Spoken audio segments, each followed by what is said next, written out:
And we are rolling, we are live. Hello, one and all, and welcome. Well, welcome to this wonderful Toonkind D&D game. Woohoo! I am your humble dungeon master today for this fine evening, or whatever pick-in time zone it is for you. I don't know, I don't care. I love you. But I ask you to join our fine, plucky group as they are undergoing an adventure that is sure to, shall we say, ruffle some feathers. Let's hope they don't lose their heads. Alright.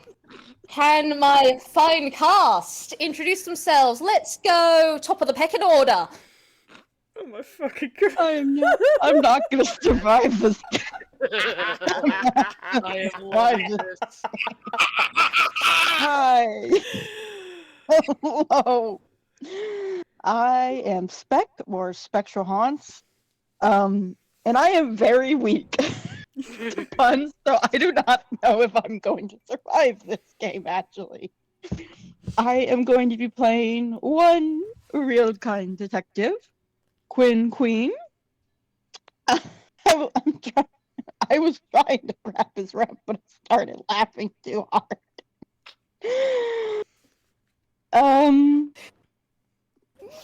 I jazz hands at him. A boy. Yeah. This. We're off to a pecking great start. I have great zero start. regret about what I'm doing to you all. Vwild's holding the power over us. That's it. I need a moment. Alright, moving on to the next person as I have killed one of our players already. Heck yeah, I guess that's me. I'm up next on the pecking order. Hi, my name is Blaze, and I got my art for my character Spica, who I'm going to be playing today. So, not a detective, but curious enough to be here. Yay. Oh golly. Hello everybody, my name is Whis. I am playing Junior Detective Little Rye, stagehand, who is just happy to be here. Hi everyone, I'm Vamp, and I'll be playing the magician. Give me a second while I hunt for his ref. You feel free to continue. I'm just trying to find if I've ever drawn him in a casual outfit in my life. He can wear casual outfits? Yes, he doesn't wear suits every single day. Thank you for taking the words out my mouth, because I was literally thinking, wait, it's not magician outfit even when he goes to bed? What? No! I know that is right, but you always draw him in some form of a magician outfit, so I kind of just figured he wore it because since he is a street performer, he didn't know when he'd have to wear it. No, he just wears it because most of the time you guys catch him while he's working or right after he's working. Straight from I love onesie to bed, he pulls up the hood and it's a magic hat. You know what? I give up. Here, have him in a magician outfit, but slightly more casual. Listen, if you see, that can easily be a casual outfit. All you have to do is take off the hat. The hat stays on. Alright. I love all y'all. And what a wonderful cast. I am so delighted to have y'all. Anyway, before we get absolutely derailed, after all, it is a wonderful, wonderful day in Einquell. And you are all having no idea what you're about to deal with. As this wonderful, wonderful cast, through one means or another, well, I say that, but you are also all... Could you all roll me a slight dex save, please? Just as a treat. Oh, Okay, straight off the okay. bat. Yeah, Sure. straight off the bat. Right off the bat. Huh. What is... Yep, there we go. Right. And A 12. Dex save, you say? You know, Yep. Okay, Ehri, that makes perfect sense for you, and that will make sense later on. Wow, you got a high dex mod. 7. Yep. Okay, How do you? Yay. we're gonna see if we get Can't any say lower than a. dang. Okay, so we have got a 7, we've got a 12, we have got a 20, and we've got a 22. All right. Each of you are just going about your days. Right, you're probably just about to leave the agency, which is why I'm going to say it because you're distracted by network. But Bad all word. of you are suddenly dive bombed in your different locations by these very tiny birds. You know those specific bird ornaments that have the little clip on them so they can clip onto things? Oh my gosh. There are these tiny toon birds that look like that, just dive bombing each of you with something in their grasp. We're gonna go from the highest. So, Ehri, you have doves. You are so very lucky that the dive bombing by this very, very energetic, tweety little thing doesn't, take your head off. This little guy just seems enthusiastic as hell. I'm just Vwild, consider they go to dive bomb Ehri, and all 4 of his actual doves just perch on him and puff up and do the bird hiss. Yes. Excuse you, please fuck off. This is our perch. Yeah, this tiny little bird that is numing in just kind of just screeches to a halt midair, just the tweet, tweet, tweet, tweet, tweet, tweet. Oh, hello. And he'll take the paper like a normal person. And this bird just seems so happy. Like, Ehri, you know birds. You know happy birds. This kind of gives off the energy of sheer energy. And it just goes, and then just neumes off. And you hear someone in the distance scream as they're the next person who's dive bombed. Labrador energy in a tiny bird. Oh Yeah, no. Ehri just kind of looks up there, the fleeing bird, and it's just only an Einquell, I suppose.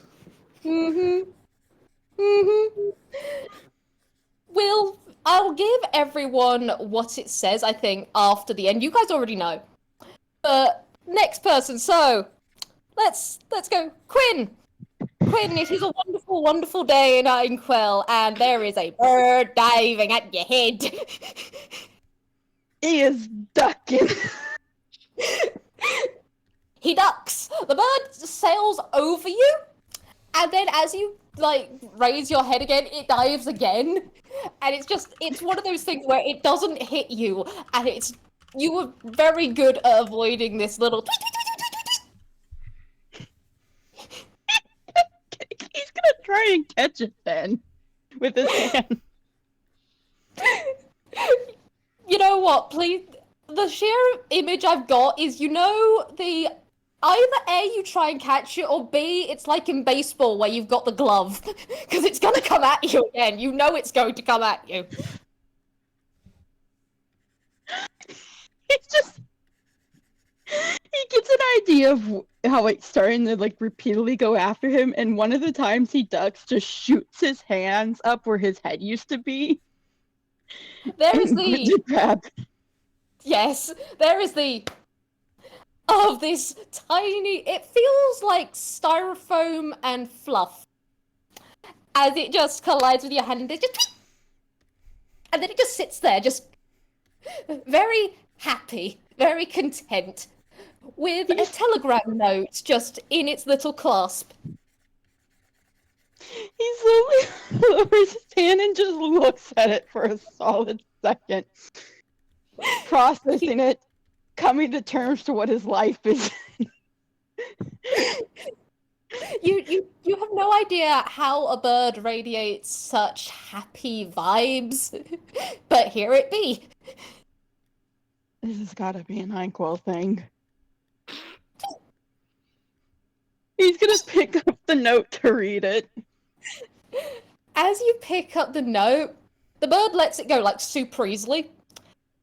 And then just, for some reason, another one seems to appear in its, like, in its little class right after you take that one. It just... And then it's trying to fly off. Like, if you do not let go of it, you will be pulled into the air for a second. He will let go. No hesitation. And off it goes. And you just hear, it's the Doppler effect of a tweet, which is pretty impressive, all things considered. And again, someone else just screams in the distance. That's someone else's problem. Alright. Spica, you got below a 15. Mm-hmm. Spica, Mm-hmm. you are enjoying your day. Mm-hmm. I'm not sure what you do to enjoy your day. I'm pretty sure having a bird eye mask was probably not one of them. Yeah, this is more of a mask than she usually wears.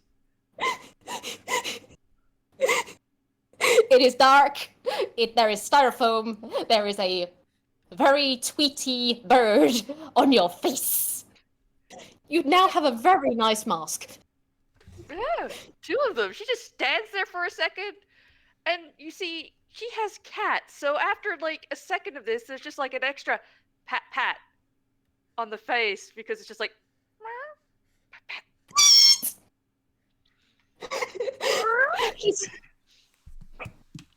The bird has realized the bird has made poor life choices. Cat's just immediately doing the chitter chirper, just like. It wants this thing. What you down in the air? The bird is reevaluating its life choices.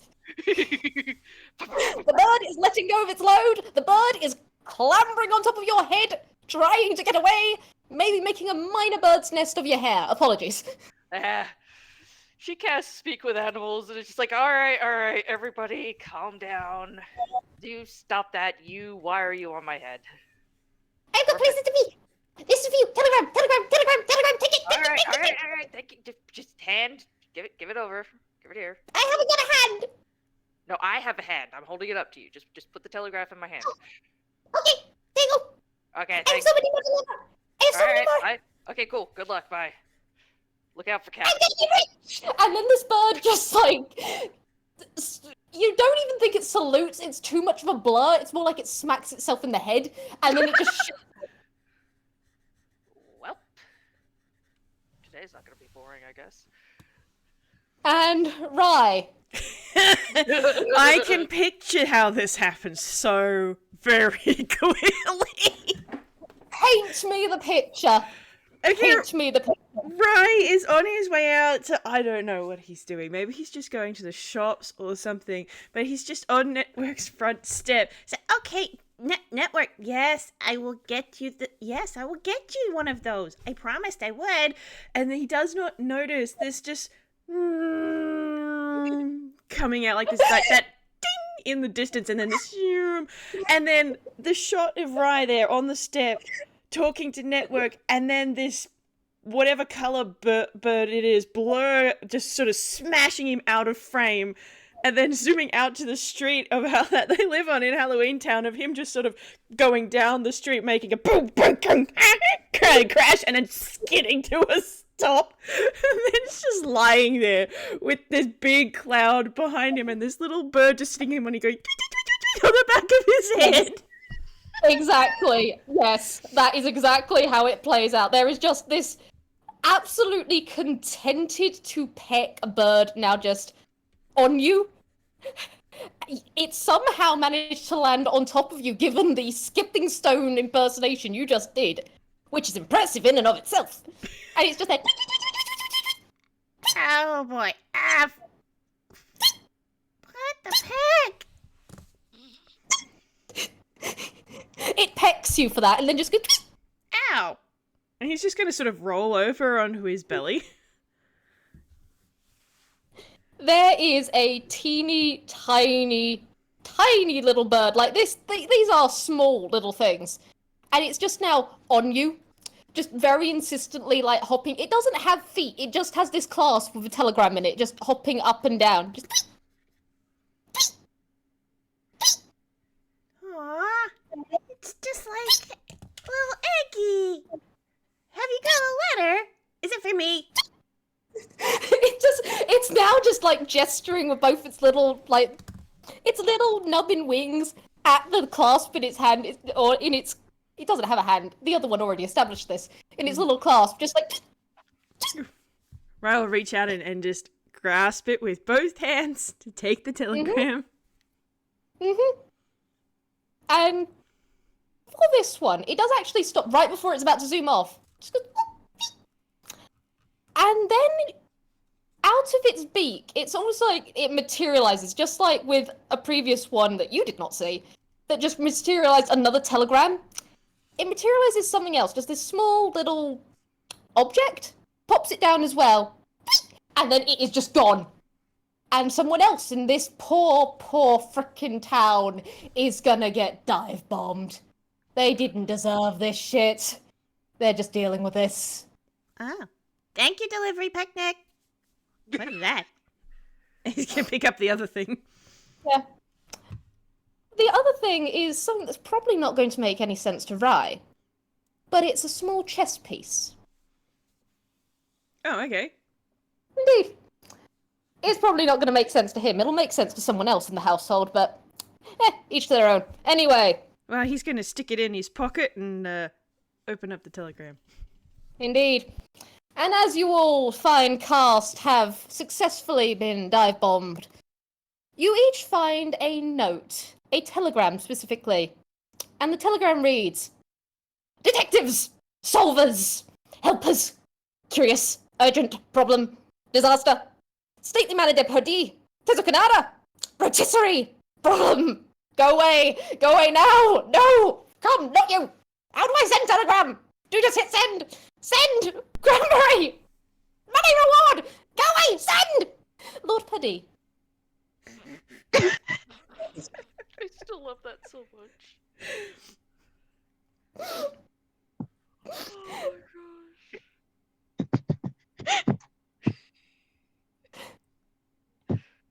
So that's what you're all dealing with. You know the location, probably, potentially. I mean, they tried. Rai is going to take a minute to process the contents of this and go, oh, it's a case! I need to look at a map! And he's going to run back to network and just sort of burst in the front door and try and find a map. I need a map! I've got a case! I just like to imagine Network, who's just witnessed all of this, was just like, gonna get shiny? Bird? What? And Network's just providing maps now. You've not specified what kind of map, so, right, my love, my darling, there are so many maps that are just gonna get dumped on you. I'm sorry. I'm sure he'll figure it out eventually. Yeah. Sea of map. Oh, blimey. How's everyone else doing with this fine everything? Ehri probably, his first thought was, a job for a detective. Okay, I'll just go to, like, one of my many, like, detective friends that I have somehow collected and hand this over. And oh, yeah. You go. And just so that I can actually play him in this game, all his detective friends are busy. I don't know what they're busy with. I'm not making that call, but suffice to say that Ehri cannot find them. Mm-hmm. I can say at least for Tome, you go to Tome, and Tome takes one look and it goes, that involves birds. No, thank you. It just says, and just sends you along to the next detective. Hard pass, thanks, bye. A game of hot potato. There's probably been at least a few birds who've tried to dive bomb his agency and he's just gone, no! Tome, just imagining Frida and Tome with, like, water guns out. Keep your eyes sharp, Frida. Ehri just takes one look at Tome with the water guns, like eyes bloodshot, like staring frantically from side to side, and kind of like whispers to the ladies, I think we should leave him be.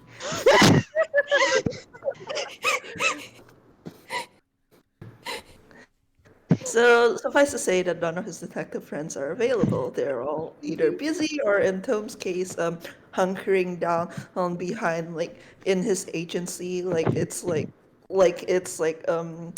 apocalypse is coming. So, he's he's not really a detective, but he'd feel bad if like no one answered for to this ad, and the person like asking for help like never gets helped.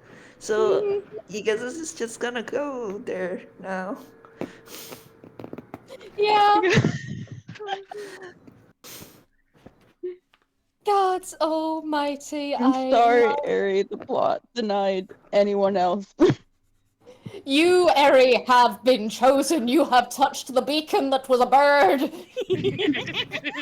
The beacon has chosen. You Yes! touches the beacon. I love y'all. All right. So, oh god, blimey.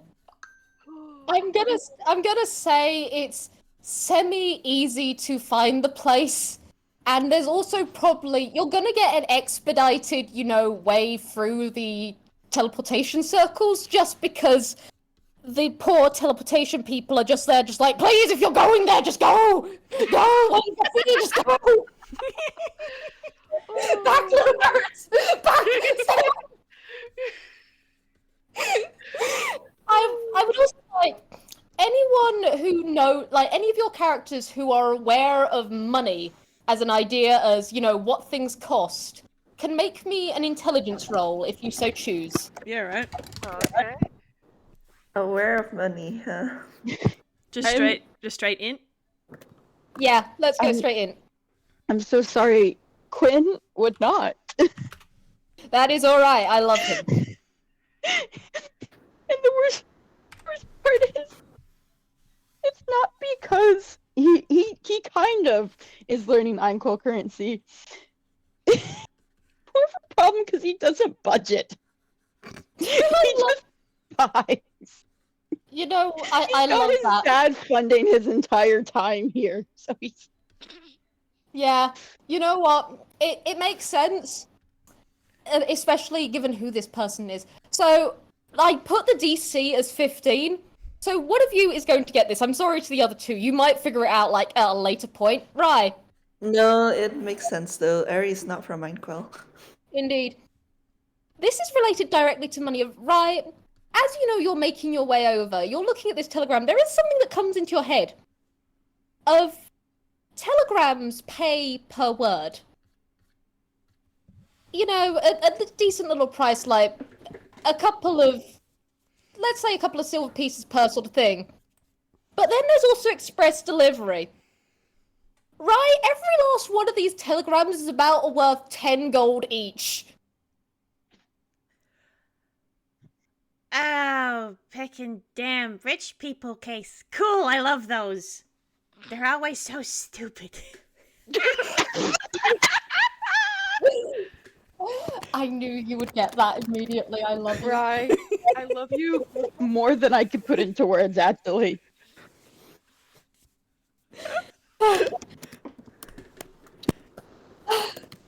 God blimey and Christ on a bike and criminy crickets. I love y'all. Alright. So, yes, eat the rich. On the plus side, these birds are going to get paid per transmission or whatever, so that bird earlier is basically set for life. Its baby birds can go to bird college.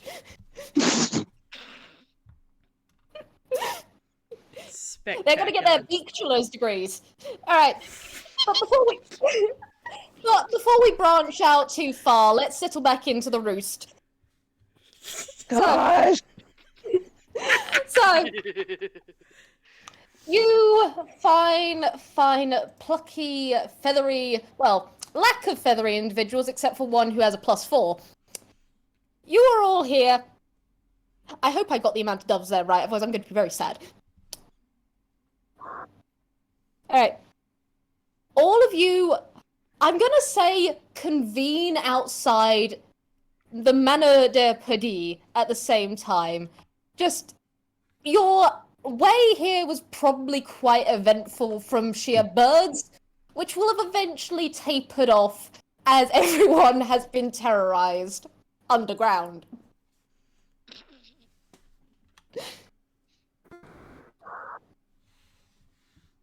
But I will let you take it from here for a moment. Rye's trying to make himself look presentable. He might have a low opinion of the rich, but he's like, I am a detective.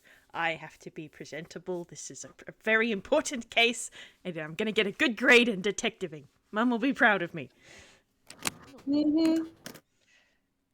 Spica's probably doing nothing of the sort. She's just walking up, sees the building, and is just like, ah.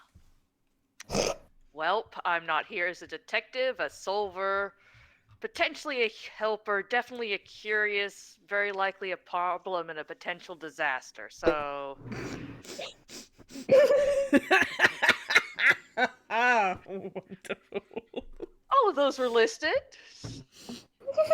Ehri takes one look at the blunt mansion.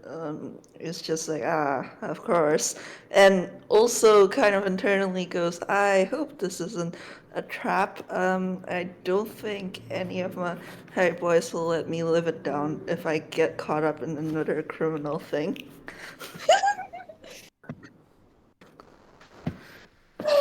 Quinn's just looking at this in a hoodie and jeans,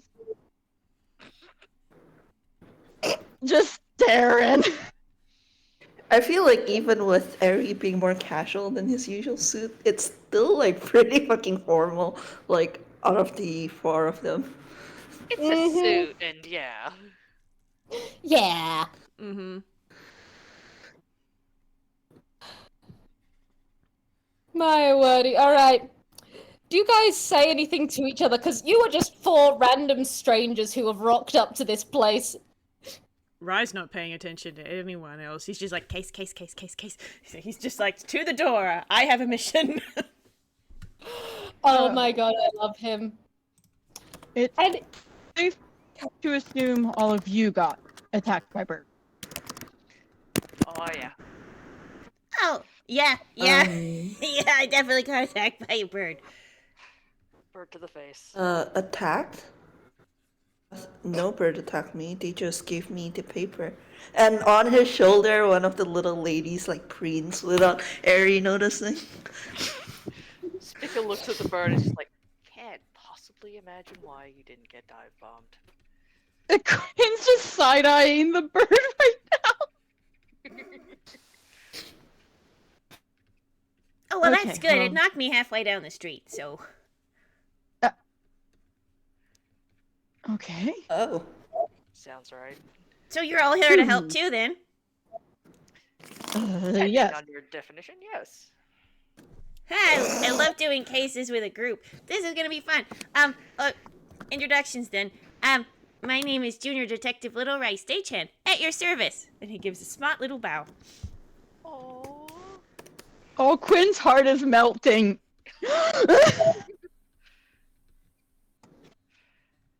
I'm so sorry, Ray. Quinn thinks that you're like 10. I'm so sorry. Quinn This is not going is to be alone especially in this funny to me. assumption. I'm pretty sure we established that Rye is older than Quinn, didn't we? How old is Ray? He's 18, I think. When's his birthday? Same age. August. I think Quinn's older by a month. That's hilarious. you, small child. Small child, actually just a month younger than him.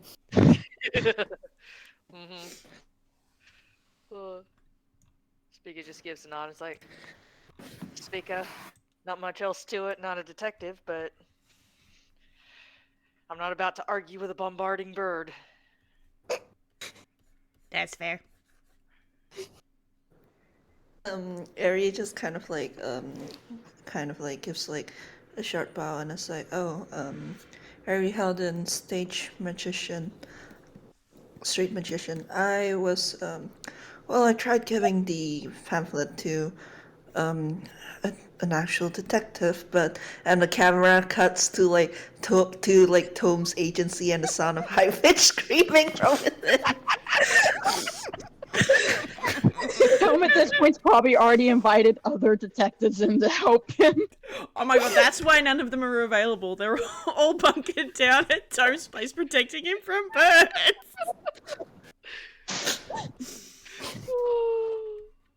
I love But it when when Tom's phobia comment can't your- have to be used for humor. Comment, you're on VC. Please fucking tell me that like Ehri like went to Minami first, could not find her, went to Tom, talked to him and left, and then like literally right after Ehri left, like Minami like came up to the agency behind him, like dressed for war. Saucepan on head. Saucepan on head. Also got one of those squirting bottles. Armed and deadly. Oh, tribes. Oh god. I love these Also- games for these exact things. Yeah. Also, Lewis did tell us to have fun and to kill people. Oh, dang. We have permission now. Oh my no. god, please don't kill anyone in this fine stately home. We've already got enough problems. Look, a lot of problems can be solved that way. Oh, Comment, I just said that, like, wouldn't it be so fucking funny if, like, Ehri went to Minami first, couldn't find her, so he went to Tom, saw that, left, and then, like, right after he leaves, Minami shows up at Tom's place dressed for war, and that's why he couldn't find her, because Tom asked her to help with the birds. Tom voice, I am so brave and facing my phobia right now and not freaking out, but I need help. I am surrounded on all ends by the enemy. I'm outnumbered. Help! Send reinforcements. Especially because it's a detective agency, so it's probably got like paid extra. So all these birds are like, look, there's someone in there. It's the bird apocalypse. Wait, you know that scene from Spirited Away? That's when Mid tries to go in, the birds are just like on the door. Oh yeah, with the paper things. Yeah, With the paper things. Yeah. I love y'all. I love y'all so much. You're killing me. You're killing your DM. Alright. Yes, murder. Okay. As you're all there, you know what? I'm gonna actually give you something to, open the door. And there is just this. Who's got the highest passive? As in passive perception. I'm pretty sure it's Rye with 15. I've got 16. Alright, who's got 16? My passive's 13. Alright. Mine's 14. Oh. Alright, who had 16? That was you. Spica, yeah. Spica? Yeah. Alright, Spica. You're minding your own business, and then from the door that you are staring at, there is a little. It sounds like a fluttering thump on the other side. Just like a repeated, just thump, thump, flap, flap, flap, flap, thump, flap, flap, flap, flap, flap. She's just gonna go over to the door and try and open it. It opens so ridiculously easy, and another bird flies out. Make another deck save. Alright.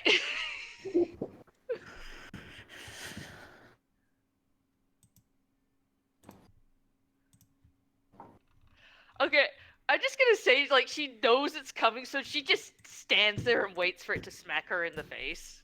Yeah. You open it, and there's just. And immediate. Pat, pat, pat, pat. Another casting of speak with animals. It's like, no, come on. Alright. Off the face. What'd you do? Telegram! Take the telegram! Take the telegram! I've already got no. I've already got it. We've already got one each. Take another telegram! Okay, how about you take us to where we need to be? In there! Alright, off you go then. And it just kind of has a little crisis of faith as it's got the telegram still in its little telegram. Mm-hmm. It's just having a moment because it gets paid by delivery. Well, You know what? It looks at the cat, looks down at the telegram, looks at the cat, shove, and then flies off. Cat There we go. Bats. Well, it's not going to be bored for the next however long this keeps its attention. Mm-hmm. So, Alright. So, we going in, or... Oh yeah, this sounds like a really urgent case, so we should get going. Either that or the printer's jammed.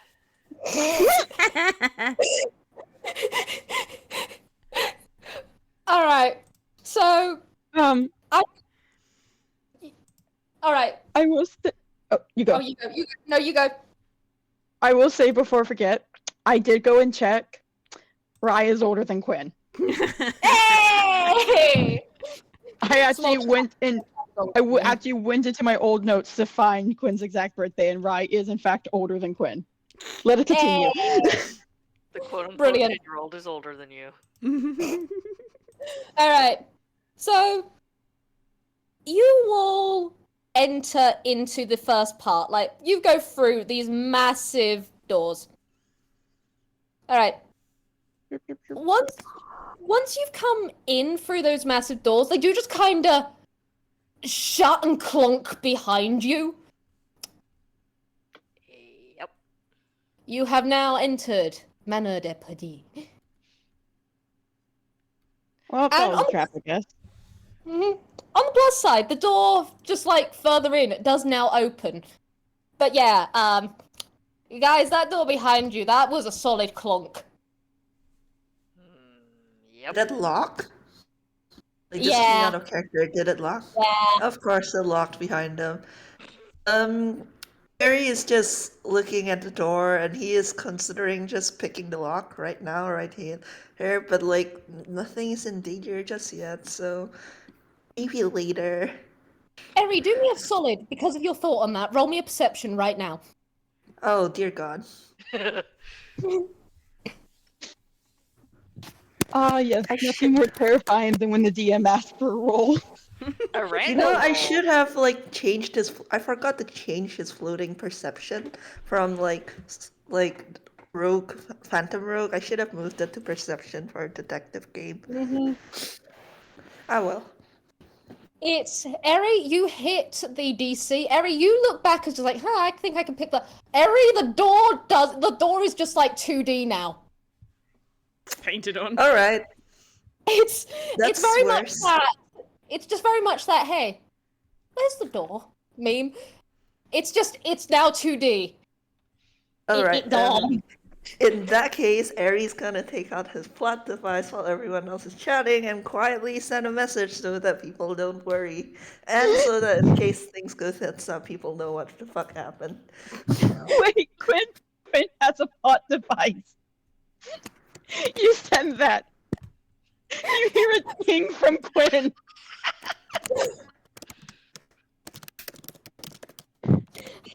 I love Get a this so tweet or much. something? Yeah, do a tweet. Yeah, do a tweet. He reaches down, looks at the plot device, looks up, looks back down. I'm gonna roll an intelligence real quick to see if we can connect some dots on, because he can tell that Ehri is the person texting right now. I want to see if he can remember who Ehri is, because he has been in the chat long enough. Okay, that landed in between two numbers.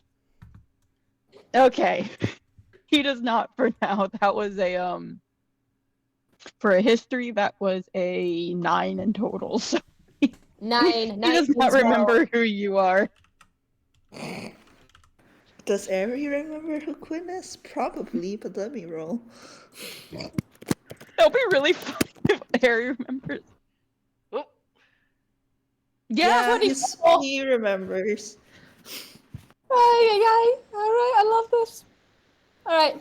He just texts that and he's just like,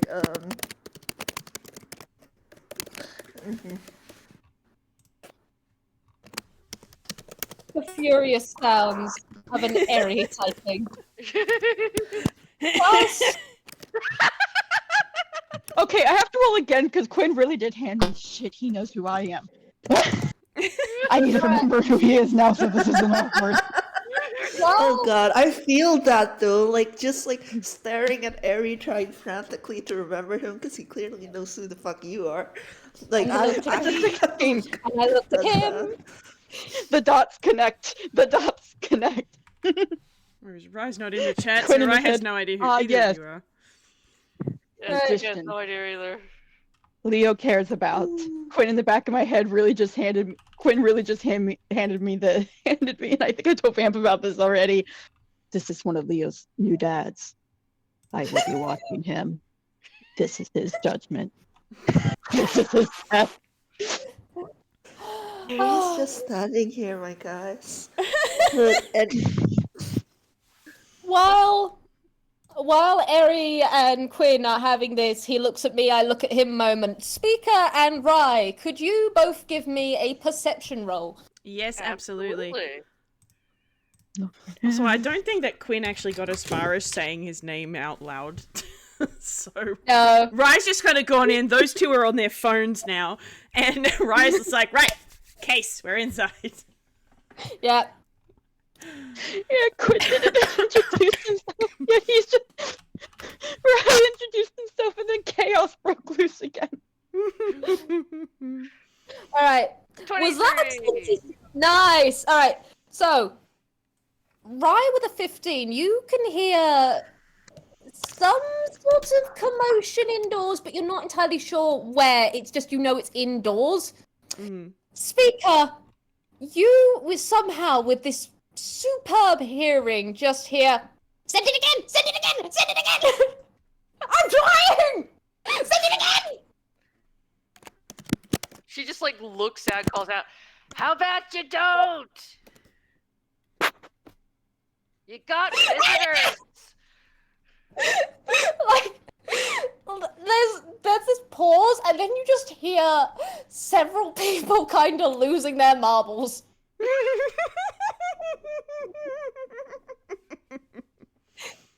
And just someone go, it's talking!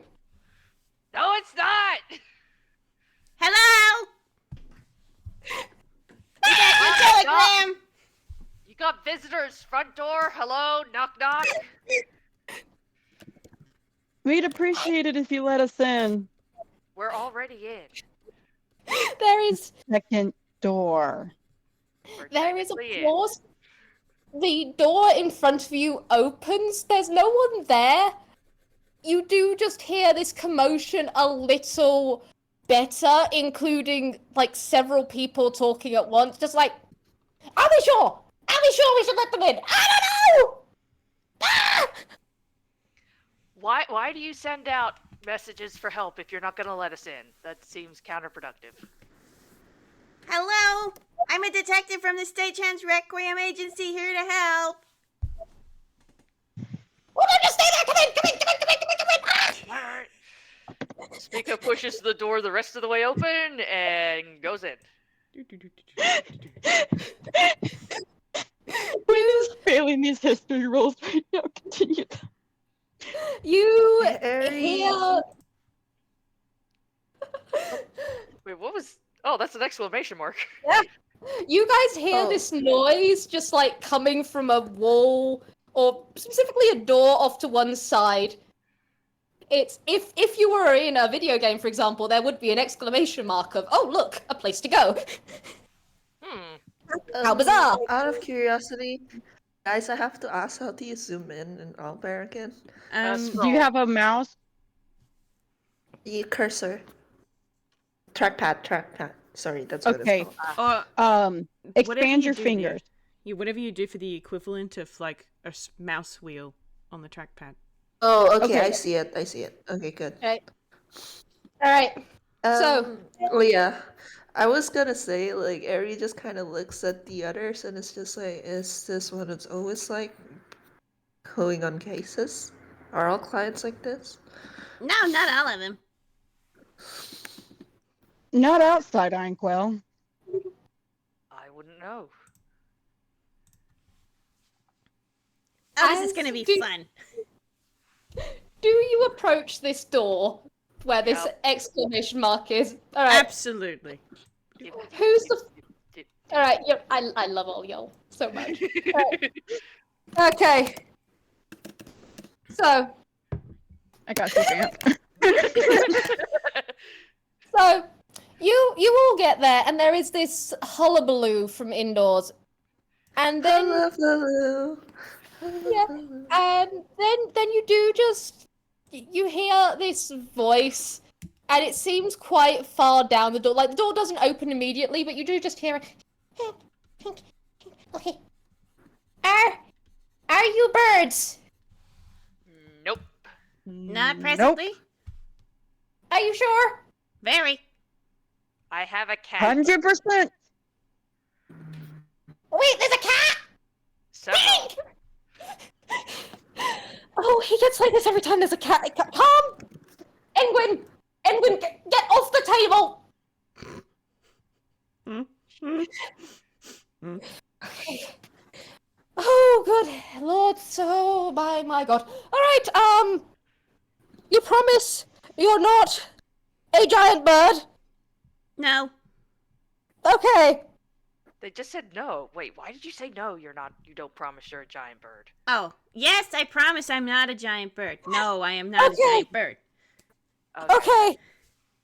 I think we need to let them in before it. Hang on! And then there's just kind of this hullabaloo. Everyone make me another dex save. Yes, boss. Alright. Alright, that's even worse. Oh my god. Oh my god, Okay. lad. Everyone here 17! add +3 to your deck save. Alright. You know That's a that this dirty is gonna 20 for keep me on then. coming up. Oh, okay. +3, you say. That is exactly the same as last time. Rye continues to eat shit. Okay. He should be going in first, so he cops whatever goes in the front door. What happens? Alright. Okay, so there is a moment of like dead silence, and then the frantic sound of different things getting thrown to the side. The door pulls open, and all of you are kind of just like beset and pulled into this room in this feathery tornado from some sort of hell. And I'm revealing a room. Yay. Okay. Oh And I am moving so. my. Okay, you are way too big. Stop being big. Okay, you are on the table. You are helping pull these people in because apparently Engwin is more of a wuss than I thought he was. So, congratulations. You are all being forcibly pulled into this room, and then the door is being slammed shut behind you. The door is slammed shut. There are several birds just like throwing things in front of the door. You are in a new location, so I would like you to roll a perception. I'm also going to just check because I had to move people. So let's see. Okay, so we got. All right, Quinn, you got a 24. You're great. Rye, you got a 7. We got Ehri with a 16. We got a dirty 20. So, all right. With that in mind, you know what I think. So, Rye, you kind of just you are in the arms of a giant bird. Or she seems pretty big. She's bigger than you, and she's wearing so much dress.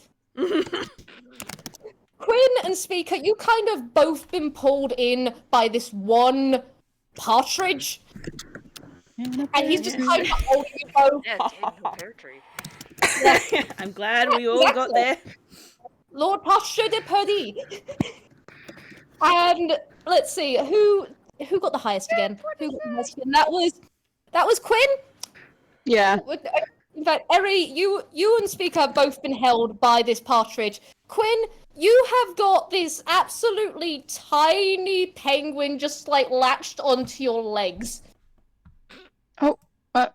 Well, hi there. When you say being held, do you mean like held as in like loosely pulled in, or held as in like you? This is like literally like a grip, like you're being strong armed. You have been strong-armed into this thing. If he could have fit you under both of his arms, Lord Partridge Purdy would have thrown you both under his arms and just tucked you like footballs. You all just hear like angry twittering from Ehri Stubbs. The hat is Yeah, I was about to vibrating with the say. anger of the birds within. But yes, let's see. All right, let's check out those Persephis. All right, nat 20 Persephis. All right, Spica, you are going to see so much. Hell All right, yeah. let's see. Let's go with, we got we got Quinn, got 18. We got Rye, who got 14. Have we got Ehri? Where are you, Ehri? No, hold on. All right. So we have got all right. I'm gonna say furthest sees most. So Rye, you kind of just see this petticoated, dressed up, lady goose or lady swoose in front of you. She is a wonderful, wonderful bird. I'm going to find the art. I have so much art. Dear Lord, I have so much art. Yippee! Art. Yippee, why you Indeed. think? Alright. We've got the first of our people who is just kind of holding you, going, yes, you are definitely not a bird. You are wonderful. I believe you possibly are the detective. You look the right height for the voice. Wonderful to meet you. Hello, ma'am. Ma'am? Is that the correct? Is that, yeah, okay. Hi. Madame. Oh, ma'am. Madame Swoop. Oh, apologies, madame. And this one likes you now. All right. The next one, let's see. Who was the next highest? That was that was, let's see. That was Quinn. All right. Quinn, you see like the birds closest to you. You see this tiny penguin. This absolutely, he's 3 foot. He's this little UPAN, so he's 2D, which is making him even hard to see because you are looking down. And he is shaking like a chihuahua. Oh! Would you be He's okay if I picked you up? Hank! I think that would be a nice idea. I need height! I need height! Quinn's gonna pick him up. And He has a heart on the side of his head. yeah. And then from there, you can kind of see them. You can also see who's going to be the next person who's also seen is Lord Partridge, who is, holding 2 of you, trying to hold you like the football and juggle a very nice pear staff that he's got. And he's kind of failing, but he's doing his best. He's also trying to kick things back in front of the door.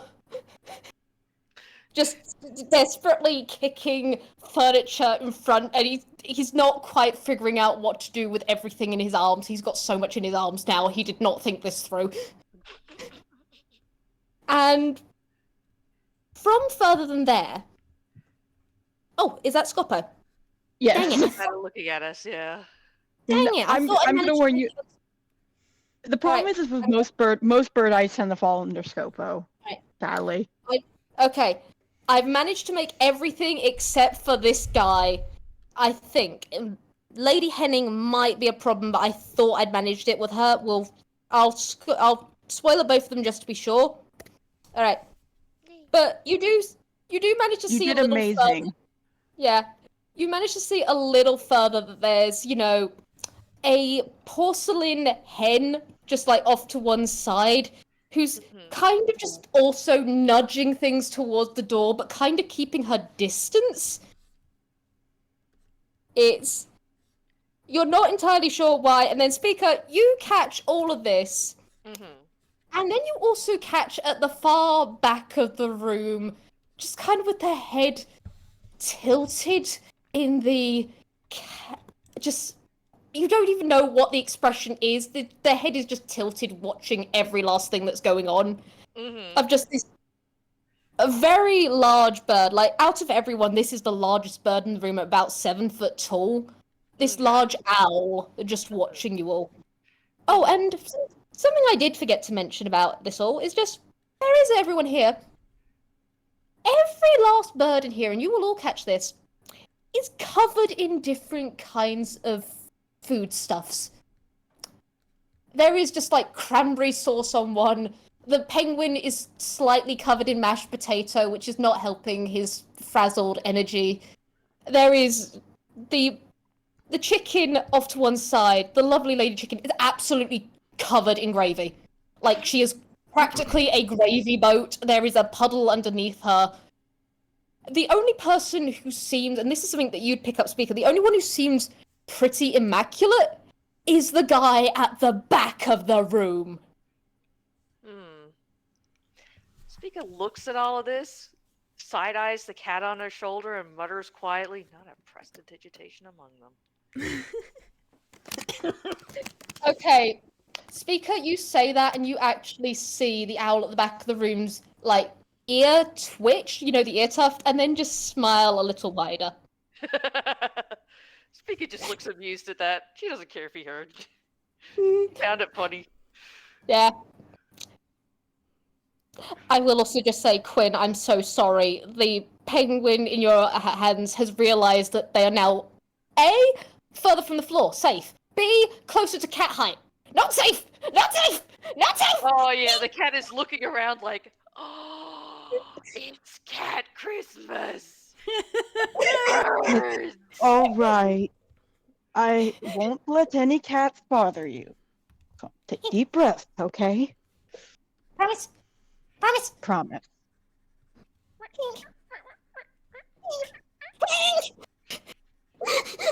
It's okay. Is your cat a familiar by any chance? Nope. I mean, I'm familiar with it, but I'm pretty sure that's not what you're asking. No, that's not. Why? She's just hanging out. Alright. And Quinn Lord... Oh, you go. is basically embodying the press X to doubt right now. Madam, I can't help but notice a certain, hypocritical quality you two with the question about if we were birds or not earlier. Because it does appear like you guys are all giant birds. And I mean this with the highest respect, of course. Oh yes, My, that is actually quite ironic, isn't it? Yes, we are all birds. We love being birds, honestly. It's lovely being part of the flock, isn't it? Anyway, yes. Well, you all received the message. Good. Lord Puddy, I believe this is where you take the floor. And she just kind of turns you towards that guy.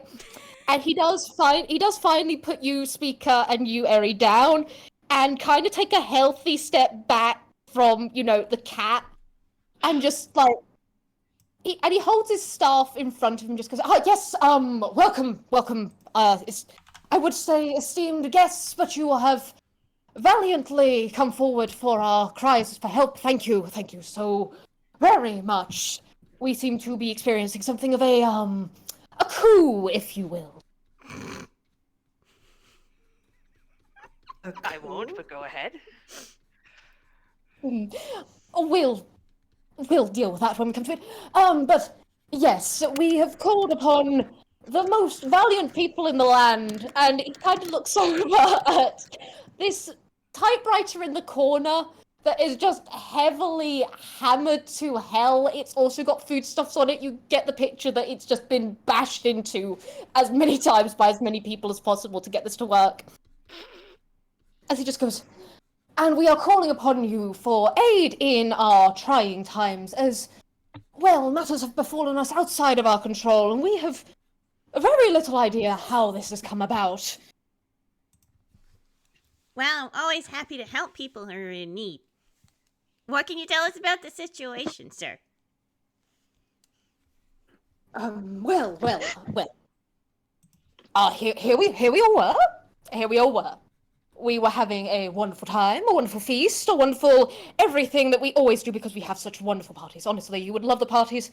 They are truly brilliant, especially at Animus, except when, 3 ghosts come in, but we've handled all of that. We've got security for that now. Hold on, I need to get Rye's portable case board out of his hammer space. Hold on. Yep, that's not a one. He is still. I'm just picturing him still being held aloft by that giant goose, and he's just got his little notepad, and he's just taking notes now. Yep. The swoop, and she is specifically a swoos. I may have misspoken earlier. She would have my head for that. But the swoos is just holding you aloft. A swoosh, so like half goose, half swan. Indeed, a swoos. There you go. And The spruce is loose. indeed, and she just kind of swoops you around so that you can see him. And he's just still gesturing. I apologize to everyone in the nearby vicinity of him. He is not at all aware of where his staff is going at all. And so it is just, you are having to basically recreate what you were doing with the bird earlier and ducking for all your worth. But he's just going, and we were in the dining hall, having our wonderful feast. Ah, yes, the feast, who doesn't love a feast? And then it just came out of nowhere. It? Can you elaborate It. on the it? My fine colleagues, my fine friends here, I don't know quite how to describe it. It was just big. It was huge. It just came in, and we just had to deal with it. And then we ran, and then we came in here, and then we are here now, and it is out there somewhere in my halls, in my home. Oh. And as he's saying this, there is this sort of just doof, doof, doof outside this room that you're in. Mhm. And they all just kind of just freeze and just go, nobody move. It's a good thing he said that. Spica was 2 seconds away from yelling occupied. Make me a wisdom check, because that's hilarious. Alright, hang on. If you roll low, you get to yell it because it is so funny to me.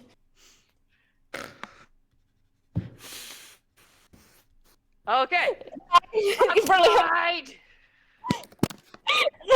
Everyone in this room just kind of freezes, and Lord Partridge just goes, oh no. As all of a sudden there is a duff, duff, duff, duff, duff, duff, duff, and there is something, like, this room you are in, there is the door that you guys came through, which is heavily barricaded. There is another one, just, like, nearby, another door, that is still barricaded, but not as well. You think they kind of kept on hastily just, like, throwing things in front of one, and then throwing things in front of the other, and then they realized they ran out of stuff, so they had to quickly pile stuff again on the other door. And it's all for naught, as all of a sudden there is a duff, duff, duff, duff, and there is a giant... There's a giant what now? Giant what? There's a giant what now? Sorry, It's a roast chook. It's a what? A roast a what? chook. A giant rotisserie chicken bursts through the door. And here's the other title card. I didn't know we were going to be served lunch here. I think we might be the lunch. Not with the attitude. And this thing just makes the most almighty gobble! And every last bird in the room screams and starts running everywhere. Like, I'm sorry, right? You're kind of getting chucked as these birds just run around the room like you wouldn't believe. The guy at the back of the room just shoots upwards. He's just up. Everyone else just goes in different directions as they just, like, that thing comes in, they all just scatter out this room in different directions. Oh The my cat God. on her shoulder What do you has guys sparkly do in eyes. this moment? Well, the cat on Spica's shoulder now has sparkly eyes, and it's just like, well, I mean, Anybody got speak with undead? Because I don't know if talk with animals will work here. You know what? There Actually, is- Hang Picture on. Rye was flung. Maybe he's on the table, or he landed in a chair or something. Yeah. Yeah. I'm just gonna randomly move other people, so just don't mind them. They're just scattering at different speeds. Mm-hmm. You guys have a good period of time where you guys can just be here as this turkey, this giant rotisserie turkey chicken you don't know is just absolutely just having the time of its life running around this room. Everyone else just runs out screaming. It's going to make a move in a minute to go somewhere. Well, that's Aries. a new one. Aries just like, is this thing dangerous? Because if it's not, then he's just like, like, if it's not doing anything. You gotta think of Well, it I from a mean- bird's perspective, Mr. Ehri. It's kind of a walking corpse. Yeah. A I cooked suppose I walking can see corpse. to that. A boot. cooked walking corpse. So, like, Yep. if you were a bird, this would be freaky. It's just making me hungry. I want to. I'm trying to. Spica's probably still got Speak with Animals going, so she's like, can you understand me? It runs into a wall. It doesn't have That a head. answers. It- That doesn't stop some it- people. Or tunes. Ah, good point. It runs into a wall, runs into another wall, runs basically all around the room. It's just, you are just barely about to dodge it, and then it just runs out. It's off. It's off. I guess they ordered takeout.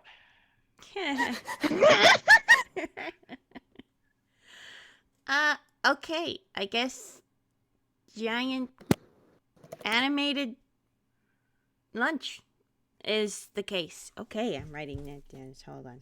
And Is this normal for Einquell? I'm assuming the answer is no. I mean, it's not on. I don't know. Also, hello up there. Yes.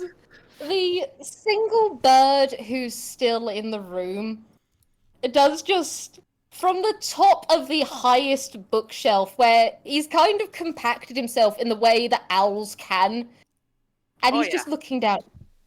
And then he's just looking down at you. And then he just tilts his head to another side and goes, well, that was certainly eventful. Eh,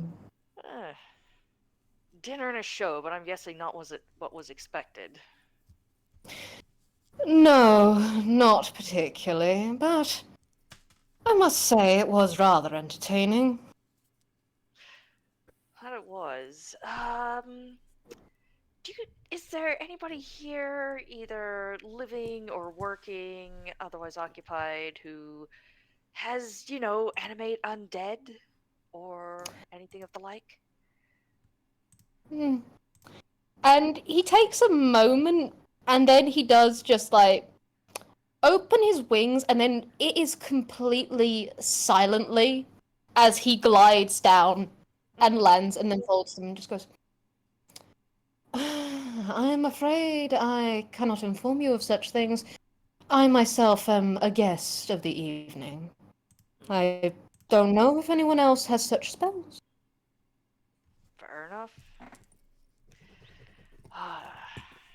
Aries just kind of like, he's looking around. The rotisserie chicken has like fled, and he's looking at the others and goes, well, it is a rotisserie chicken. If we are to investigate, I suppose the kitchen might be a good start. Well, what are we investigating? Or are we just getting rid of it? Like, Like, how do you get rid of something that's already dead? I mean, it's undead. We could either just, I have cats. We could just give it 5 minutes. I don't know. You could fit your cat inside that thing. I think it'd need longer than 5 minutes. I have many cats, but it usually only works for the bit. Right. I Oh, would ask you keep the felines perhaps a little on leash, given the state of the building and its occupants. Fair enough. Though I'd I'd almost have think to they'd agree. welcome it, considering, wouldn't take long to get rid of a bird like that quickly. I need someone who isn't Spica to roll insight on this guy right now. Quinn's rolling insight. Rye's rolling. All right. Rye, lad. I'm rolling.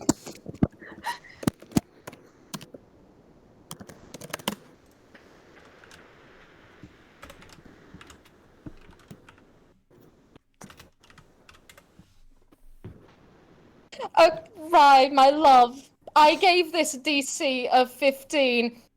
Of He's Ehri not doing and great today. Quinn. Ehri and Quinn, you are kind of looking at this guy, and at first you kind of see him doing the, yes, it would probably be delicious, and then it keeps on going on, and he's kind of just got one of his wings, like one of the feathers of his wings up against his beak, just like,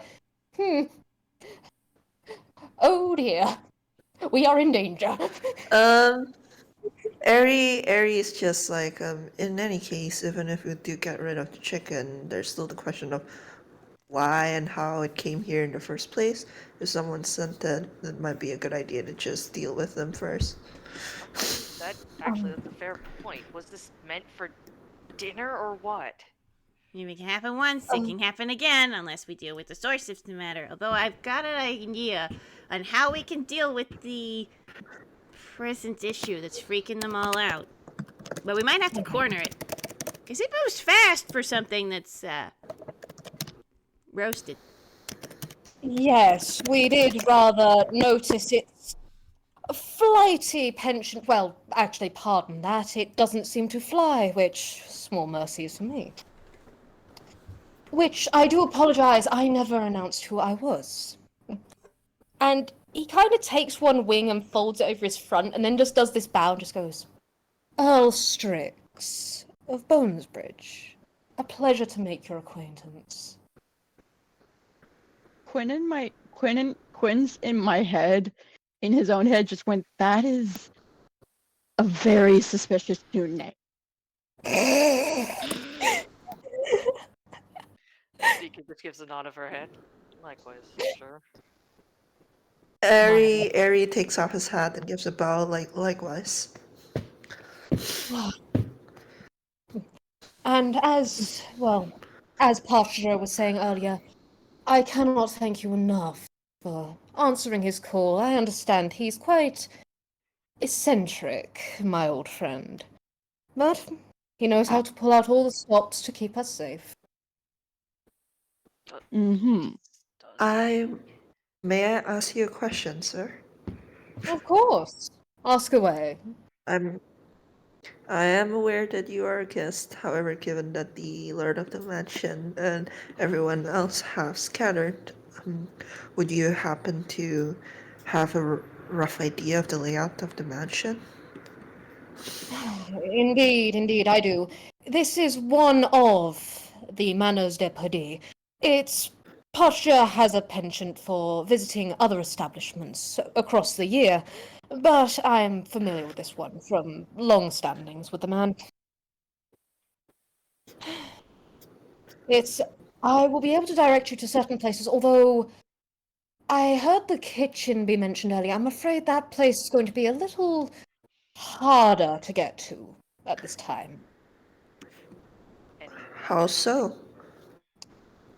Well, you see, after certain incidents many, many years ago involving ghosts and involving one very angry butler at another point, we don't quite know what was up with that. But there were many different incidents, and so the dear Lord himself took it upon as an initiative to seal off certain places within the manor if we were to have an incident. We've ensured, well, he has ensured that no one can leave. He has also ensured that certain access points for servants and such are closed off. The kitchen being one of those main places where they congregate. He seals them off so that they can't do anything at these times. Well, Ehri is zooming in onto what he said, just like, ghosts? yeah, is this It's, not undead? Is this chicken just, well, chicken, turkey, whatever? the ghosts are unrelated. The ghosts are unrelated. They're related to finances. It was a whole thing several long animuses ago. that was all dealt with. We hired an exorcist. Ah. So is the staff just trapped in the kitchen then? They might be, or they might be upstairs, or they might... You can only access this floor, you have to understand. These things have to be isolated, which I completely agree with, even if the isolating of the servants is a little... And he does, like, tilt a wing in a way that means he might not fully agree with this. At the same time, what you gonna do? This isn't his place. Yeah. So how do we check to make sure the staff's okay? Or to ask them questions? I'll be honest, that's quite out of my hands, or wings, as it were. The main thing I would say is trying to access what you can. If this all occurred in the dining hall, is where it first kicked off. I can direct you to there. I can also give my account of what happened if that would benefit you all. We would very much like this resolved. After all, you understand what a scandal this could cause for Lord Perdix and his associates. Yeah.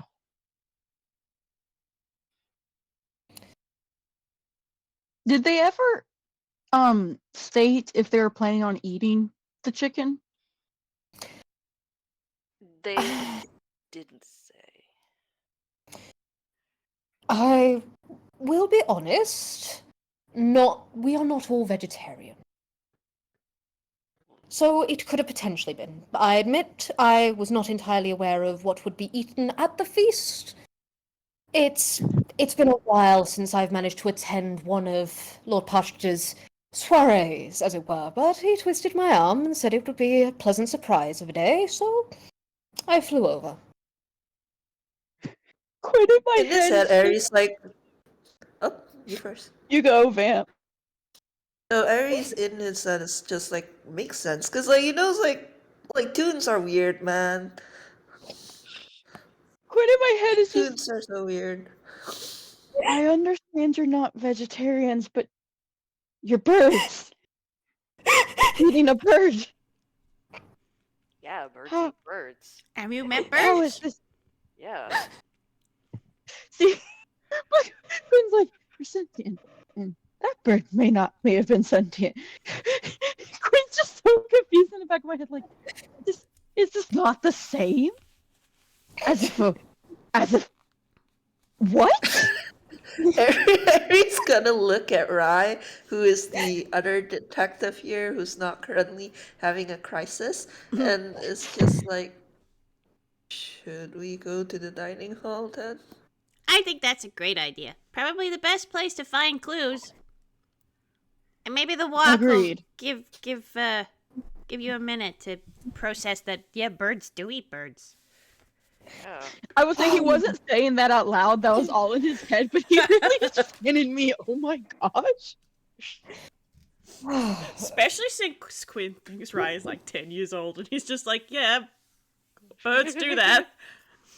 The point in my head is just, this is Camille, but real.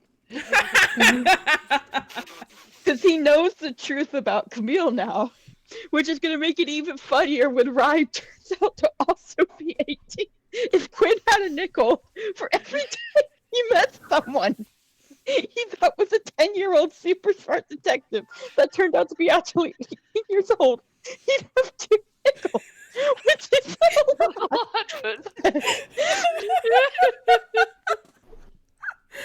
Oh, dude. Okay, so first things first. Which direction is the dining hall? The dining hall, well, if you go into the main foyer, you've already been in there. If you carry on, there is a rug on the floor that has an egg on it. If you follow the point of the egg, it is the first door that you can see, the 2 statues of the birds either side of it. That will be the dining hall. I admit it is in a bit of a state of disarray, but I do hope that my cooperation here ingratiates me to you, and perhaps helps clear my name in all this, this UnMurder most foul. Yes, we'll make sure to remember how helpful you've been. Marvelous. If you have any further need of me, I will be here. I'm sure the others are scattered about. They do tend to lose their heads in a crisis. Quinn thinking about the headless chicken Yes, running I was around. thinking that. Seems to be in here. Whoopsie. All right, let's go. After you. And do you want him to come with you, or do you want him to stay here? Because this guy does just take a giant, like, bird-like step onto one of the chairs to watch all of you. These That was big directed unblinking... at Quinn. That after you was directed at Quinn, because Quinn is between Rye and the door. Yeah. Quinn will get on out. Indeed. I'm going to move the question marks, or the exclamation mark, so that you guys know where to go. Haha. We have quest markers, oh my gosh. You have a question marker. Do we have to roll perception to see the partridge in the bush? You know what, yes. I accidentally grabbed the main foyer. I'm putting that back. It's alright. Yes. Roll to see if you can find the bird in the room. It's not going to be Rye, I don't What do think. you roll? Perception? Yeah. Quinn? 24! Rye was rolling like shit today.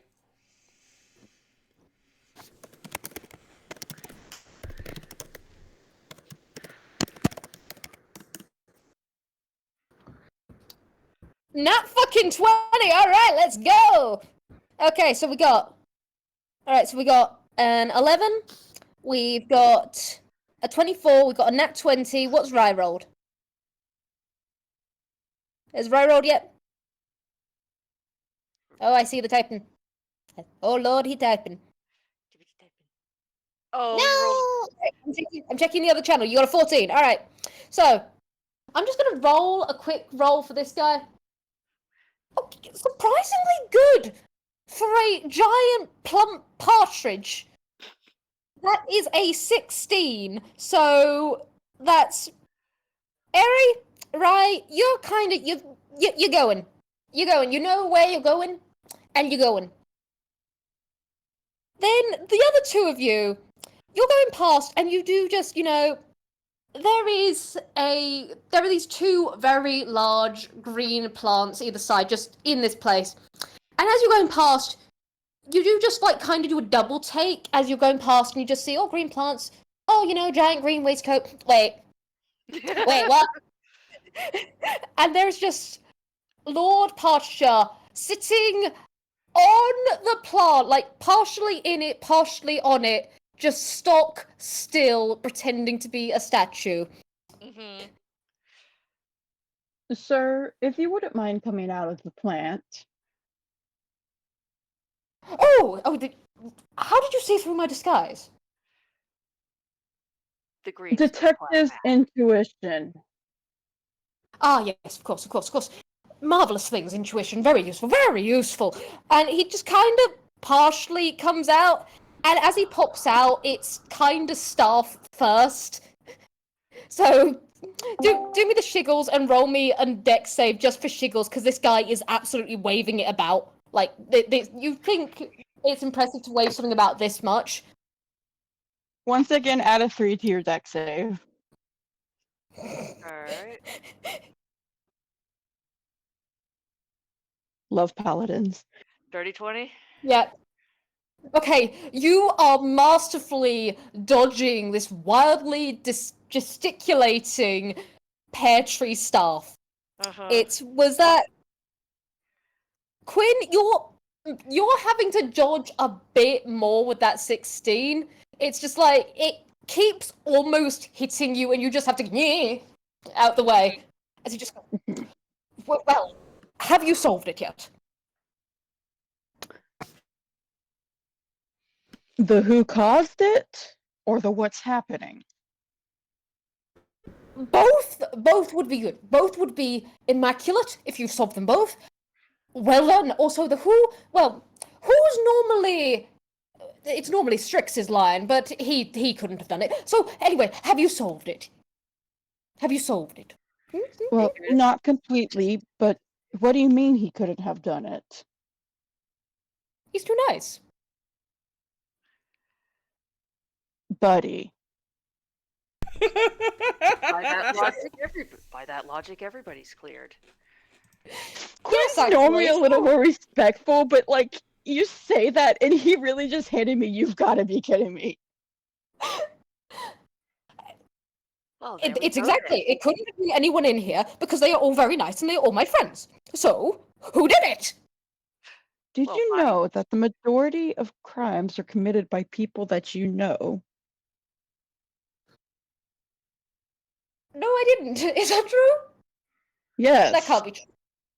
Yes. I'll have to ask Engwyn later on. Did you know? Did you know that Engwyn writes so many books? I'm sure he already knew that fact. He's very good. He's more than a friend to me. He's wonderful. He's brilliant. He's fabulous. You must. gosh. I Just love looking you at said Ryan. more than a friend because my brain Yeah. immediately went, oh shit, this bird's gay? Good for them. You know what? While these two are talking, could Ehri and in fact, actually no, we'll wait until another room. But yeah, I want you to hold on to that thought. Excellent. But it'll come up later on. But he is just there, just like, and yes, he's wonderful. He's brilliant. He has never done anything wrong in his life, and I love and support him deeply. Anyway, But did you know what was being served for dinner today? well, it's my house, so I knew most of it. There were surprises in it. I mean, I can't tell you. It's a surprise. Well, most of it. Is it still a surprise? I mean, it is locked in the kitchen where no one can get to it until all of this is done, and then we will all be able to have the rest of the dinner. I mean, the table is a bit. My table. Well, I was right to want to look in the kitchen. Any way we can get in there? What? No, Why not? because that's where the servants are. We can't go in there.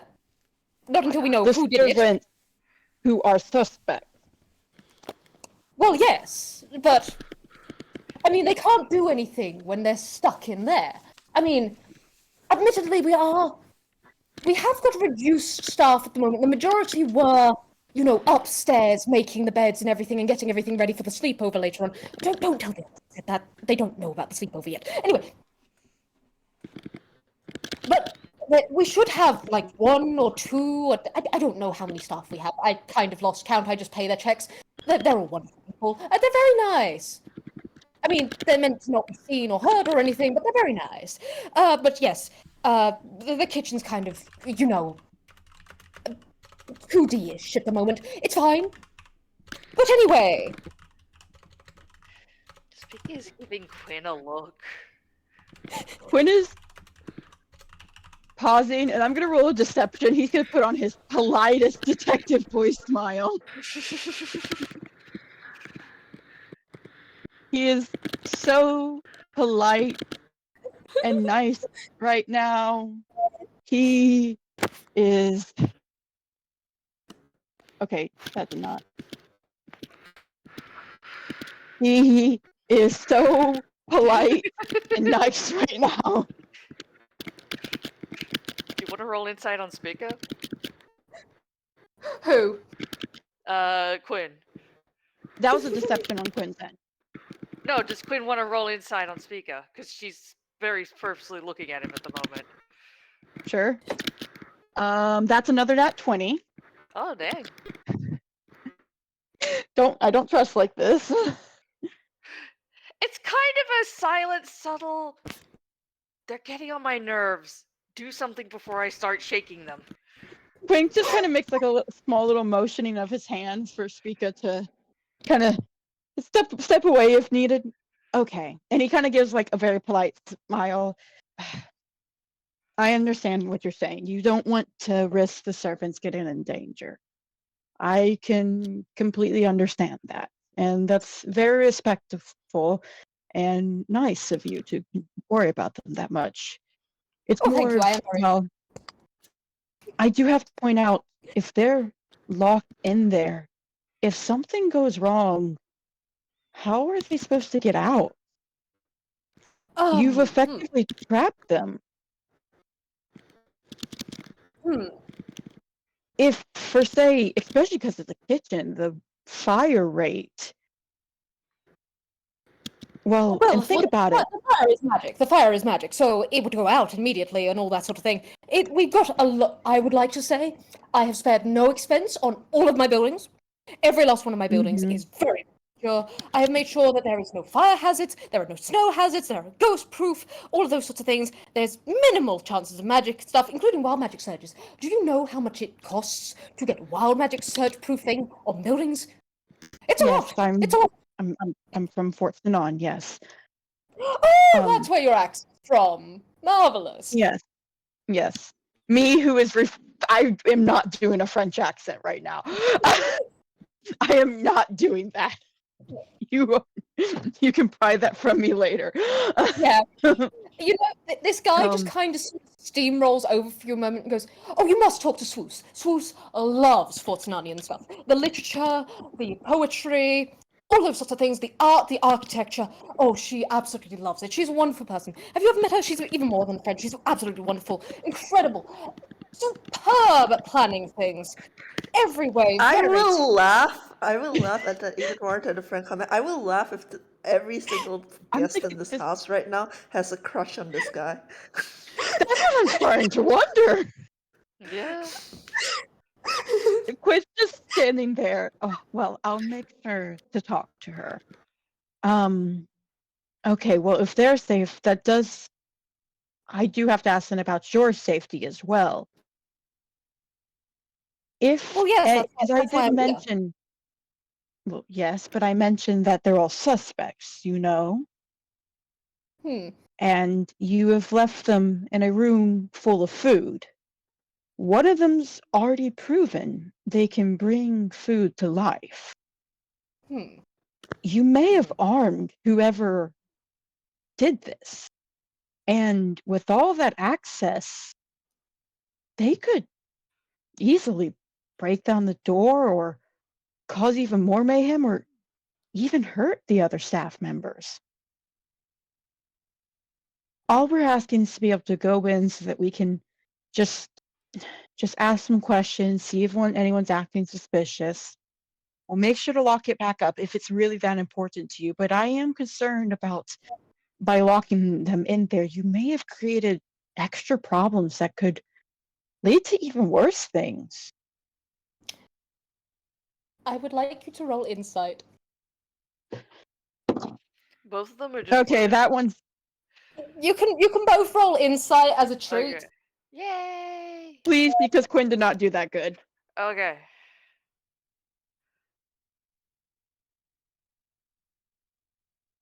$16. All right, 16.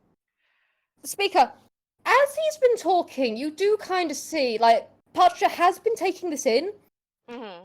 and then slowly starting to prayer hands, and then slowly having this dawning horror on his face, and then a look that can best be put as, oh, shit, hidden behind those spectacles, Mm-hmm. as he does just kind of go, I would love to let you into the kitchen, but I may have made a minor design flaw. You can't get in, can you? No. No. Does it lock from the inside? When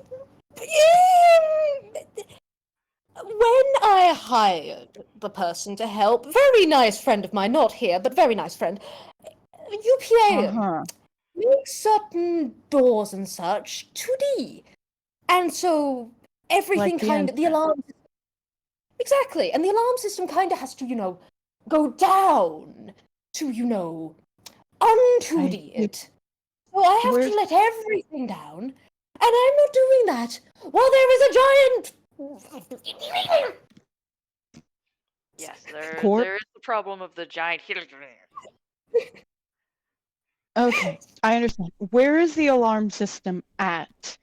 So that once we take care of the other problem, we can, deactivate it. This way you can stay hiding the whole time. You won't even have to come out to deactivate it. Well, it's partially related to, So, funny thing about the UPN, very, very good man. Very unique in certain things. Part of it is related to me. It needs to relate to my heartbeat and such. My heart rate needs to go down. I need to be calm. I need to be peaceful. I need to be happy. And he's also out there, and I need to give him a call. And I've basically, spam called him already, saying that his security system is wonderful, very good, keep it up. So it's going to take a bit of a while for, him to get through all of that. And then All possibly right. to get out. So, I'm sure the staff are fine. They're very, very good people. Very, very good mice. They're very nice. But Mice? yes, mice. Um, You know, they barely make a squeak. question. Yes. As you've mentioned and you've noticed with my accent, I'm not from here in Einquell. Are they mice our size or are they quite small?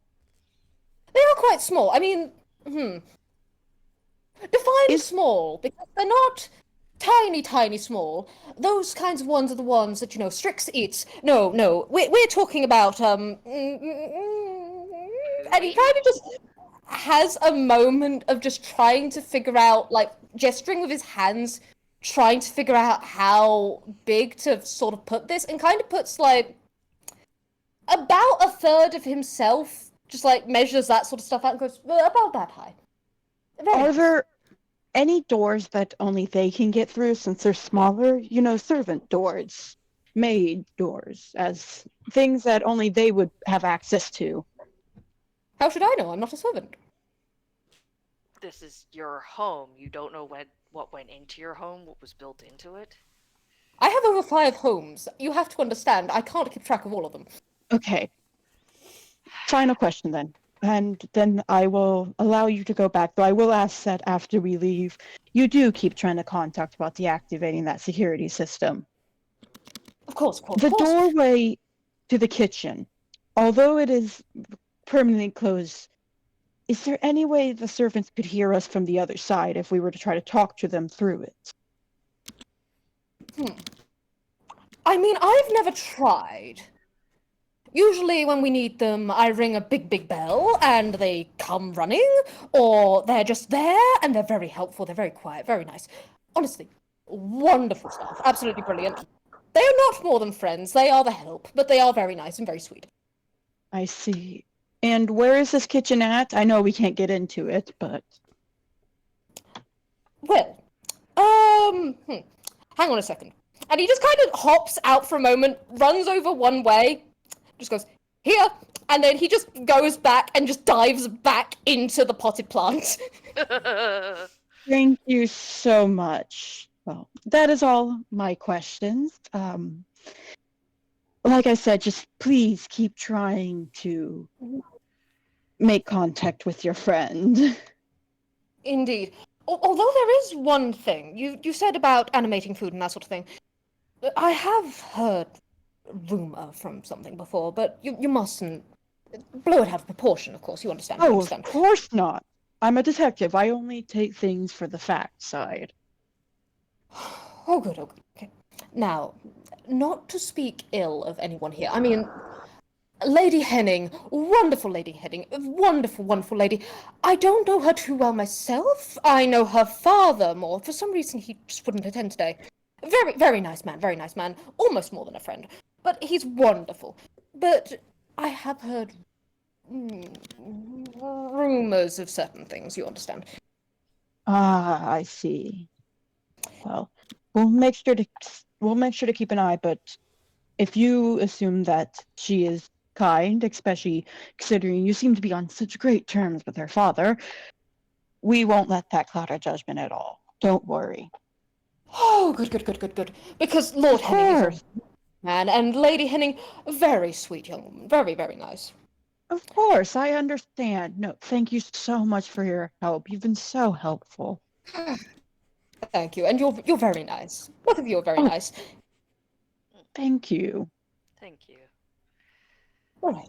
And he just goes back to pretending to be a statue.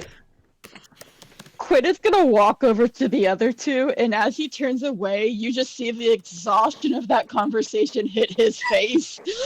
Yeah, Spica's like once they're a few steps away, Spica's just like, are you alive after that? Or Unironically, he is probably one of the better people I've had to ask questions with. I hate how that's true. Actually, I don't think we got Well. your name in that whole introduction at the front. Ah, yes. And he holds out a hand. Quinn, detective. I'm from Fort Sanan, as you heard. Here in Einquell for a little bit. Spica. Not exactly a tune with a last name, but she shakes his hand. And Okay. might as well introduce myself to the rest of you as well. Like I said, Quinn, detective of the West.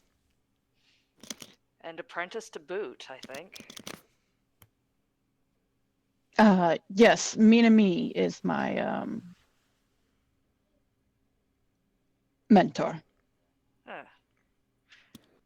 Here in Einquell, at least. I'm still learning. Einquell has a lot of different practices, as I was informed of quite early on into years. So I've been under the study of Me so I can relearn the rules. She's like, Einquell has a lot of different practices, and it flashbacks to Quinn being near sleeper going, oh, you're sad? Here, hands him alcohol. Yeah.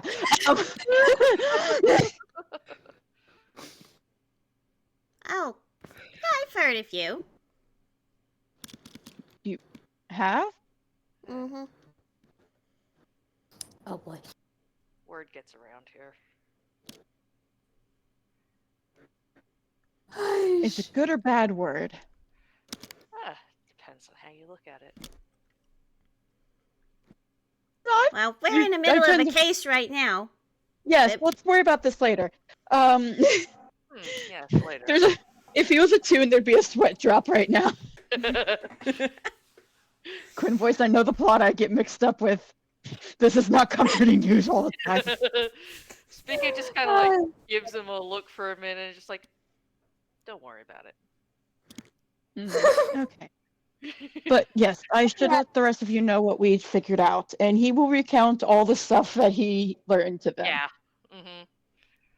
If I will say, if we can find a way to get to a certain servants pathway, if they exist, and I have an idea of how we could try and contact the servants, then I may have a way to access the kitchen if needed. Mm-hmm. That's handy. Also, while you were talking, Rye was rolling his eyes so hard that it looked like it could have fallen out of his head. He's just like, why are rich people like this? Ehri's just standing here, man. Like, Ehri's just like standing here awkwardly. Well, okay. Why don't we start with the dining room? And Agreed. we can go from there. Yeah. Considering where this is and where the kitchen is, they may seem connected, so there's a possibility we can contact the servants while we're in the dining room as well. Usually it's the place where you have your kitchen and your dining room right close together, so you don't have a whole lot of travel time between food prep and food consumption. It's very common in these kinds of buildings. Exactly. All right, well let's go in here then. All right. To the door. Is it locked? Or two-dimensional? It's not two-dimensional at all. It's going to be very easy to open. And this is where I'd just like to say, we've been going for about an hour and 40. Would people like a quick 5-minute break or so here? I'm good to keep going for now. Alright. I'm good either way. I'm good. Okay. Either way. It's once we've done this room, we can always recheck to see how people are doing. Alright. Okay. So, as you guys open this door, roll me Percepi or investigation, because oh lordy, this room. I am so... But I am neither rolling- will help him from that I am roll. rolling investigation because Rye gets advantage on that. Oh, thank fuck. Thank goodness he I should have changed 21. Ehri's proficiency to perception. And you got a 22. Ooh, nice. Alright, so we got a 21, we got a 14, we got a 22, and we got a 21. Alright. Okay, you know what? I'm gonna roll with this. So Quinn, I'm gonna make the executive decision that you're going in first, and your feet immediately hit something slippery, and you're basically taking the first like 6 seconds to go. Whoa, whoa, okay. You know that there's this one video of this guy who's permanently Oh, falling the over. eyes! Yeah. You're kind of doing that. The rest of you, meanwhile, let me just get this wonderful place. As you see, pandemonium. Huh. Oh, dang. This room is in complete anarchy. You can see why Lord Parcher was lamenting his wonderful, wonderful, table, because the table looks as though it's been body slammed by a 9-foot tall rotisserie. Mm-hmm. Oh, dear. It's... As you're looking around, people got quite similar roles on that front. It's Quinn, once you manage to get your bearings, you're gonna get, this place is damn bleached. It is like a storm has come through here and everything's in a flap of disarray. And you do just see things have been kind of plucked up and thrown. You do see, like, the correct amount of chairs for how many people were meant to be here. And there's just... everything's kind of been thrown to one side. You kind of can see that there is one side of the room, the right side of the room, which seems as though everything's kind of blasted to the left. So you can figure out which direction the kitchen likely is. Yeah. You Well, also... You were thankfully also told which side the kitchen's on too, which... Indeed, if you hadn't known already, you'd know Yeah. now. And you kind of just see everything smashed. You understand why they were covered in foodstuffs earlier. Because there is just like cranberry sauce, there's the boats over there with Brussels sprouts everywhere. There is just every different kind of dish and wine glass and all that sort of stuff is just strewn. You do also see, like, one of these chairs is just entirely covered in gravy. There is a gravy... There is one spot of it that is gravy-free, and it is distinctly chicken-shaped. And you can...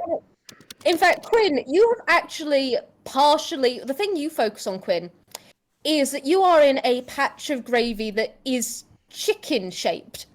It's all more chicken feet-shaped. That's what you've been partially in. I'll give more depending on where people go in this room. I will let the others go first, because while Quinn has ideas, he did just take over the recent interrogation. He's also dealing with a bit of a gravy situation. He's got a little stippler situation on his hands. I think Rye's gonna come over here, and he's just sort of gonna measure the trajectory. I can speak. It's like, okay, it came into the table with force from that kind of direction, and then he will about face. Okay. And he's gonna be paying particular attention to like this part of the wall.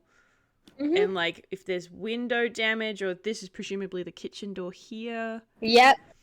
That is specifically the kitchen door, which, with that sort of investigation, Rye, you know, Wile E. Coyote kind of stuff, it looks a bit as though the door was, like, smashed open and the wall smashed open, but you can't really get a proper look at it because it's now 2D. It looks as though someone painted this pandemonium onto the wall. Ah! My dude, there's evidence under here. This is so inefficient and inconvenient. Rye's gonna start picking at it to see whether or not he can like peel it off like it's in a Wile E. cartoon. Alas and alack, this wall is secure. Spica goes over to that area, and she just kind of like, well, if this is where the door is supposed to be, she just raises her hand and just like, knock, knock, knock. Hello? it's... Speaker, roll me perception. Another person. Quinn stops slipping, sliding 11. enough to walk over here to listen. I'm going to roll for someone, and I hope they roll. Honey! Honey bunches! Okay. Oh no! Oh dear. Okay, so you knock, and you do just hear, and then you just hear frantic scurrying as someone just like, you also just hear a tiny little door just. Quinn You get the perks feeling up. you get the feeling someone might have been there. Oh my god. We're not a giant 9-foot tall rotisserie turkey, if that helps. It doesn't have the ability to speak. It's headless. We're just here to see if you're alright. We're the help. Quinn nods. We're the help. There is dead silence. I didn't expect this character to get a nat 1. This Oh. You can get one thing from that though. Mm-hmm. With your perception, it's Quinn. You specifically earlier, you and Spica both heard and were talking about the idea of servant corridors. Mm-hmm. Yeah. You get the distinct feeling there was someone in there, but then you heard that door. Mm-hmm. So there is a way to maneuver around this place. So thankfully, it seems as though the servants aren't completely trapped within this bit. However, how you can access the servants is a bit up in the air, seeing as the wonders of this security system. You might have to chase them up later on. But you get the feeling you might be able to somewhere else. Actually, can I make an argument for a role of something? Oh? So Ehri is he is a street magician right now, but he is also like a stage magician. He just doesn't lay claim to that title for his lore reasons. And a lot of being like a magician is like you have to maneuver the space around you and like the stage and like the building itself to pull off a lot of your tricks, right? Mm-hmm. Which means he actually has like a decent grasp on like architecture and like hidden rooms. Mm-hmm. Would I be able to make an argument to investigate like the walls and stuff and see if he can figure out if like servant corridors even exist? Okay. You have stumbled upon something that I very much appreciate and actually am working into this. So yes, you will not be able to find one here, but if you roll well now, I will point them out to you as they come up later. Will anyone like to give me a help action? Rye will, because Rye knows fancy mansions. Yep. So, well, I Quinn think I will. do, so yeah. Sorry, go ahead. Alright, in that case, what is your investigation? God damn it, I shouldn't have put it in. I should have moved it. I forgot to move it for this. Okay. I'm Does saying that help? here and now. This is actually me going here and now. Would you like to move it now because I am being a gracious DM and you genuinely wanted to before this? No, I have to be fair. I have to be fair to Okay. myself. Okay, I thought I'd give you that permission, like genuine DM's permission to do that if you so Jesus wish. Christ. Oh, The dice are mean! 1 second, let me check something. Oh dear god.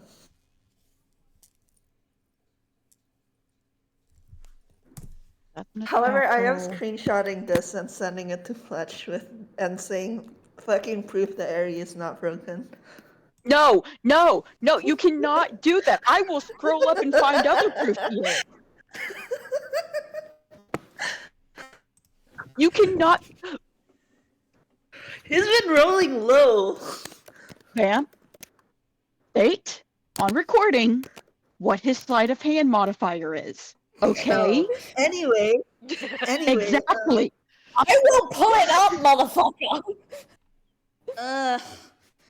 Anyway, unfortunately, that is pretty low.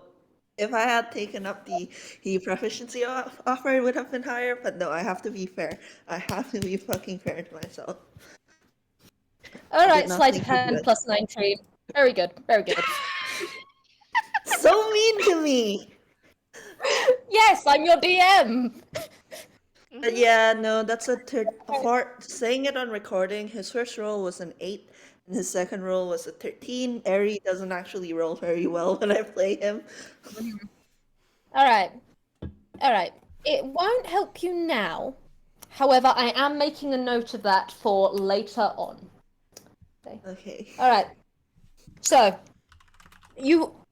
I will say here and now, though, the thought does cross your mind and stay with you. That there Alright. are these servant corridors. You don't know where they are, but you know they are here. All right. People who are studying the wall. Is anyone studying the table or the chairs or anything? I mean, I could have Ehri do it since he didn't follow everyone else. Oh, Go for it. sorry. I thought Defy the nothing. mob. Defy the mob. Sure. I mean, I don't think it will be high roll though. Yeah, he just doesn't roll well historically whenever he rolls investigation. Okay. Pat's I think with that, Ehri, you do get you are right where the gravy is. Oh my god, there is so much gravy here. There is a sheer overabundance of gravy. It is impressive just how much gravy there is. It's just inhumanely ridiculous amounts. Obscene And it amounts is of just gravy. Yeah, there are obscene amounts of gravy. There is just so much gravy. It is enough that you saw Lady Henning absolutely gravy boating. There is this entire chair is just covered in it. There is still some in the gravy boat. It's like a gravy boat of holding. You do see some on the table, which does twig as odd, but you can't figure it out. You're mainly just here, just looking at that. Looking at the floor where Quinn was. And with your hindsight, you can actually remember as you were coming through, there was gravy on the floor in other places as well, a mad dash sprays of gravy. You're just kind of sitting here just how? How? I mean, wait, wouldn't it make sense? Because they all saw that the hen was covered in gravy, so the matte spray of gravy elsewhere would just come from the hen, wouldn't it? 'Cause Indeed, she that's would have probably been what you're coming through. Yeah, I mean, yeah, she was dripping all over the place. That poor hen. I am so sorry, Lady Henning. I'm so sorry I did this to you. In Actually- any case, Ehri's just gonna stand there and be kind of quiet because he's not a detective. Local Alright. man feels out of place. No! Alright. No, How's Ehri. everyone else doing? I refuse to let Ehri feel out of place. Quinn's gonna look up. Ehri, have you seen anything over there? He kind of shakes his head because I don't think he'd bring up the gravy thing because it makes sense to him. Yeah, of course, the fucking hen ran away from here, so she tripped all over the hallways. All right, just let us know if you see anything, okay? Thank you, my boy. Aw. Alright. Quinn So, will remember. we've got... His heart melted 5 times right then. Hello? Aw. Quinn voice. Okay, Alright. nope, this one's good. Bless. Well, thanks to this Is anyone stupid else... security system, sorry, this door is completely useless to us. What were they eating? I mean, apart from gravy. Mashed potatoes, Well- cranberry. The turkey. We're not sure about the turkey yet, whether or not that was a surprise or something else. What I bet do they were know- surprised. They Oh, were yeah. definitely surprised. Because, Now, what else were they eating? Because apart from trimmings, like, okay, fancy. Even when you're having a fancy roast dinner, right? You have your main bird with the meat and stuff, and then you've got your gravy and your sauces and your little sides. Is that it? Right. Where's Yeah. Where's the entrees and shit? Where's the extra? The turkey was the entree. The turkey no, was no. the entree. It's way too big for an entree, and you never have Yeah. roast first. And look at It's this true. place. Obviously, they're upper crust. And he does this sort of unimpressed movement with his hands. Yeah. He kind of crosses his arms. What's wrong with people up? Look, I'm pretty sure this table costs more than all of our rent combined. Quinn is sweating so intense. I'm sorry, guys. You have a nepo baby here. He slowly turns and looks at Quinn. How much is your rent? I don't. In any Remember? case, Ehri's gonna cut in and say the poor guy. Like, in any case, do we have any idea where we should head for next then? I If we suppose. can't get into the, you go.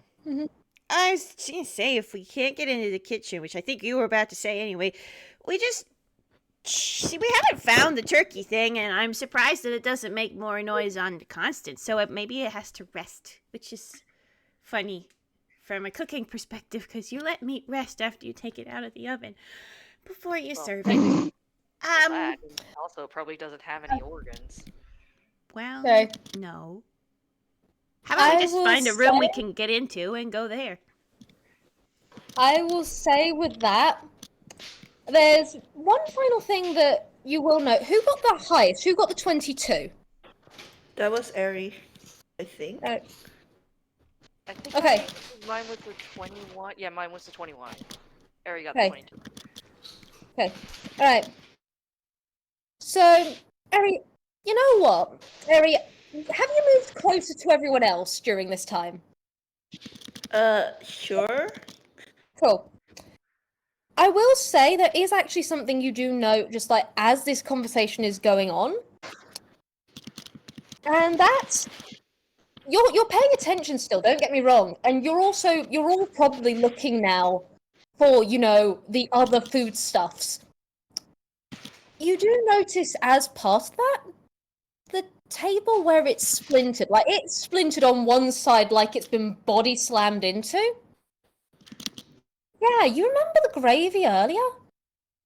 Yeah. There's gravy already on the table at the site of impact.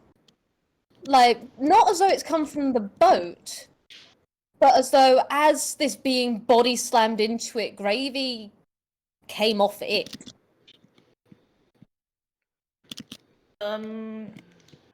See, the problem is I don't know if he mentioned that or realized that it's an important thing worth mentioning, because he's just like, yeah, it's a cooked, like, rotisserie turkey. Of course it'd have gravy.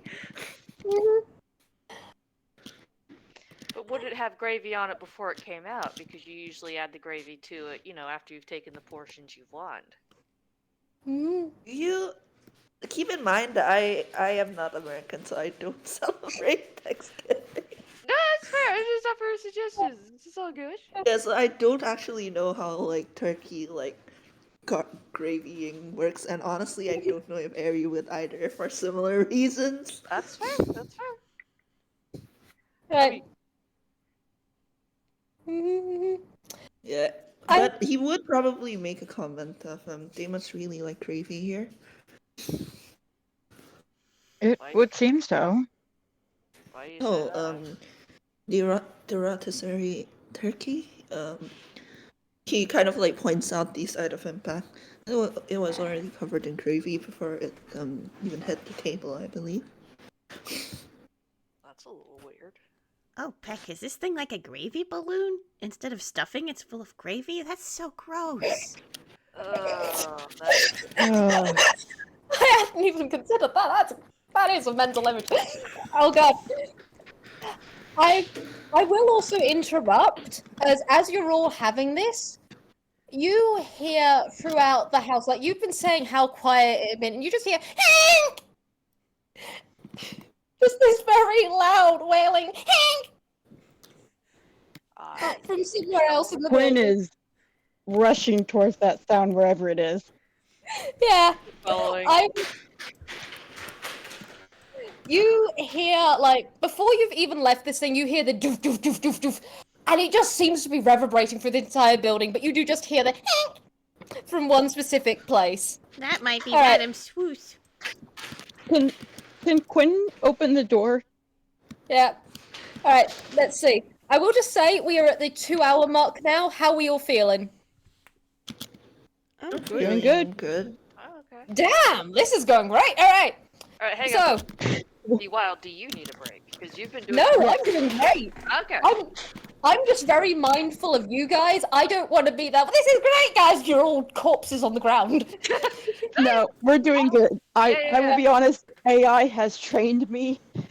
I've been in too many 6+ hour games at this point. Dear Lord. I just like to check on the DM too. DM important. Never be afraid to say that you need a break as well. You are the DM. Yeah, you're doing more Indeed. talking than the rest of us, and more juggling too. Yeah. I'm living my best life. All right. Awesome. Is everyone following? Yes. Okay. I will say, as you leave, you see even more gravy on the floor. You see Lord Parcher has basically upended himself to hide in the potted plant, so you don't know whether he's seen shit nor dick. But you see even more just like gravy everywhere. It seems to be just like this disarray. Oh, someone's having a major static at sea. Alright, Vamp. alright. It's okay. Up. What? You What's got up? lots of background noise coming through your mic. Yeah, it's perfectly fine. Oh, It just did sorry. me a little startle. It's alright. Okay, so you see gravy splatters just like here, there, everywhere. You can investigate that, but you are hearing just like hanks of distress. It doesn't sound female. It sounds distressed in a way, Quinn, I think you might recognize a little bit. It's the penguin. Penguin! Roll perception or investigation as we enter our next room. There we go. You're getting it back together, Quinn. Nat 20, dang! Oh, man! Right, Damn, that is a Whis. 19. That is a... Okay, alright. I am reserving the 29 specifically for Penguin. There is a nat 20. You're going to see the makeup of the room. Everyone's done well. Guys, oh god, guys, the picture is fine, like the image of this room is fine. This room is in such disarray. You are coming into a library, and there are books everywhere. Mm-hmm. There are several, there are 3 chairs at the back of the room. Mm-hmm. One of them is knocked over. They are scattered with gravy. There are books all over the floor in a way that is deeply upsetting to one little penguin who, Quinn, you immediately zero in on where he is, because he's shaking the bookshelf and he's just running up and down, just Aww. Can Quinn pick up? yeah, it's Spica, you're going to pick up on the makeup of the room. Mhm. All of you are picking up on just the sheer disarray of it. Spica, you're probably picking up on the gravy specific stuff of it. There is something you might note later on, but I'll get to that when we get to that. Meanwhile, the penguin is just here. He's got one book in hand. And I will say he's UPAing, and you know that specific way that puppets move, where they just jump up and down, and then it kind of turns and it's 2D and goes the other way? That's kind of how he's running about here, and he's got the big old wobbly eye. Just, Aw. Quinn's just picked him up. Breathe. my books! My books! Your books are okay. Your books are gonna be okay. My books have been gravied! Yes, but screaming is only gonna bring it here back so it will aggravate things more. So if you want it to stay away, you have to be quiet. Understood? What a carrot. Doesn't have a head to hear. The penguin just kind of looks at you, and it's got the big old wobbly eye. Like, there is the little white tear eye coming out of it. And then he just goes, and just folds one of the arms, just like go over his beak. Good job. Okay. Now take some deep breaths. We're gonna help with your books. But before we can do that, we're gonna have to take care of this situation because there's not much use cleaning them if it's gonna come back. Right? Come on, I'm gonna take you over. Yeah, your books are gonna be okay. I assure you. I'm gonna take you back to the others so we all can keep an eye on you and keep you safe, okay? But what about my books? I must Your restore my books books immediately. I wrote all these Do you books have myself. prestidigitation? Do you have prestidigitation? Then you No. cannot restore them right now. But I can start. I wrote a book. I wrote a book on restoration of books. It's right over. My book! And he looks over at one of them that's just kind of just pink gravied. Exactly. So, here's the thing, but you need to give yourself credit here. If you wrote all these books, it means you have all this knowledge. Oh, I do have knowledge. Exactly. I do have knowledge. And Quinn, my by the way, friends- is like kind of motioning for the others to come closer because obviously this guy's not going to stop talking. Oh, yeah. Yes. This guy is just there. He's clutching one of his books. You have found the entire time he's been with, like, here, he's always had a book in his hand.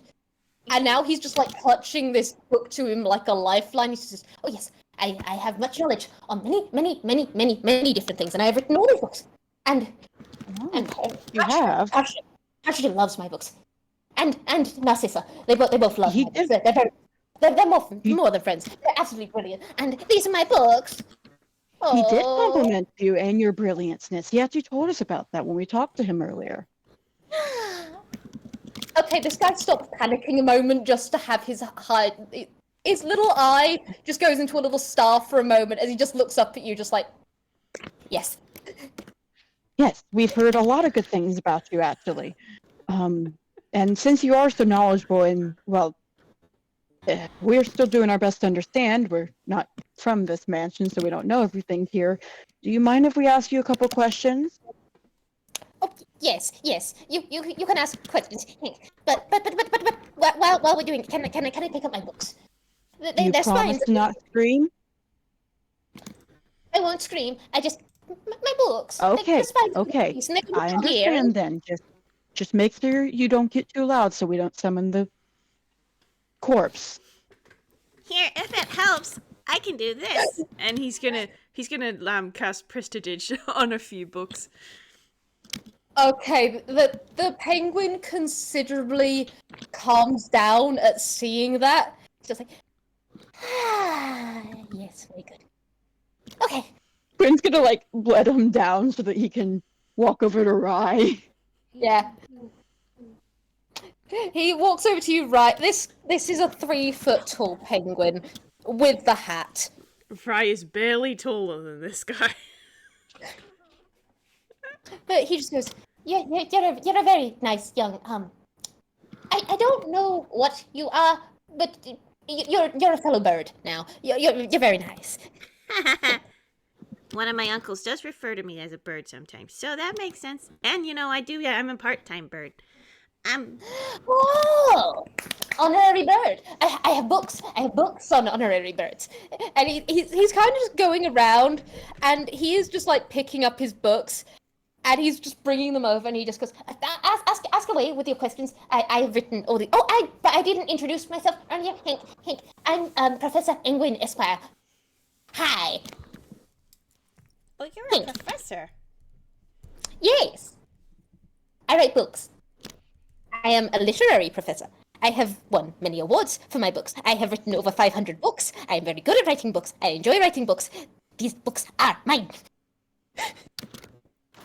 Rye is just sort of Solemn internally nod. thinking, Do I put this person in contact with my sister, or do I spare her that?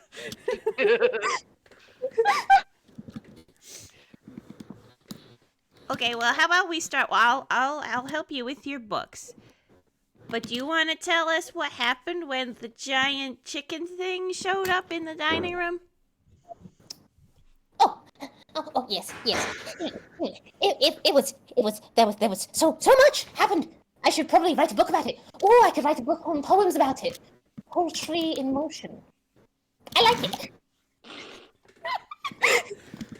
I recognize that line. Wasn't that in that one fanfic I wrote for like a Toonkind competition?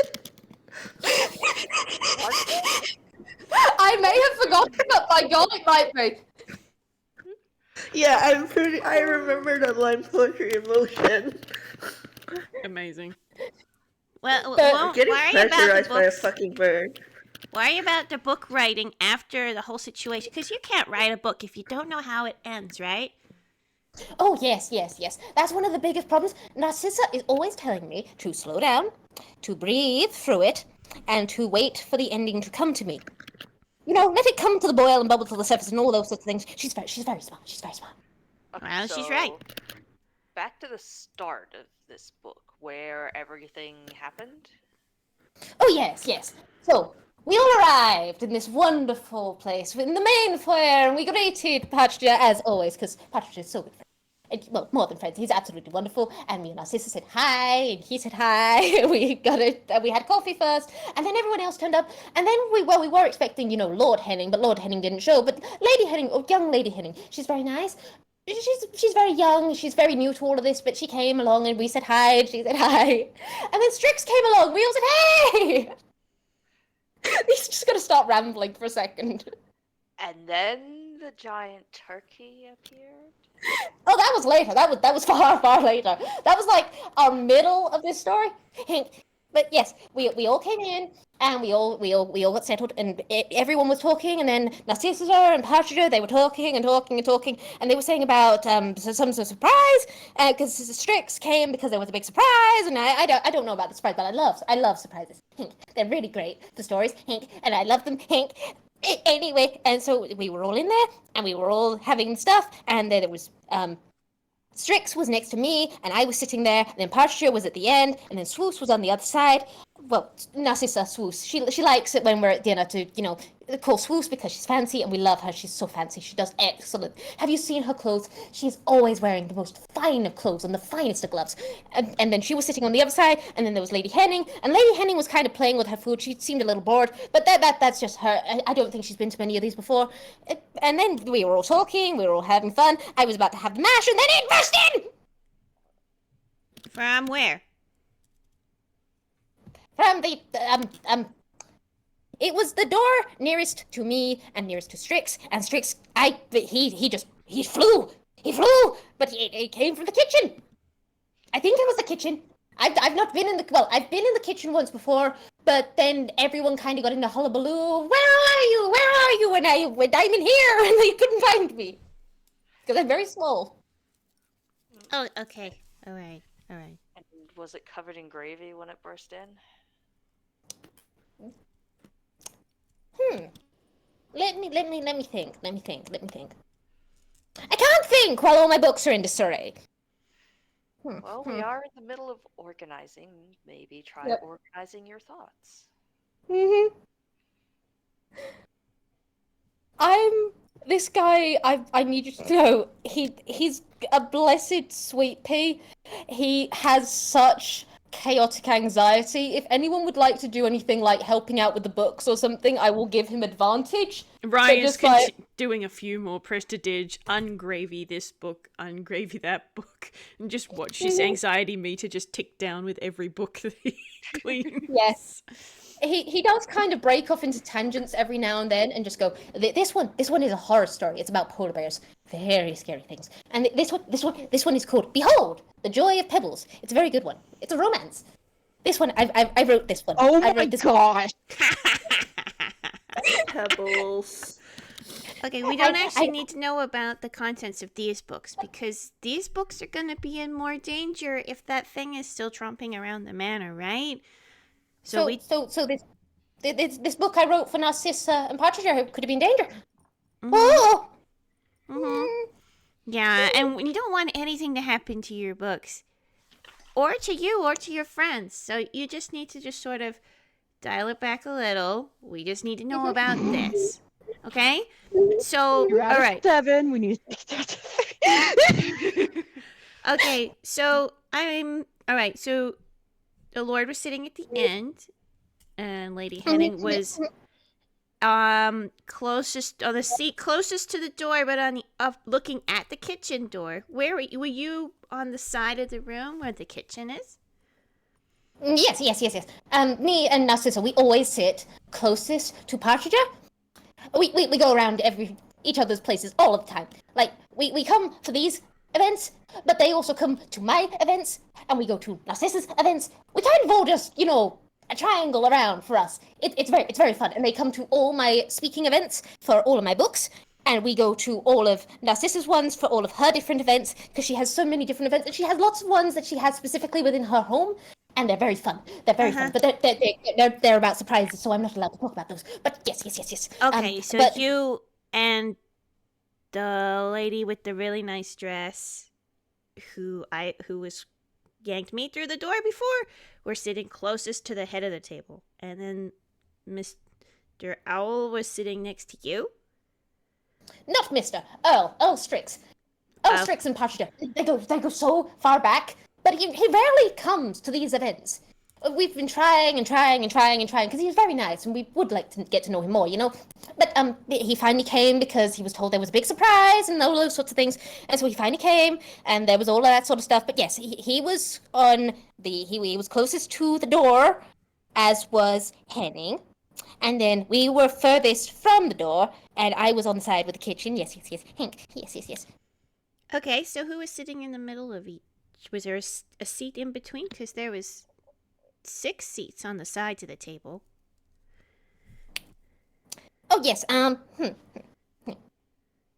We had planned for Lord Henning, and Lord Henning said he'd potentially bring a +1, so we did it, and then it didn't work out. So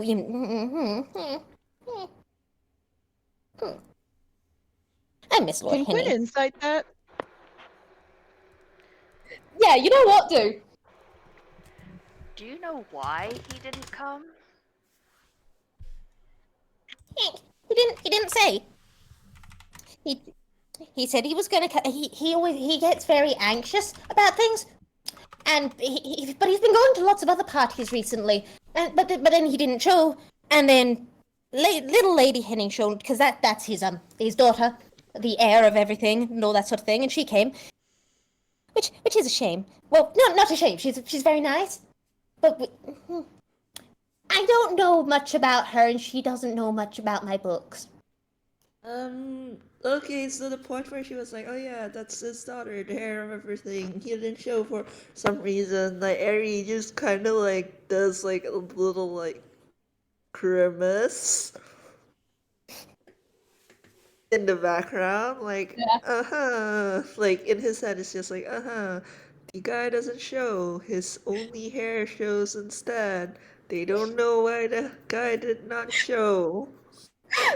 I'm going to say here and now, Lady Henning is made of porcelain, and this giant rotisserie is distinctly non-porcelain. I just want that known. Yeah, true, but like Ehri's just like, I sure hope I am overthinking it. I need that known. But It's too dark for this setting. yeah, let's see. With that insight from Whis, honestly, Professor Engwin does actually seem quite sad that the other guy didn't show up. It is that disappointment of I wanted to see my friend and they didn't show up. Aww. And not even like the sheer fact of also didn't show up and didn't, send word of sorry, I can't make it. It was literally daughter showed up without him. Yeah. Okay. Quinn voice, we absolutely need to interrogate the daughter. Okay. Does he say that out loud or? No, That's in his head. Sorry. Okay. So it bursted through the kitchen door, you think, from behind you. Yes. And It then, burst through, and I What ruined is- my mashed potato. fortunately, Professor Mashed Potato is replaceable, but people aren't. So that's why it's really important to get to the bottom of this. Do you remember what it did apart from causing one-time destruction, etc.? Like, was it just carrying on or doing anything in particular that you remember? And was it Well- covered in gravy? And was it covered in or filled with gravy? It didn't go squish when it hit the table, so I don't think it was full of gravy. But it. Now you mention it, it did have gravy on it. Yes, yes. Kind of like it was just already sheened in gravy. Okay, Ehri just had the dumbest thought, so I'm gonna I'm gonna say it, especially since Yep. Ehri has a habit of talking to himself. He says that, and everyone just hears Ehri, who is just kind of talking to himself, "Ha, imagine if the gravy was what made it come alive." Oh. Slowly turns Rye to is look at just him. looking at him. I mean, That's not actually a bad theory. Hold on, let me write that down. yeah. It's not outside the realm of possibility anyway. Quinn nods. And Einquell, absolutely, it's a possibility. Mm-hmm. Oh right, Do you- this is Einquell. Do you know who made the gravy? I'm sorry, I don't. I came. Narcissa and Partridge were already here. They were already. I might have misspoken earlier. We all said hi, and when I came in, but Partridge and Narcissa were already here. I came later, and I don't talk to the servants much. I used to try, but they get very skittish, and they don't seem to understand when I'm just like, hi, I want to interview you. They kind of go, ah. I don't get it. I don't get it. But Oh. anyway, but yes, everything was happening. What was the question again? It was about gravy, but I think we've got our answer for that. Oh, good. But Did I you have, see I where have your this- friends I went? wrote a book on gravy once. I That's wrote a book okay. on gravy once. We might read it later. Did you see which direction all of your friends went when it burst into the room earlier? Yes.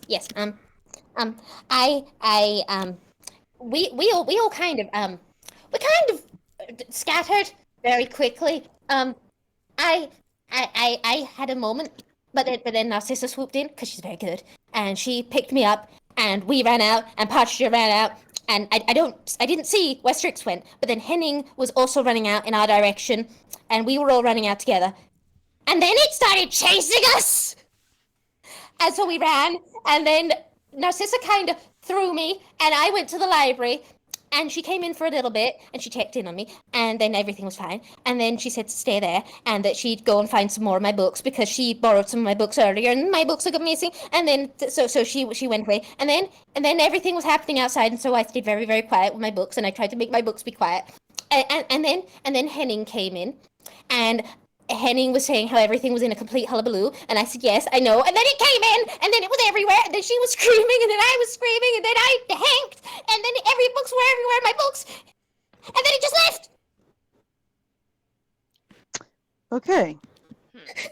I should know, every time he's doing this, his little arms keep waving everywhere, like super empathetically. Mm-hmm. Mm-hmm.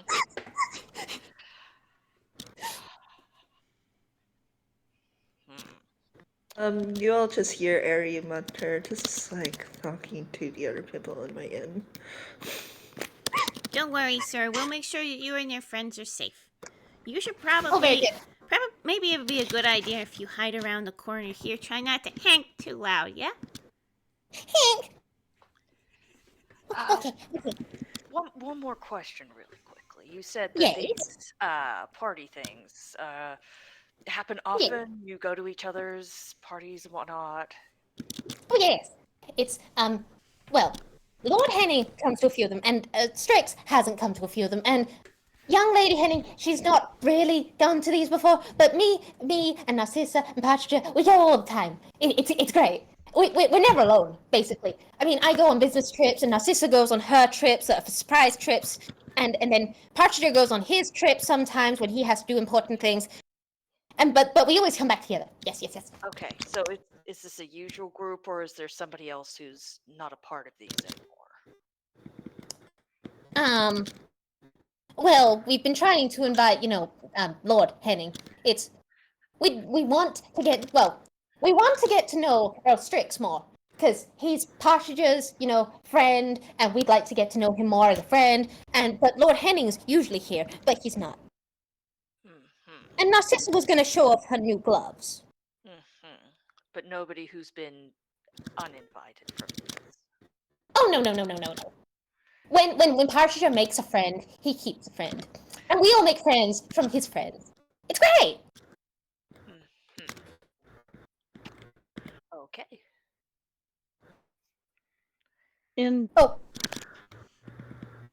I have a question for you. Oh, yes. I love questions. I love writing answers to questions. Please.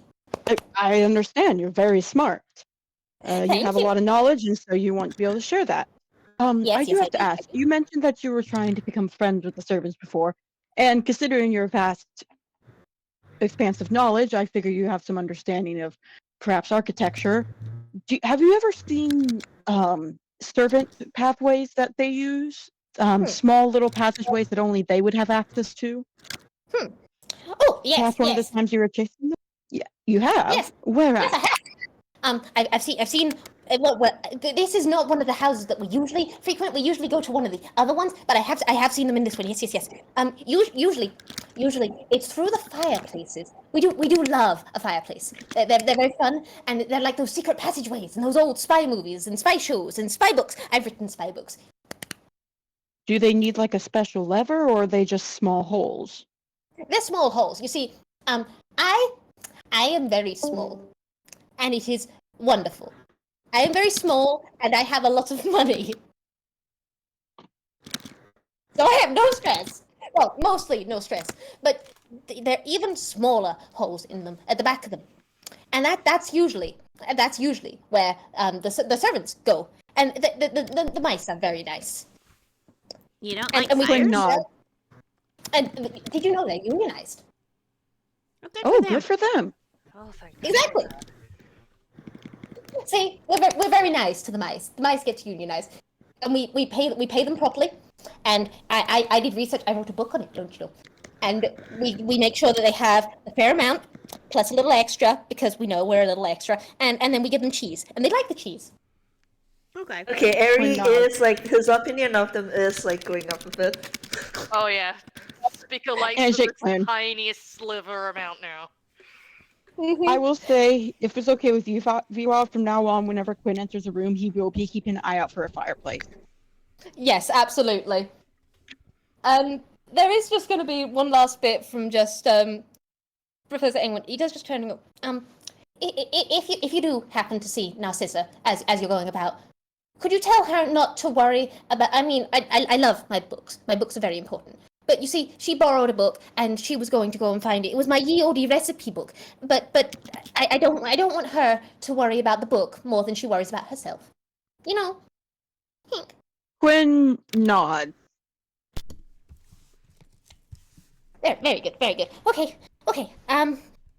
So I have realized something about myself that is going to make me very, very useful in these times, at least for me and for protecting my books. And he just kind of goes up to one of the bookshelves, and then he just goes 2D and like partially slides between them. He's just like, I can hide better.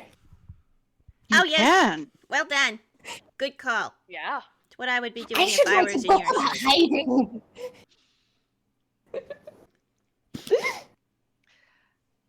Okay, let's just go and find another room. See if we can find any more of the party guests. Wait, one last question before we go. Oh, yes, Hank. What was the do you remember the name of the recipe book? Ye olde recipe book. Got it. Thanks. Thanks. Okay, let's go. We got more people to find. Alright. I mean, there's a carpet right here. I could just follow it around, see where it goes. Yeah, we could just follow the gravy trail. Yeah. I want you to know, Spica and Rye, as you come out, you're surprised at the sheer amount of gravy trails on this floor. Like, how has it managed this when it was being so loud earlier? It is honestly, it very much, you know, the that. Anywho. It basically seems as though while you guys were in there, that it's just kind of gone around the entire like main foyer. You still see like Lord Partridge's, you know, rump. You don't know how helpful he's going to be, but you have identified 3 out of the currently like 6 available rooms. The cleaners better get overtime for this. You hear. Go ahead. You do hear, for like, as you're saying that, Lord England just go, they're also unionized! Oh, good. Good. Okay. So he said there was like a kitchen door up this way too. Yeah, Check it real quick. okay. It's... You That you guys just hear from Ehri, like as you guys are walking, like this is clearly him just talking to himself. You just hear, if the rich people back home were this nice, I'm sure that people would like throw rocks at them less. Remind me to ask what it's like where you're from at a later date, Mr. Ehri. Well, unionizing was the sign that he gives. Ehri, as you're leaving, it's very, very faint, but you do hear the ever so slightest giggle as you leave just because of that comment. It wasn't an Engwin giggle, and you're not sure who it was. But there was a okay. giggle.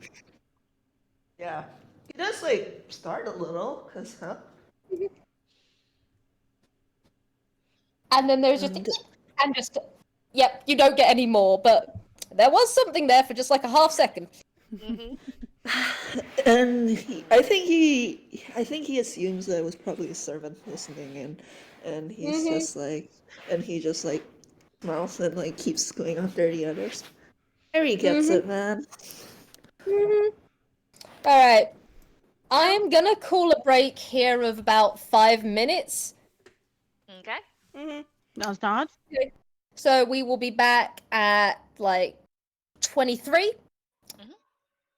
I'm gonna have a sip of my coffee, and I hope Hell you guys yeah. are all enjoying this so far because I'm Oh, loving absolutely. it. I'm enjoying it. Be right back. Yep, there. Open back up, and for convenience sake, I have put 3 exclamation marks next to the currently accessible rooms. That's not. Alright, so, where, pray tell, are we going in this moment? I'd like to go the one that is closest to us because it has the smallest amount of travel time. Oh, brilliant. Makes sense. That makes sense. Quinn will Okay, follow. Yep. okay, are we all going? Making our way downtown.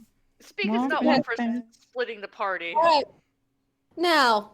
I love a little collection of names. Yep. Now, for most of these, I would usually be saying make a perception. However, at the start of this one, I would like all of you to make a dex check immediately. Yay. Make a dex save, Remember- motherfucker. Make a dex Add save. +3 to that save. Add Okay. +3 to that save. Oh, Quinn, honey. Well, can I make a joke in light of our conversation we just had? Yeah. Quinn is doing amazing at proving that he is not a threat. That's a nat 1. Oh my god, Oh my He is- gosh. He is doing incredible at proving he is not a threat because Oh, look shit. at this Okay. absolute mess of a human being. Alright, so that's a nat 1. That's a 16. Rye That's gets a nat rolls 16. for the first time all game. Hell yeah. So, Rye, this probably makes sense because you can go 2D. Uh-huh. I'm actually going to roll for this. Like, one of you's going to get mullered. I'm sorry. Okay, so that is a... Alright. Okay, that's a dirty 20, as you guys are just coming in. And then you just, like, you're at the door just like, okay, let's investigate this new thing. No, turkey! Behold! Oh, The wow. rotisserie turkey bursting out the room right as you open it. You don't know how you didn't hear it. It's like it has stealth mode or something, as it just bursts past you. Quinn, I've got to get a D4 here because there is a minor amount of damage, and I mean minor because this is a soft game. You are Don't taking... worry, I would not have taken it as angst. Yeah. You are taking 2 points of bludgeoning and gravy damage. Quinn is just on his back on the ground, covered in gravy. Yeah, alright. Who else got below a dirty 20? Alright, let's see. Ehri! Buddy, but I will say, Yeah. do not cover him in gravy, because he is handing me, like, bad, like, sensation, bad touch. You got a 19, so it's basically, it hits you in the suit with one of its, like, wing arms, as it's just pummeling past you guys. Just gobbling. You guys get absolutely mullered for like 2 seconds. You hear it burst into another room, someone scream. It's in there for another bit, there's another doof. It goes into another room, there is another scream. There is just so much screaming going on in another bit of the building. On the plus side, you think you figured out where other people are. On the downside, you guys got gravy. oh, yeah. Spica just picks herself back up, looks after the turkey, starts casting prestidigitation on herself. Well, that just happened. Especially because, like, you're a watery sort of toon, so it's just like, the gravy, it's gone. She's not a watery toon, she's just tuned. Ah. She just prestidigitation. Well, okay, we can either go in here and see what's left of the room after it's been occupied by this turkey, or we can run after it. Question. Wait, hold on. Question, please. Did Spica prestidigitation, everyone? She just got herself so far.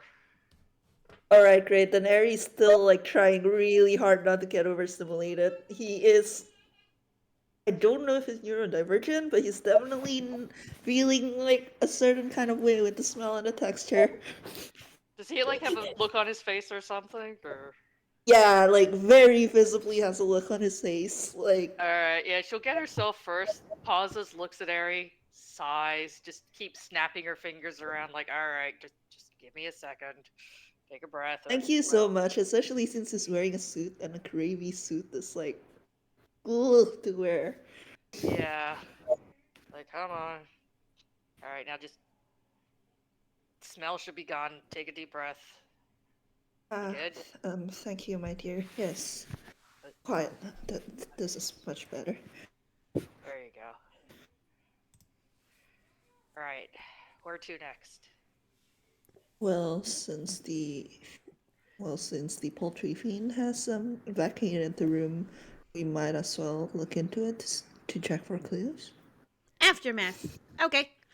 Sounds like a good plan. Alright. And Ehri's gonna help Quinn out since Quinn did not want that. Yeah, Quinn is just on the ground, face full of gravy. Covered in footprints. Yeah, there are the bone, like, you know the bone legs? It is a cartoony sort of thing, so you have just got those little bony foot imprints. Your spleen is slightly bruised. Ow. They're You on now your back. know, Just you like- now know what a rotisserie chicken being massaged must feel like. Okay. And Quinn's gonna, like, take Ehri's hand and pull himself up. He kind of just stands there like a wet, dripping cat. Don't let Leo find out. Got it. Do you want to roll an insight on Rye? Sure. So he has decided that he is going to be one end or the other. Sorry, that should have been a +4. So that was a nat 20 to follow his nat 1. Okay, great. If you glance at Rye after the Leo must not find out, you get this. You see this look on Rye's face. I am telling him immediately. You know. Oh, Moon, help me. Come on, we got a case to solve. And Rye's just gonna snap his fingers as he walks past and prestidige Quinn as he walks by. Oh, thank you. Nice. Come on, let's All go. At right. least Leo won't kill me for bringing gravy home. That was so funny with it just disappearing into the pink.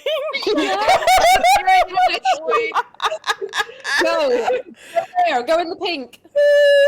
Where? Go in The there. pink. Go into the Oh. thing. The whole- Alright. Yay, Ehri joined us. Okay.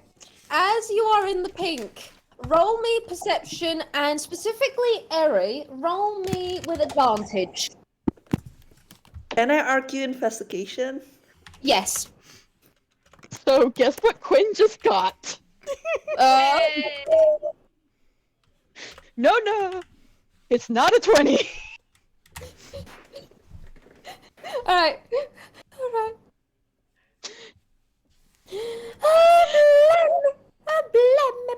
Blame. Alright. So that is he's no middle slider, my guys. Alright, so it's Spica. You and your cats are probably dealing with the gravy everything and the pillows in disarray because this is a lounge. Mhm. You've entered a lounge that's got even more books in here as well, might add. Mhm. It's thankfully the books seem to be far back enough on tables that they're fine. So we're not going to have, more tears from Engwin later on. That's useful. But yes, with that fucking one, Quinn, my guy, you're probably having another moment with the gravy slippages. Wait, can I add maybe the reason Spica got Yeah. low as well? He slips some face plants in the gravy again, and her cats aren't just taking this time. Like the cat hops down and is immediately going over nim. All right, Quinn is just laying there, accepting his fate at this point. He's not going to get up for a minute. yes. All right. I'm gonna give with Rye. You got a 21. Mhm. Okay. You are looking around this room, and this is the lounge. This is a nice room. It's got certain parts of it. I will show what the room looks like in a minute, I promise. I haven't forgotten that. But you can see different chairs and that sort of stuff. There's enough chairs for lots of people to sit down, but it does seem to be color coordinated in threes, as though sometimes it's just you're getting the hint, especially with certain photos and paint, really, really expensive commissioned paintings on the walls. The Partridger and Narcissa and Engwin, yeah, they're definitely more than friends.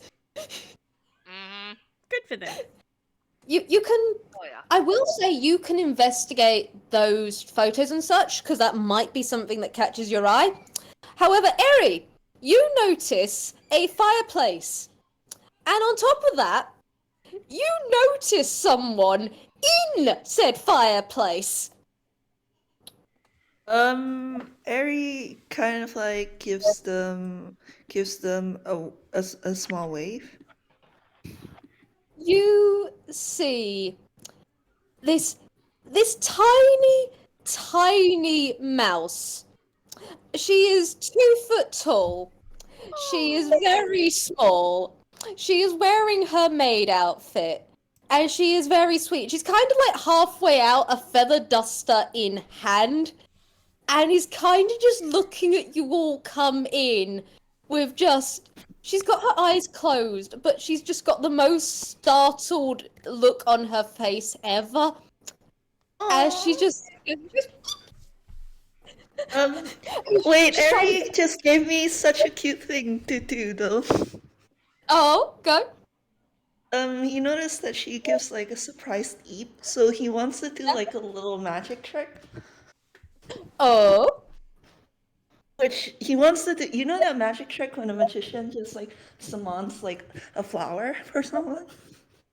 Oh. Oh, She's Ehri. got- Okay, I want you to know specifically because she has a flower in her like little headdress. She goes to go, and then she just kind of sees that. She goes, "Oh." Thank you. And he just like continues doing it. I'm just gonna roll an advantage because he has magician tool. Oh, his sleight of hand? You mean?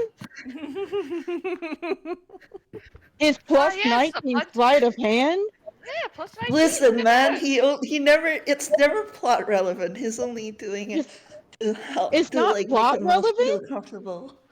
31. It's not plot relevant? That 31 from a 31? plus 19 Oh my is not gosh. plot relevant? When we've been trying to Anyway. contact the servant this entire time? Wow, Vamp! Anyway, Wow!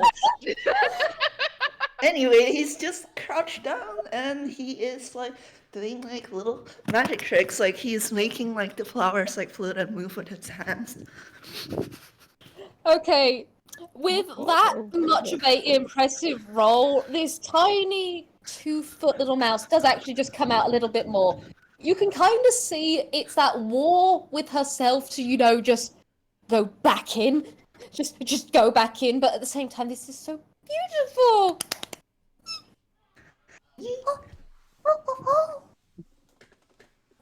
Hello, my dear.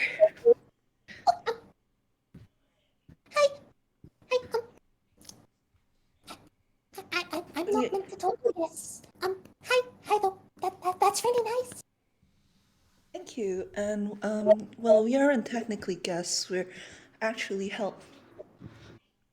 Oh, so, wait, help? As in, like, you don't look like seven. You're wearing a suit.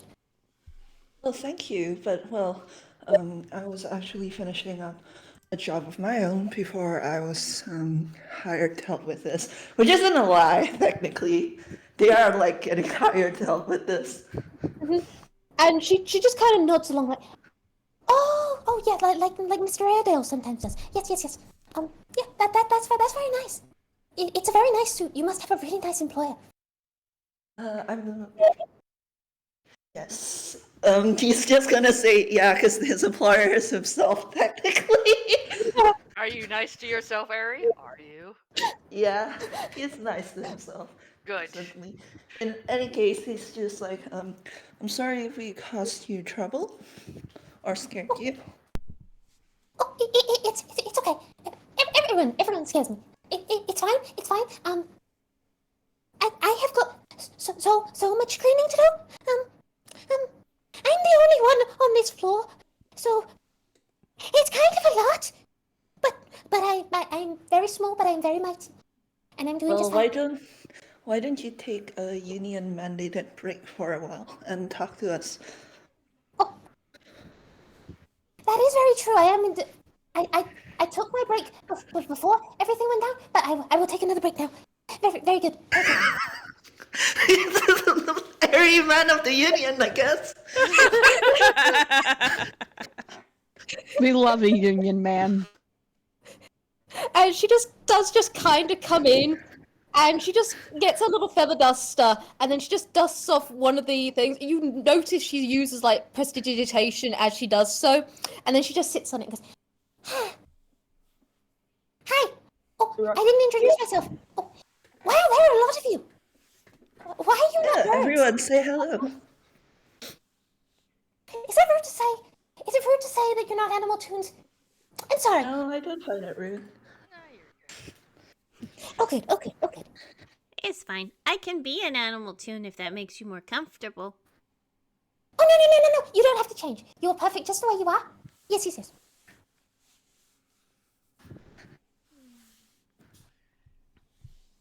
In any case, and he kind of like elbows the others, like, introduce yourselves.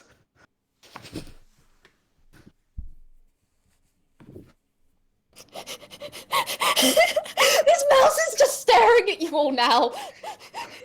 Guys! With her eyes shut, but she's just like expectantly looking at you all with the little nose twitchy. Who wants to go first in the introduction brigade?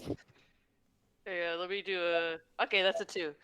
Spica kind of reaches into her hammer space and pulls out like one of those aged crumbly cheeses. My name's Spica.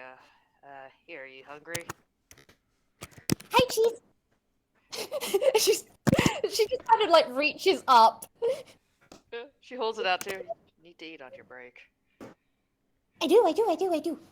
We have lots of different cheeses. Cheeses for us misses. It's great. Well, she introduced herself onto the others if you want to.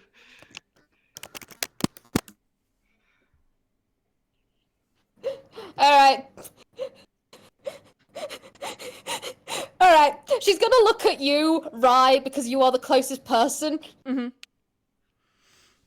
Oh, my name is Junior Detective Little Rice Stagehand. It's nice to meet you.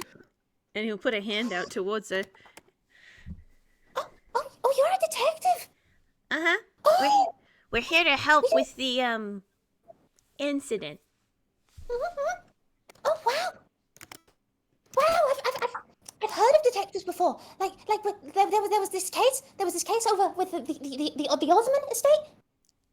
One of my cousins was the chauffeur there. There was a big problem over there, but it all got solved, and he got back pay. It was great. Oh, yes, I do remember the Osman case. I was on that case, too.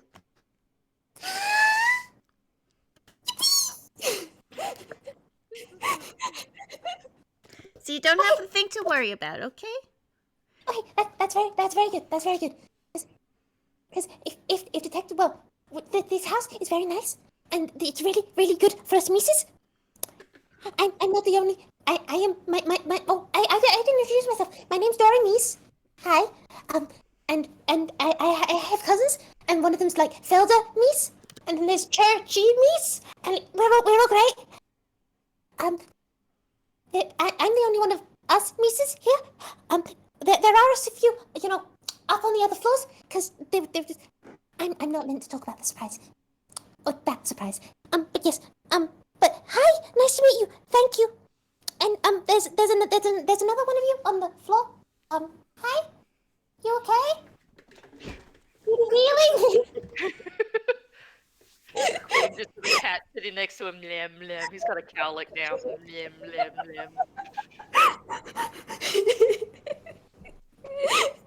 Me out of character. This is me out of character, to be clear. Quinn, introduce yourself. Where are your banners? Oh, please. If Ehri doesn't, Rye will. Quinn, who's probably by the time they started introducing themselves, try to stand up. I'm going to roll a dex at disadvantage because I'm Yes. sorry, that was a nat 1 and this is Okay. hilarious. Okay, he is saved by his modifier. I'm going to make it just a normal deck. Mm-hmm. He does not get his little additional stuff, but that is still 12. So he's able to, after some slipping, stand up. The cat is now on his shoulder, still licking the side of his face. Quinn, Detective of the West. Sorry about my appearance right now. Oh, what? Wait. We have two detectives in one place. I didn't know they It did would that. appear so. Yes, we detectives will often work together. We move in Really? packs. Yeah, Really? sometimes. I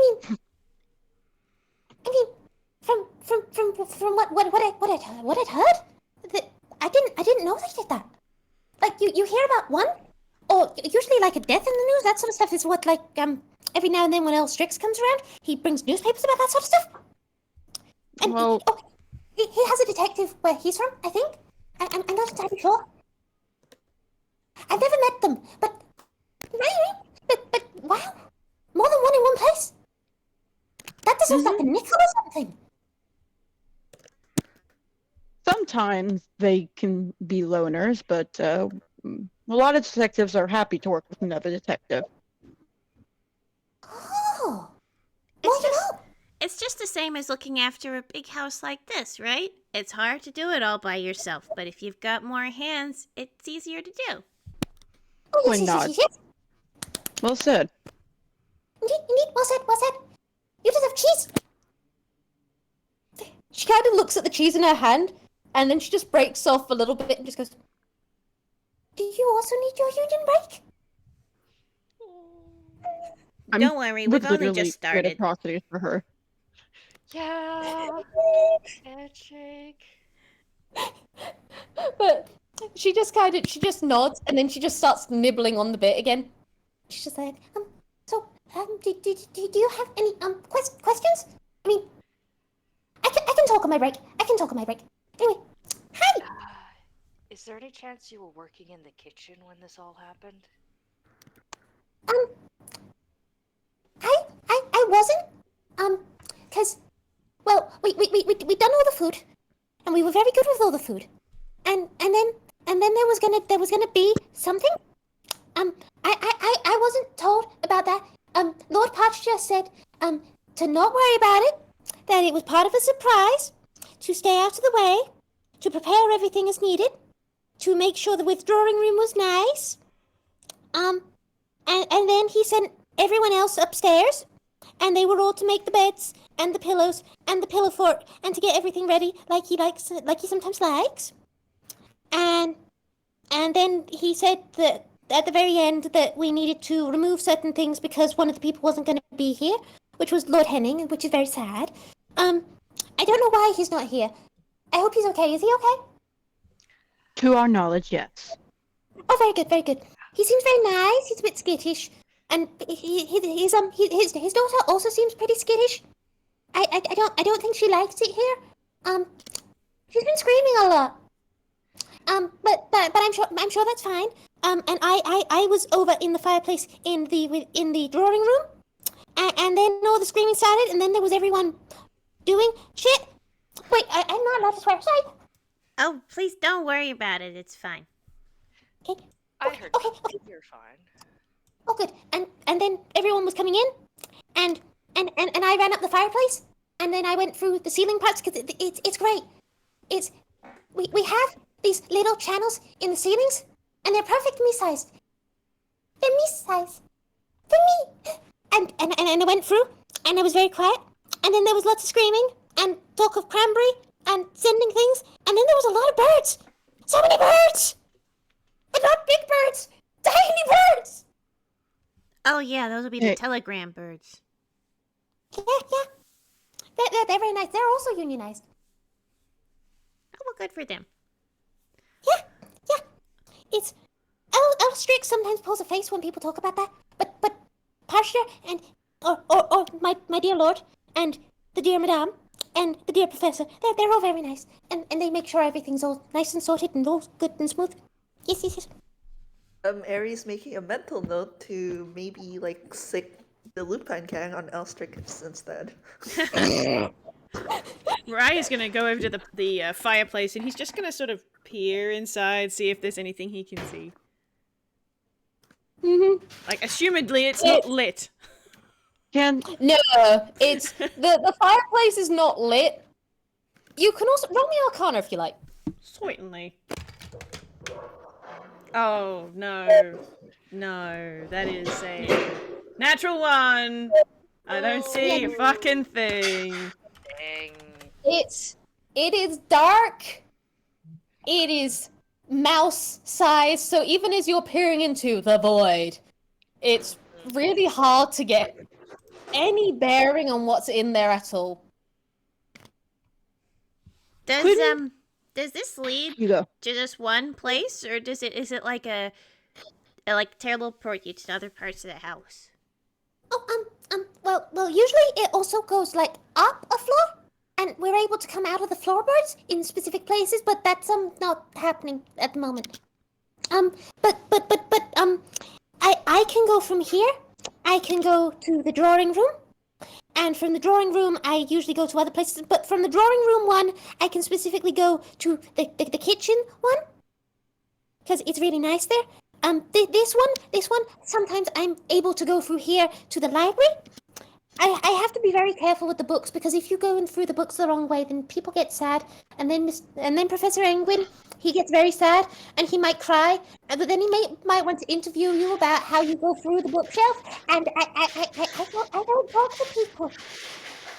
This is the most people I've talked to in like months. Oh. I feel that. Like, this is me out of character, not Ehri. Yeah. Ryska's gonna look at the others. Guys, I want to go through the tunnel. Agreed. Step. Alright. Mhm. Okay, you might fit the rest of you. I can fit, and Quinn is gonna reach into his pocket and pull out a miniature puppet version of himself.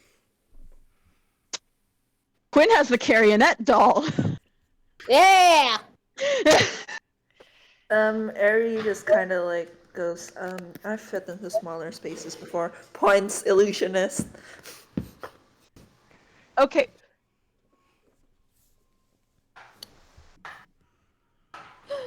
Dear lords and gravy. All right. Definitely gravy. Yep. Alright. So she takes a moment and just takes you all in kind of the Okay. And you're sure you're the help? Like, if I take people through here who are not the help, it kind of violates certain things, and I could get in trouble, and I don't want to get in trouble, because this is a really nice house, and I really like working here. Don't worry, you're not gonna Won't lose let your you get in job. trouble. You'll be fine. Okay. Because we're official investigators, this is technically part of our area. Oh, good. Because they were really nice, and every now and then, like, this outfit was designed by Madame Swoosh, and it has so many pockets, and she's so great. And the detectives do see Ehri take a look at them like, this is correct, right? Because he doesn't know enough about detective things to know if they're like lying or like lying to her or not. Quinn is not, in his opinion, lying, but Quinn is also from a very corrupt judicial system, so his area of Right. knowledge is not the best. Rye is a detective hey. of the Requiem. They like servants at the Requiem. Yep. This is thankfully within Einquell. We had to do it. We can do this. Mm-hmm. Spica's not a detective, but it's either going to be we sing her praise of how helpful she was, or we were never here, we never saw her, and never spoke to her. Exactly. All right. So, with that, I'm staring at you all going, dear lordy, how are you guys going to actually pull this off? Because this is like... This is claustrophobia central, my guys, but you guys have got, like, carrionet and that sort of stuff. Before we leave this room, would anyone like to inspect anything else? Spica's going to look at the windows.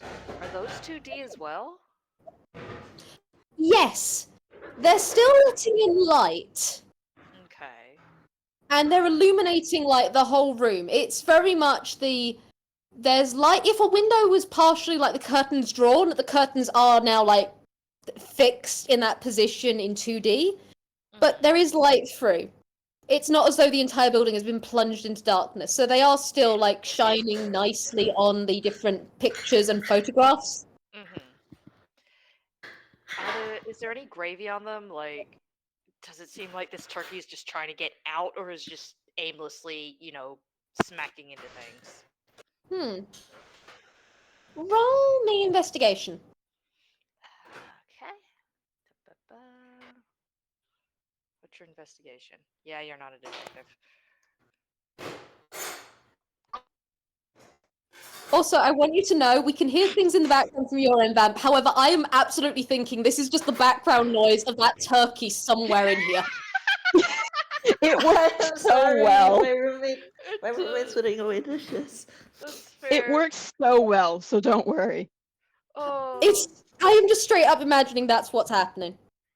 Yeah, Okay. imagine that's the turkey somewhere else. yeah, Okay. that's a 3. So Spica probably just looks at this all and is like, I continue to not be a detective. Yeah. Right. It's you can tell it's like there's one very perfect imprint of it outlined in gravyish against where the window is, but you genuinely can't tell whether that was it trying to defenestrate itself or whether it was just going. Especially as like there's like some of the photos and paintings are like jarred to different sides and those sorts of things. Yeah, that makes sense. Alright. Mhm. Oh, she goes back over to the group, goes to Quinn, takes the cat finally off his shoulder, and she's like, alright, trash can, you've had enough gravy. What's a cat? Don't worry, it's not gonna hurt you. You can step away if you want. I mean, if it's full of gravy, then it's probably fine. He knows. Nice. how to eat friends. Oh, friends. Yay. Okay. Oh, So we gotta go this way, and we gotta be quite quiet, because it's very important to be nice and quiet and not seen and not heard. And then we'll make our way through, and then we're gonna end up in the fireplace of the drawing room, and I have to poke my head down to make sure there's no one there, because if there's someone in there, I'm not meant to go in there. And then from there we'll figure out what to do, and we'll try and avoid the giant rotisserie turkey chicken thing that's super huge. If you can't come this way, then that's okay, because it's on the other side of the house or the manor or whatever we call it. There are a lot of different names for different buildings. I didn't read these things. I might pick up one of the books. The professor has written on these things before. He's written so many books. So Yeah, we know. We've seen quite a few of them. Don't And, worry, as long as we know where we're going, that's what matters. Can we all fit? I mean, I know that I'll be all right. Quinn's got this thing. Spica, will you fit in there? Nah. Trash can can go in for me, but that's about it. Do you want me to polymorph you? Sure. Cool. What would you like to be? Cat. All right, done. That is a little hyperventilating mouse who's fine. She's genuinely fine, but it's just like, what option can you go with? Oh, feline. Right. Wait, hang on. Damn. Alright, mouse. Mouse it is. Okay. is this just a straight polymorph spell? Mm-hmm. I would recommend choosing something with a decent intellect, then. Because the polymorph spell replaces your intellect. And if it drops too low, you stop gaining sentience. No, go crazy, go stupid. I mean, the cat's already out. The cat's out of the bag, folks. Well, she'll stick with the cat then and apologize to the mouse. All right. I will then polymorph you into a cat. Alright. Dora, to stop herself from overthinking, is just going to shove the rest of the cheese in her mouth. Mm-hmm. And I just have to Google something.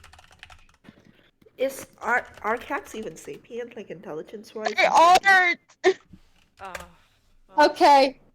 Alright, you know what? We are actually going to roll with this. Okay. Because we are going to do this. If the DM allows, I'm down for it. I just wanted to... Yeah, you know what? It actually works well for something. So, as we're going through, Oh, I'll just point out Spica- as well. Sorry, Vwild. Go So ahead. Ryan's going to polymorph Spica, but then he's also going to use his wild shape so that he doesn't have to squish. Love to see it. All right, Ehri, my love, my darling, how are you going to be doing? Because this is like, it's okay-ish. However, this is basically mouse adapted hallways to very, very small degrees. I feel like he would be able to do this though, because like gestures again at his job. He'd Yep. have to roll for it, I think, though, and I don't know Indeed. what that'd be. Acrobatics? It would be I'm gonna- acrobat. You go. Okay. I'm gonna agree with that and say it's acrobatics. I'm also, even if it's a bad roll, it's not going to be a bad thing specifically because of something else I'm going to do as we're getting to this next bit. All right, so I will roll the acrobatics. Can I argue advantage because he has experience? You know Feel what? free I'm to gonna say no. I'm gonna say straight specifically because this is such an unfamiliar territory and this building is weird. Okay, this building is that weird. makes sense. Okay. Okay, I should not have Alright. Alright, so let's see. Alright. As we're going through, I would like for Ehri, Quinn, and Rye specifically to roll a D2. Nice. Spica, you are automatically going to be getting one of the ones I've already pre-chosen Okay. because you are a cat. Yep. Okay. All right. So, brilliant, brilliant, brilliant. All right. So, as you are going through,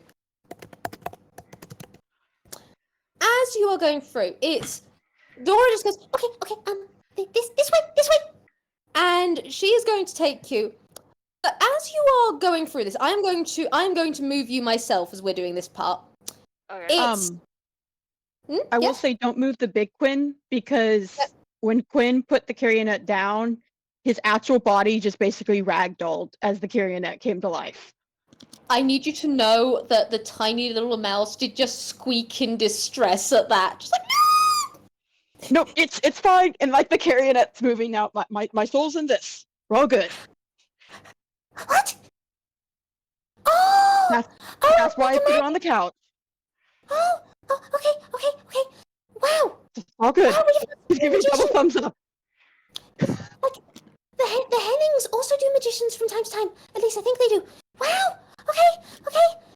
You say I'm sorry, I will say that she was like, oh, the Hennings also do magicians from time to time, and the sheer indignation that Ehri had at me, because that's not a fucking magician. Quinn's just doing straight up magic. It is a different thing entirely.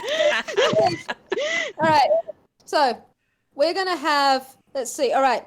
So Quinn, you got a 1, right? No, you got a 2. All right. So Quinn got a 2. Rye got a 2. Mhm. Wee. I'm over here a little Don't bit. mind. Yeah. You guys will be revealed in time. Speaker, I will explain what happens to you in a second. Whee! Okay. Ehri, you're going with this one, Ehri. Yep. Oh. Okay, you're gonna be going in a second, Ehri. Hang on, let me grab you. Where are you, Ehri? There you are. Whee! I'm loving this so much. I'm getting to play with my little JPEGs. Dora just goes, Okay. Okay. So we're all gonna stick together. Everything's gonna be fine. We're not gonna go down the side chute. and yeah, right as she says that, Ehri, right as she says that, it's just like, what now? You're going, like, you're all moving along. And it's probably just like because Rye and Quinn were able to go a little further ahead because they're real small, and you're with the cat because the cat needs to be as far away from Dora as possible. It's your hand does just go on this side bit, and you and the cat just kind of go down a side chute. And you are no longer with the rest of the party. Congratulations, we have split the party. Dope. Cannot believe Oh. this shit. We can't have shit in the immersion game. Alright, so you two are just gonna kind of... I would like you to make me a dex save just to see how you guys are doing. Okay. Oh boy. Alright, give me 1 second. Mhm. Hang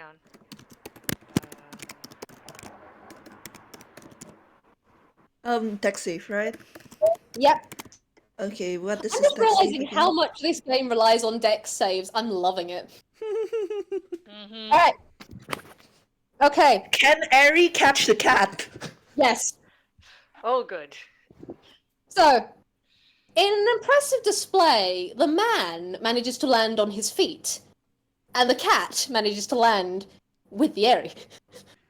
Yeah, I'm just imagining that depending on how small the trash chute is, he might have taken his cane out and like jammed it like to like slow the fall a little. Yes, it is this small, thin sort of thing. It does widen out at this end, so you're not going to be hitting the ground.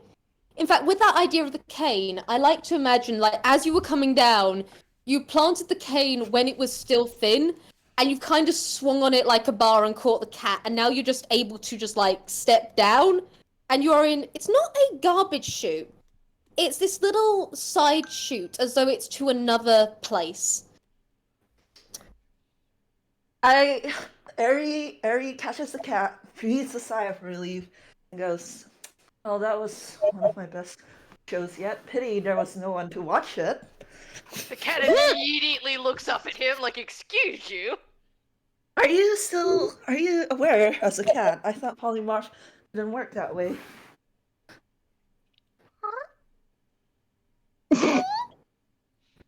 I'm sorry, I don't speak cat.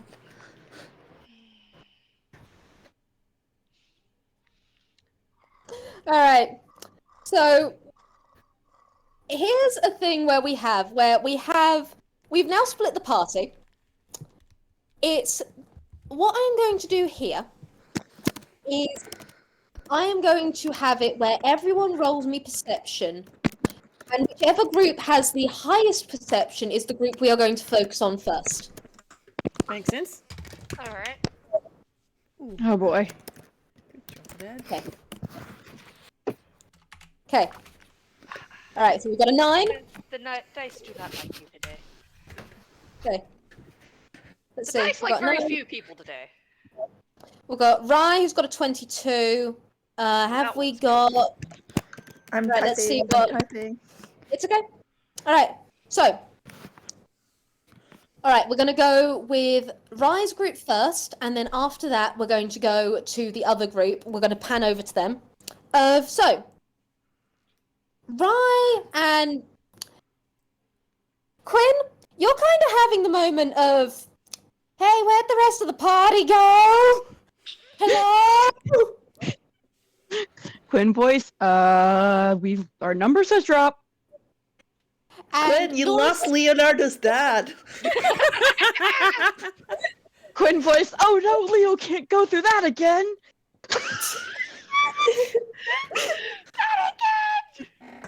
Oh dear. And Dora's just kind of there, like she's gone further down. She's kind of expected you all to follow her after she made this stuff clear. Of just like, well, we're not gonna go down the side chute, no sorry.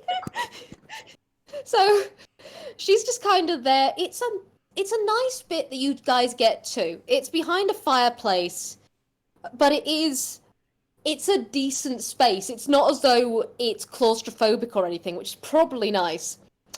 And Ryan, you and your little monkey form, you are down here. And you can see into the drawing room with this really nice blue carpeted floor. And you can see, through it, you can see a harp off to one side. And you can see a really, really expensive, like everything in here looks expensive. And there is a really expensive looking grand piano and a really ornate writing desk. And then there's kind of a fainting couch off to one side. And you do actually, you can't see at first, but you do just hear, all right, Narcissa, this is a bit of a predicament, but we've dealt with worse, and this is all going to turn out just fine. Whew, all right. Just stick to the plans. And I'm going to reveal that room to y'all now for you guys to do as you please. In this room, I promise we will get to the other party. This was just the best way I could realize of how do we get both rooms and then do the final place. Alright, so. Rye and Quinn, how y'all doing? Quinn's listening now. That sounded really close to the beginning of a villain speech.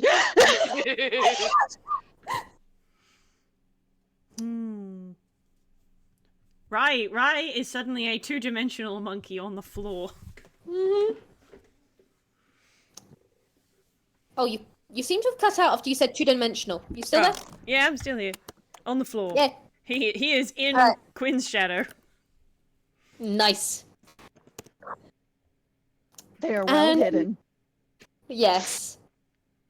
And Dora's just kind of pressed herself to, like, the part that's basically out of sight and is just hunkered down, hands over mouth, just like, no, can't see me. She's gonna be very well hidden for this.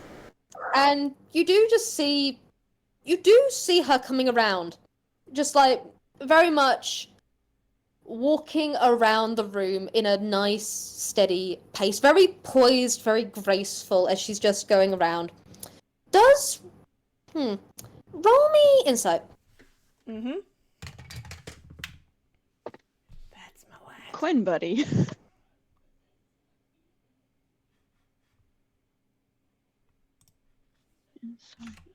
one, got it.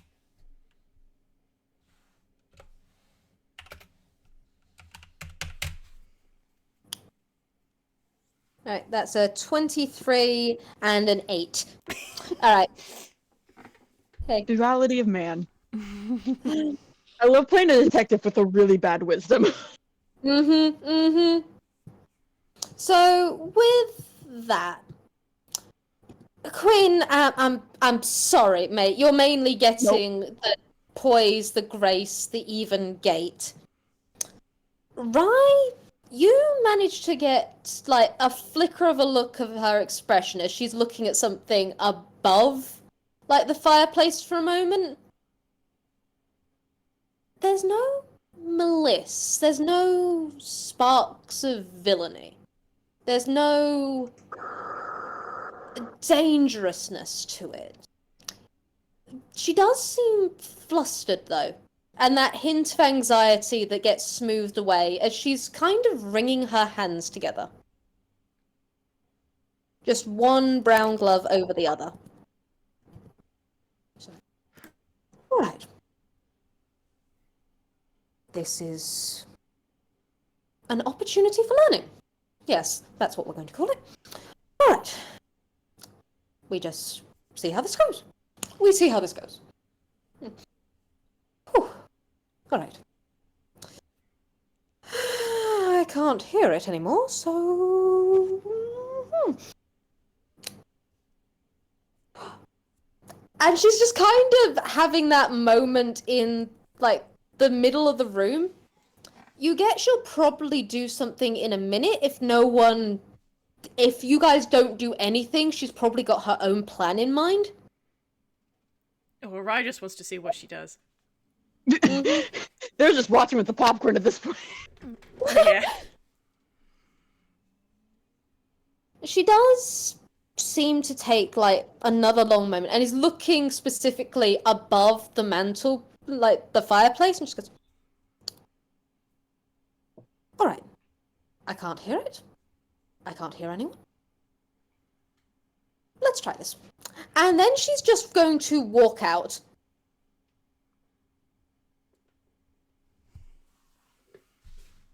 Rye's gonna shoop out of here and kind I'm of like, just I guess they're chasing now. shoop. He's still two-dimensional, but he's gonna, like, shoop under the couch. And under the... Quinn's gonna go under the little table. We're under here. Whoop. That is the word drawing room. That is not my rye. Here we go. Are you going to do anything while you are in this room? Rye's going to get to here, see if he can sort of see anything through there, and he's going to look at what's above the mantelpiece.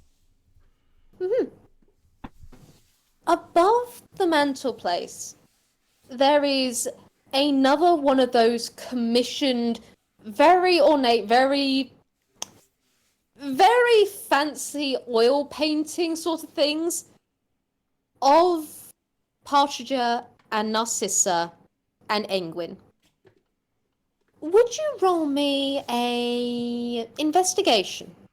Certainly. Quinn, you can use the help action if you so choose.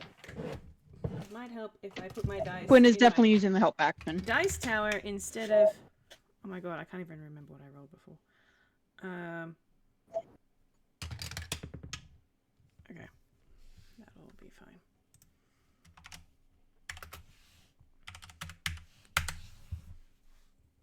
$18. 18.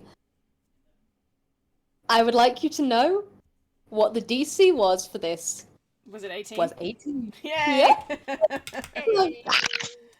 There is something that you notice, something that catches your eye. As you're looking, there are all three of them, and there is Madame Narcissa Swoosh. Again, in that very elegant, she always seems to have, like, you've noticed this a little bit in other things that you've seen in passing. She always has the high collar. Always very high, always got these very elaborate eyeshadows. But one thing you note in this, well, this painting, these three look so happy together. You're expecting, like, prim, proper, that sort of stuff. No, these guys look as though they are so happy to have their painting done together. And whoever did this probably got extra because of just how nice it looks and how happy and emotional they are. Oh. But one thing you do know is the gloves she's wearing are these very lacy ones. They're that see-through. They're that lace that is so incredibly, infinitely expensive because of how intricately it has to be woven, but it is translucent. Unlike the gloves she is wearing today. They did Oh my gosh. the gloves. I just had an idea. You guys keep going. I'm gonna get a visual representation of the my brain dots connected. I will also upload the picture of Madame Swoosh again. Okay, I will upload her here. By the way, I would also like to say that two of the characters today, this is a shout out, two of the characters today, Madame Swoosh and Earl Strix, are not mine, or they have not been drawn by me, they have been drawn by the absolutely wonderful Liz. Everyone give Liz praise. I want this in the, We love Liz! We love Liz! I advise you guys to perhaps zoom in at points, because honestly, the details, especially on Swoosh, are incredible. You know, I've connected some dots. Possibly. Oh, brilliant. All right, now, as you guys are doing that, shall we zoom over to our other two? Yeah. All right, so, Ehri, Spica, you're alive! Yay! Ehri, because you also have the highest passive perception out of everyone, I will also say, as you've come mean down, there Spica? was... Yeah, Spica has the highest. Oh, indeed. Oh, thank you. Thank you for correcting me there. So, Spica, especially as you're a cat, this makes sense. As you've come down, like, there was this scrape of the cane just, getting hooked. You did actually hear a slight thunk on one side. Almost as though it hit something hollow.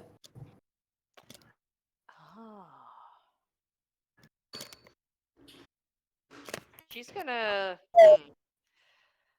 Oh, go ahead, Vamp. That wasn't me. Oh, random noise then. My bad. She's gonna look at Ehri for a moment, then look back up through where they came in, and then kind of like hop up on his shoulder, put front paws on his head, and like try to reach up for how they came in. It's as you're coming down, you do see where it's wedged in. Mhm. As you're batting up, you feel a sort of catch. Hmm.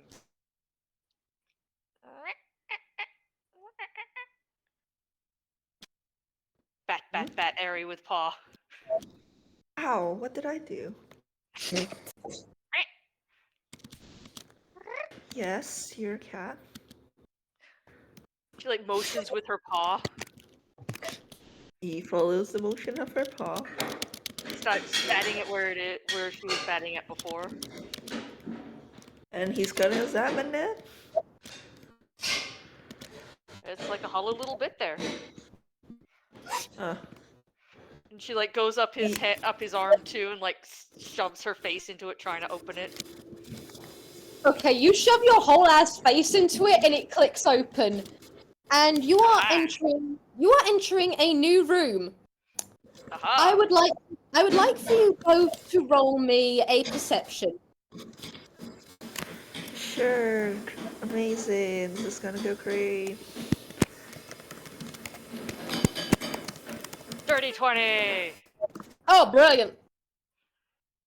Okay, that is brilliant. I'm so happy that this is the thing that's happened. Okay, so you enter this room and it's the most well-lit room that you have been in this entire time. It's a garden room, it's a conservatory, it's a sunroom. And as you're looking in, you're looking all around, and you're both looking. Ehri, you're mainly taking in, like, the different plants. I mean, this room is bright. Spica, you're taking in, like, there's the different flowers, there's the different everything, there's a sunflower off one side, there's Lady Henning with a vase, about to throw it at you, and there's orchids. Uh-huh. Yeah. So, Do you wanna go back to the Lady Henning about to throw a vase? so yeah, Spica, that's what you're saying. Yeah. She just looks up at Lady Henning.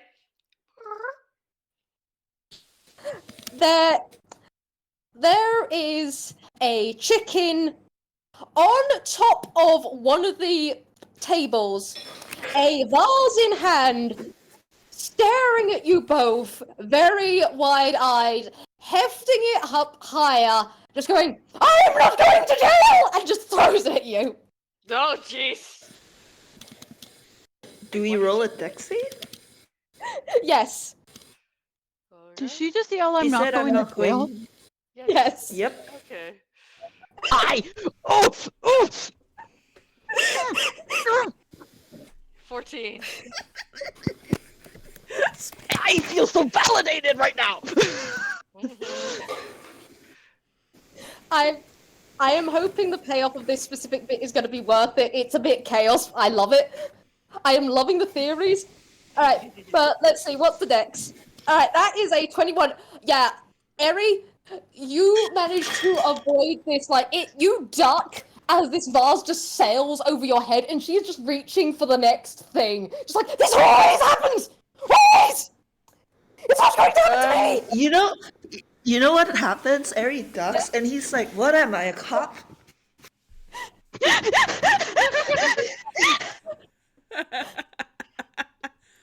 Are you? And she's like picking up No! like How dare you? How dare you, my good lady? There's an indignant cat meows like, "Meow."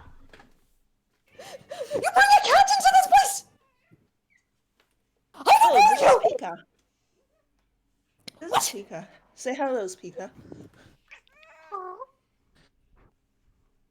Hi. Hey, we were trying to avoid the rotisserie chicken, so she turned into a cat to be less noticeable. The cat nods. And she just kind of stands there. She's like holding another like ceramic pot in hand. And she's just kind of staring at you, just trying to process it. And she's like, I'm going here and now. I am not going to jail. I hope you know this. Why are you This so always convinced that you're going to jail? this always you've not been to many of these fancy events, have you? Have you? No. No, In I his thought heart, so. in his heart, Ehri is just like, thank goodness for that. But this, and she is still dripping gravy everywhere. Like she's gesturing, and there is just gravy still coming off her. She's like, this always happens. You go to a dinner party. You go to a dinner party, and everything's grand, and then something happens, and then everyone goes, oh no! And it all just happens so fast. Yes, To me, but not this time. Not this time. why would you be getting arrested? Because this always happens. This always happens to a henning. Alright? This happened to my father, this happened to the grandfather, this happened to grandmother, this happens to everyone in the family line. Are you cursed? I don't know! But we might as well be. And that's why we were going to come together. But then there were other dinner parties, and things kept on happening. And then he finally turned around, and he went, I, Lord Roha Henning, am not going to another dinner party! And I went, oh, but we have to! And he went, but no! And so I'm here! And I went, okay, maybe it's going to be fine, maybe there's going to be no surprises. And then I, Lady Rita Henning, suddenly here, and there's stuff and everything's happening! I'm not going to jail! Oh, my lady, speaking of which, your friends are worried for you. They were quite distraught. Yes, they were.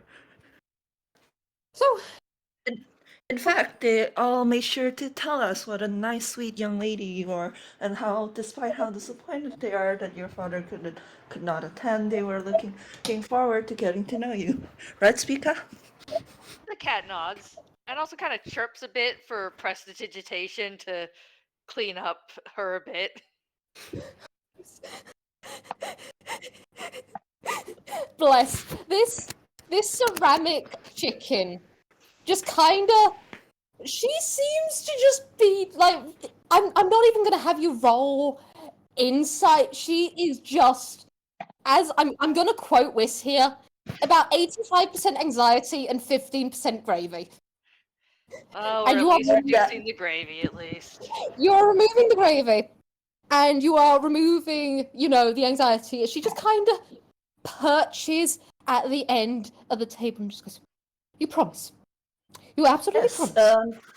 Yes, in fact, and Ehri takes off his hat, steps close to her, and hands her a big fat dove. It is very fat. It puddles in his hands. It is very soft. Oh, that's adorable. Yes. Oh, Why don't you hold diamonds for her a little bit? See, I even gave her a bow tie for the occasion. Okay, good. It's not hard. Hi. Oh, hello. Oh, you're not going to accuse me of anything at this dinner party. Oh, aren't you so sweet? Oh, you're just a little The dove does a little coo and butts its head against the Hemingway's chick. And you just watch as this porcelain chicken slowly starts to calm down from you. I'm gonna give you this as well. She's just you get the feeling from the nerves. She has been on an adrenaline high. You get the feeling that not only has the gravy stains been from, the rotisserie, but her frantically running everywhere. She's like, everything happens all the time to a henning.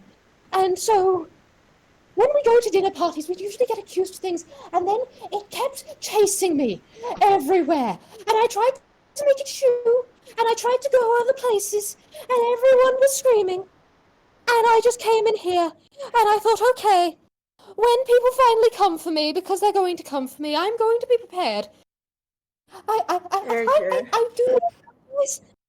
This is kind of new for me to be doing this on my own, because usually I'm with Papa or Grandpapa or something's here, and we don't go out much because this happens.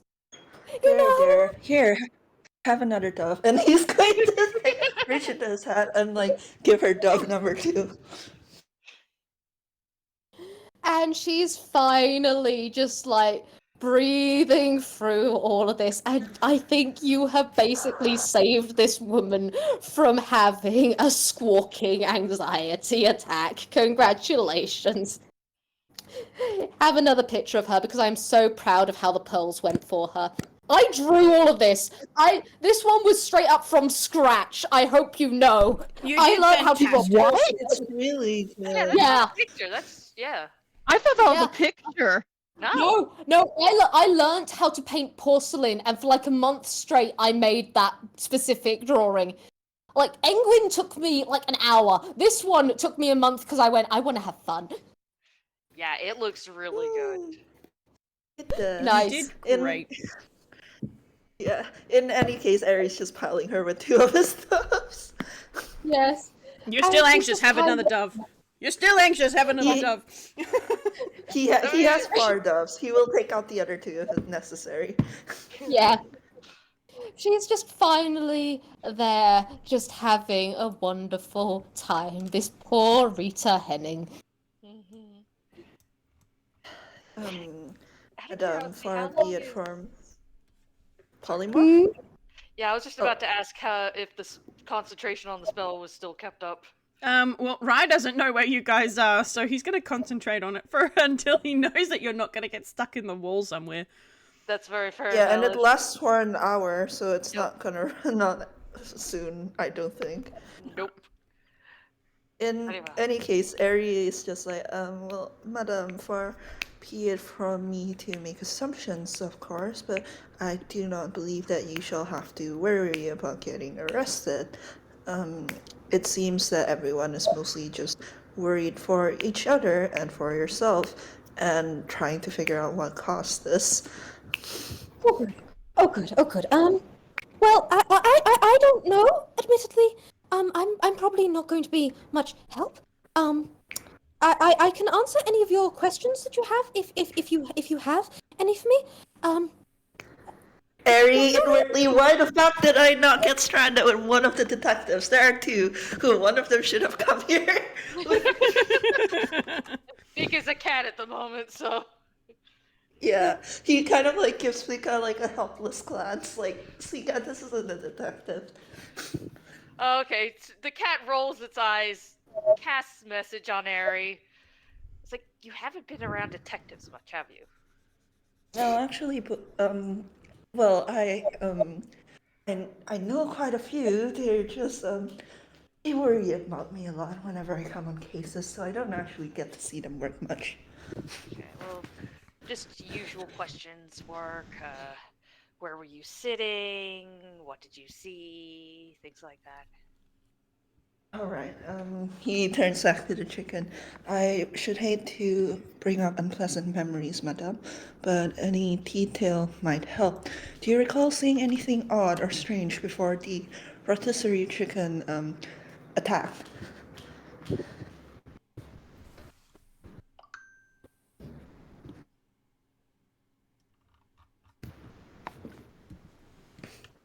Vwild? Vwild? Uh-oh. Dear.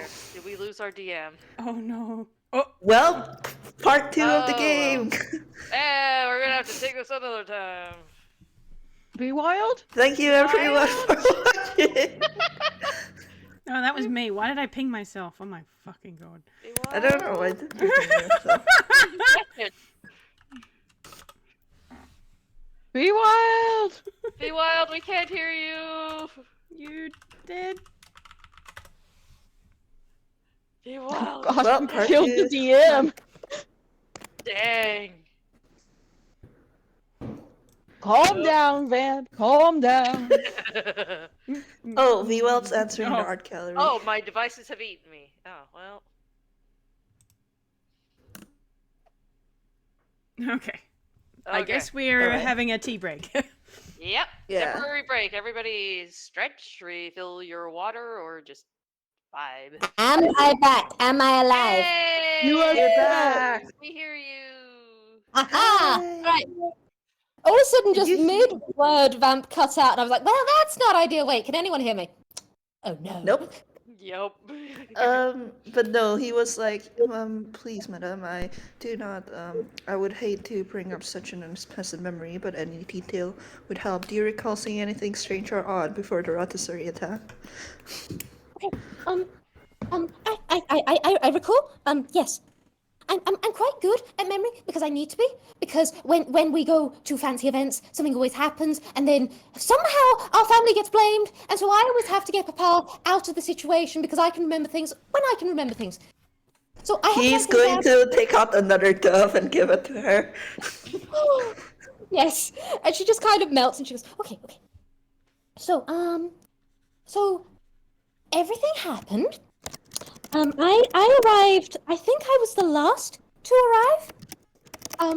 And I had to do all of these, the situation of the, hi, so sorry, Papa couldn't make it. No, I can't say why, because I can't exactly go and say he's locked himself in his room and he's refusing to come out because he doesn't want to go to another dinner party and have something happen, which I should not tell him about all of this, probably. Oh, play. But we all got settled, and I was, Professor Angwin was opposite me, and he was talking about all of his books, as he usually does. And Madame Narcissa Swoos was next to me. There was, of course, a seat, empty, because we thought perhaps Papa was going to make a miraculous, I'm here. But he didn't, and I don't think he's going to, because, again, he's all the way in another country right now, locked in his room, as he does. He has worse social anxiety than me. It's a whole thing, and honestly, I can't blame him. But Narcissa seemed a little bit unhappy. I think I don't quite know. But Partridge was happy as he always is. Oh wait, no, I wasn't opposite Angwin, because Angwin he got up for a minute to get the mashed potato off the table, but he was sitting closer to Partridge. I was opposite Strix.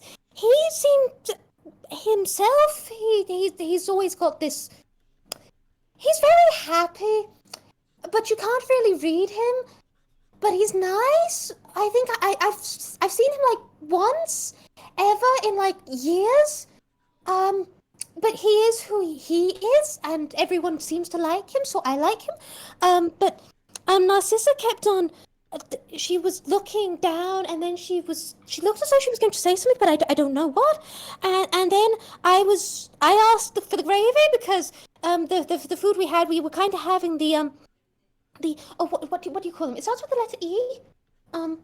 The entrees, I think. And they were a little dry, and I was going for it. And then there was this almighty crash. And then there was a thing. And then Earl Strix just kind of went up, and the gravy went everywhere. Oh, And then goodness. and then the thing got his on the table. And then Narcissa was there, and she was shepherding me. And we went into the next room. And then everyone was going everywhere. And she was saying to go somewhere, but they went, no, hang on. And she was saying to go somewhere. And then everyone was saying no. And then we all went in the parlour. And then we all barricaded ourselves in. And then everyone was kind of fighting over a typewriter. And I just kind of had a moment of, oh no. And then there were a lot of birds. That sounds terrible, my dear. I'm so sorry that you had to deal with that. If you are alright with me asking, of course, then please feel free to take a moment, as it must have been deeply upsetting for you. You mentioned that Narcissa said that you all had to go somewhere and it was refused. She was kind of saying that we should probably go to different places to try and I think she was saying to like divert the attention. She was using some of the big words that Professor Angwin sometimes uses in his books. I was kind of internally having a time, so I wasn't really paying attention. But then Partridge just kind of picked her up, and they were kind of holding each other, and there was yelling, and then the giant rotisserie just came bursting through, and we kind of lost our heads, and we were all in a flap, and everyone's feathers were ruffled, and so we were just all running, and we were running and running and running, and there was cranberry sauce everywhere, and there was everything, and there was mashed potatoes, and it was all a thing. then we were all in the room, and then she seemed really upset, but I think she was really upset because everything was going absolutely terrible, and she'd been really excited about a big surprise earlier, and I don't think this was the surprise, and I don't exactly know what was going on anymore, but it just happened. Does that help? Yes. Ehri That- just yes, said, I'm thank you so glad to know that wasn't the actual surprise. And Ehri is gonna give her another dove because she looks like she's hyperventilating. And privately, he's hoping she doesn't panic even more because that's his last dove. Yes, honestly, the sheer amount of doves is helping her calm down. You get the feeling that this poor woman is just so anxiety. However, the sheer amount of doves is stopping her from going into a right squawk. The doves, they're plot relevant. They are. They are. In any case, he's just like, you're being very brave right now. You're doing so well. Like, he's basically just like, all right, I'm just gonna treat her like a kid because she's like so socially anxious right now. Yeah. And she seems You- pretty young. You get the feeling that this one is probably like 18. Yeah, so he's Oh, just treating her. He's just treating her like very nicely. Yes, you did a great job. You didn't like bring shame on your family name or whatever. You're not getting arrested. Okay. You say that, and she basically, for a porcelain thing, she melts like the doves, just like you didn't bring shame to your family name. Oh. And he's just like, yes, you did a very great job. Even if your father was to find out about this, which he won't unless you want him to. Even if your father was to find out about this, I'm sure that rather than anything else, he would first and foremost be worried about you. And I'm sure he would be happy and glad to know that not only are you safe, you took steps to keep yourself safe, and you are doing very well right now. The cat nods. Indeed. Thank you.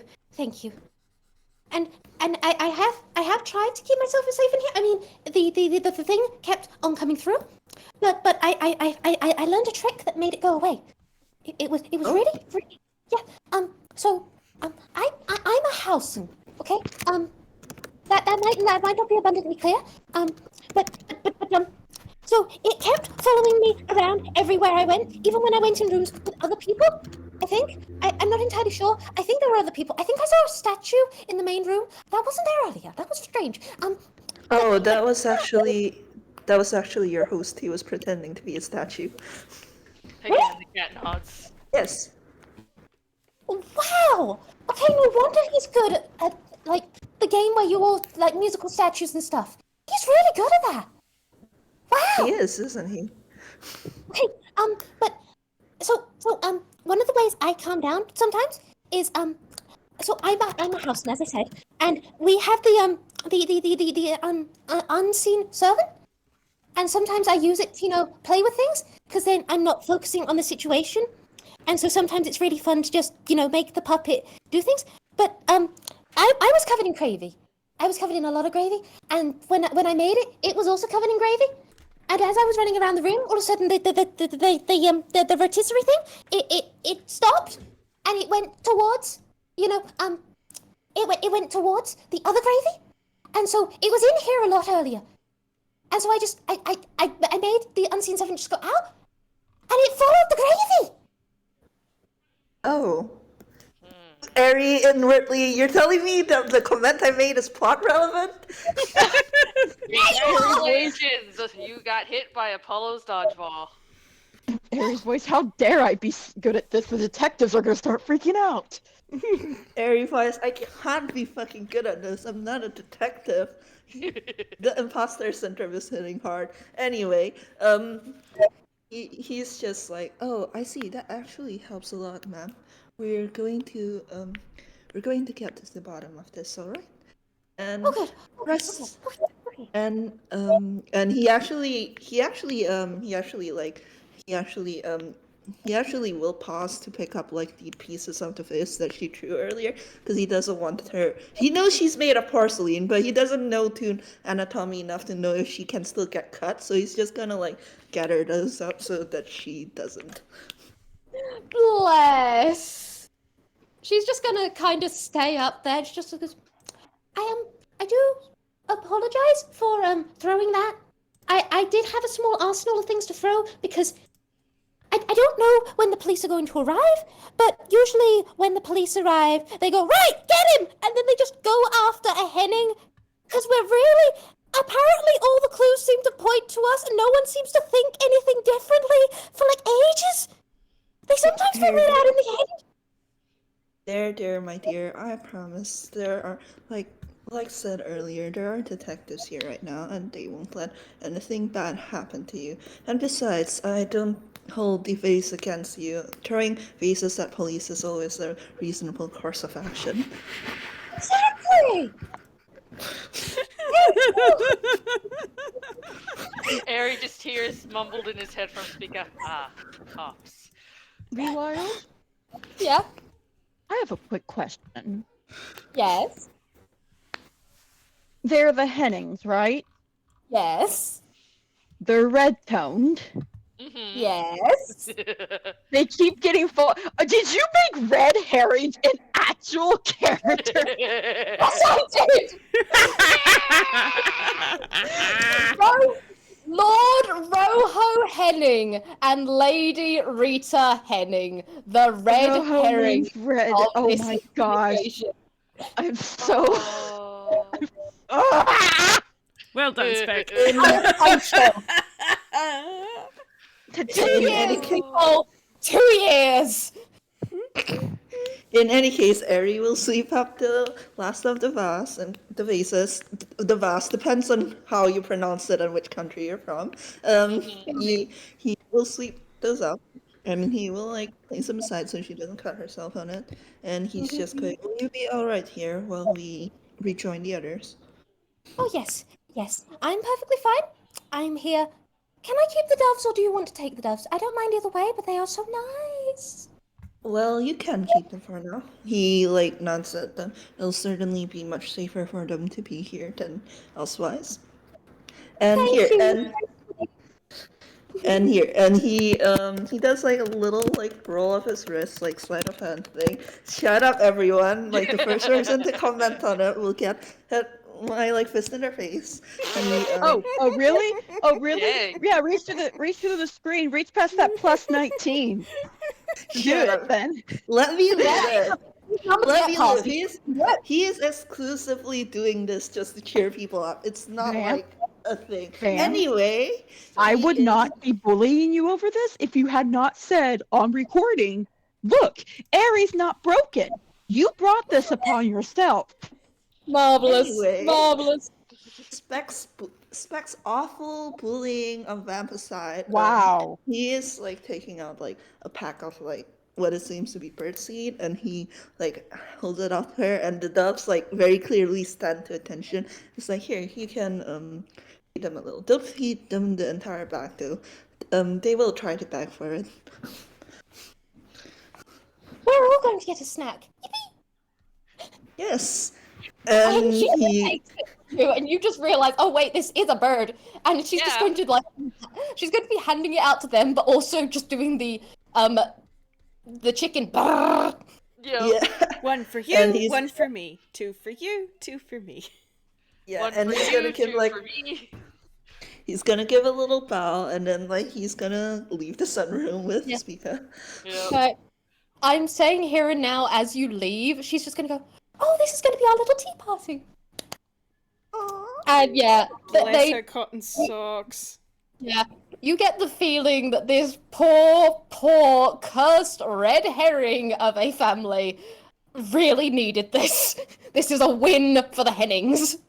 Yeah. I am not going to be able to emotionally recover from that pun.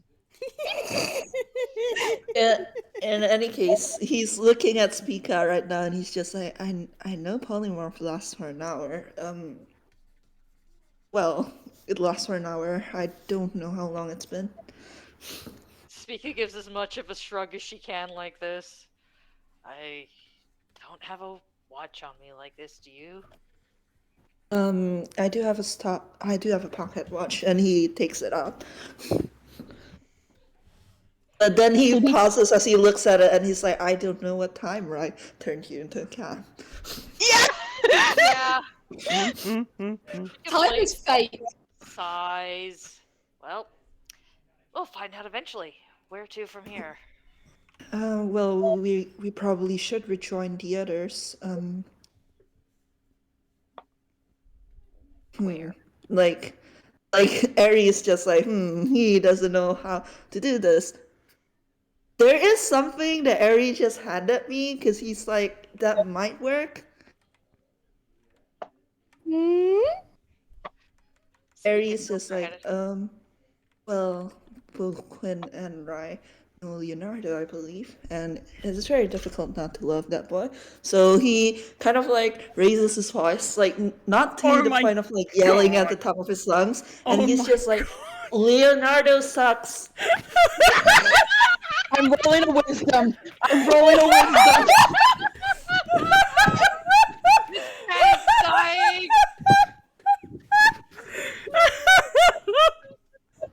That was a 2. I'm so sorry. Quinn's cover is blown. Quinn is zooming out. Is this door open? It's Now. it is a very easy to open door. You get the feeling because this is a house that, you know, Engwin is in, so they have to make the doors a little easier because he's a 2D piece of paper. So yes, it opens easily, like dramatically easily. You just see Harry. You just see this little tiny doll run towards you, and I'm gonna make a weapon attack. You are so lucky it does not hit. Yeah. There is a little silver needle that tries to embed itself in your leg. And Quinn, like, you hear Ehri like give like a relief sigh. It's just like, thank God that worked. Quinn, it's me. I know it's you. You do not talk about Leo like that. He is your son, and by the moon, I will make sure you understand that that boy deserves every bit of respect. But I swear, there's this little 2-foot-tall puppet just absolutely losing it on you. Quinn, I promise that I know exactly how important Leonardo is. I merely said that because I figured that was the best way to draw both you and Rai out from the rest of the house. There's a cat rolling on the ground, laughing its head off. He looked at you with that insight and just slowly puts the needle back. I apologize if I caused you distress. I had no clue where you went to. I'm watching you. Understand that, old man. I'm watching. Quinn, you just Yes. hear in your head, friend of Waterworks boy. Yeah, and you just and He's like making. Quinn, Ehri just kind of like looks at you and smiles like warmly and goes, "Yes, thank you, my dear. I'm sure Leonardo is glad to have such a good friend looking out for him." This makes sense then why he fails to stab, because Ehri says that and he stumbles and he goes, oh, well. And he kind of brushes off his little puppet stuff. Thank you. Would you happen to know where Rai is? Yes, he's in the middle of staking out. And little Dora? She's hiding. We Ah, were that staking makes out sense. before you made that statement. All right, that's good. He Speaking of brushes which- like, yeah. He says, speaking of which, and then he just starts running back off. Like Raya's Yeah, you be sitting there, has quiet. heard this shout from Ehri in the distance, and then it's just this zoom of Quinn leaving the room, and then Quinn's shouting, and Raya's just got his hand on his face, and like he's just.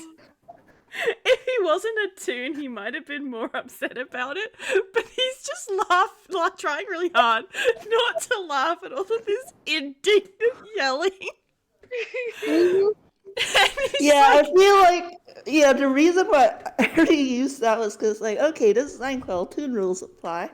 I know this is a gag that happens quite often. Whereas Quinn's Rye real is- kind. Quinn does not know the game. So Rye he is was up just in sitting there front. going, let's maybe not tell Quinn that I turned Leo into a chihuahua. Oh no, lad. That is in the family. Like, Lynn will have gone and found recordings, screenshotted it, and has actively put that exact scene into the family photo album. Amazing. Yeah, Leo is his cousin, he gets to affectionately bully the shit out of him. indeed. Amazing. I will say, while that shit was going down, Rye, you were on stakeout. Yeah. Rye, roll me perception. Okie dokie.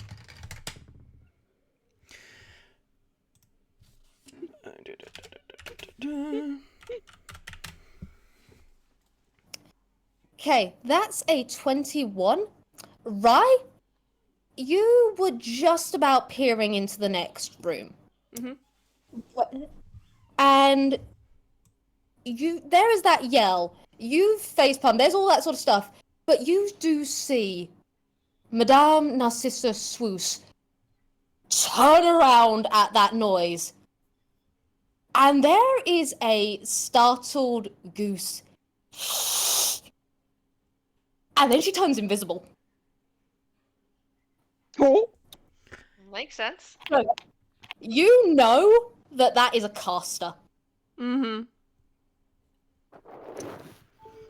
Mm-hmm. And then you do get that the door, not to the kitchen, but another door that's just out of your sight, does open just slightly, and then, she gone. This She one? gone. Yep. Yeah, okay. Alright. Well. Rye, I think, is going to...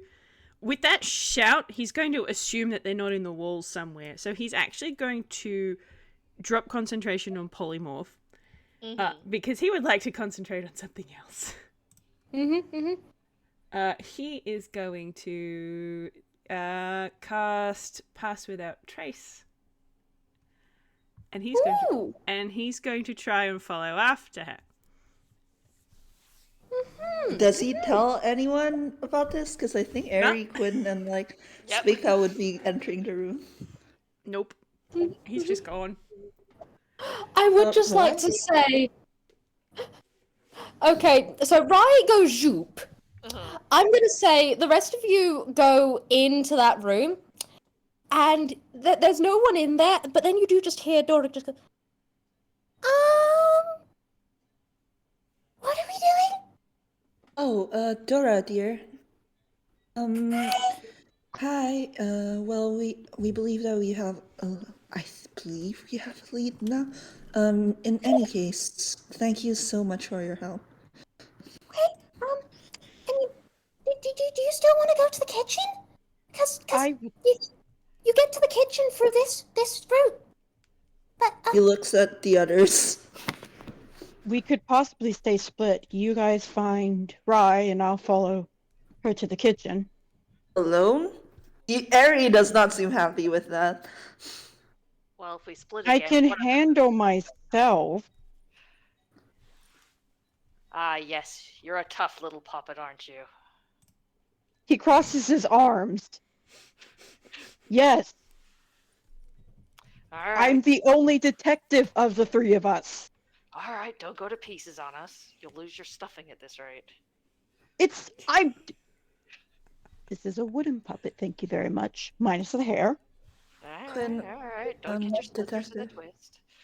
Well, detective, I don't mean to assume that you cannot take care of yourself. I simply he kind of looks at Quinn and goes God, of course Ehri would do this. He would go, well, as you said, you are the only detective of the three of us. I'd feel more comfortable with you nearby. Quinn kind of pauses and he kind of sighs. But if you find Rye, then you'll have a detective with you. Not to If we mention, find Rye. you, I'm not saying that Rye is in trouble. I am saying that we aren't detectives. so And would Rye has run off. then Well, who's gonna?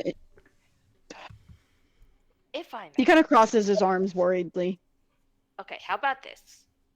I can't fit in there. I can't turn back into a cat. You two go that way. I go find Rye. Are you sure about that, Spica? Nope. But what else do we got? That is true. Somebody's gonna have to go alone. Exactly. So the choice is simply up to you who it is. Oh, Rye wants to stick with you.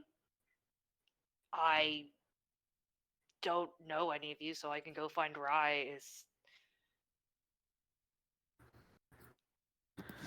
Well, I Quinn know nods at Quinn that. at least, but What? don't worry about I'm worrying about it. it. I'm also worried about it, but I'm worried about all the things. Yeah, there's enough going on to worry about at the moment. Look, Why does everyone here know me? that's a great question for not now. Agreed. know. though. Thank you. I'm glad you don't. I'd like Why to did I meet you. say that? You're I'm very Quinn. nice. Hey, Quinn, Spica, do you want to roll insight real quick? Okay. What is my insight? I love how I Quinn's- just got Dora to chip in there. She's here, guys. There is just this mouse in the fireplace just watching you all. Nat Like a 20! really weird table match.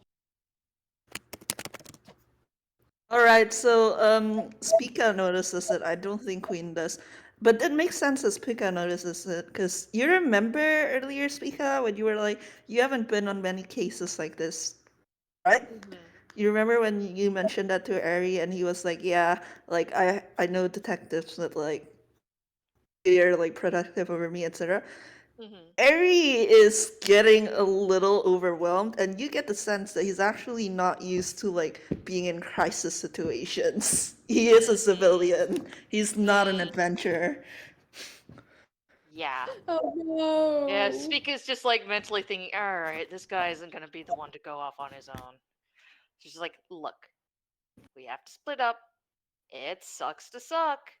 But since I can't go in there, it really seems like the best choice.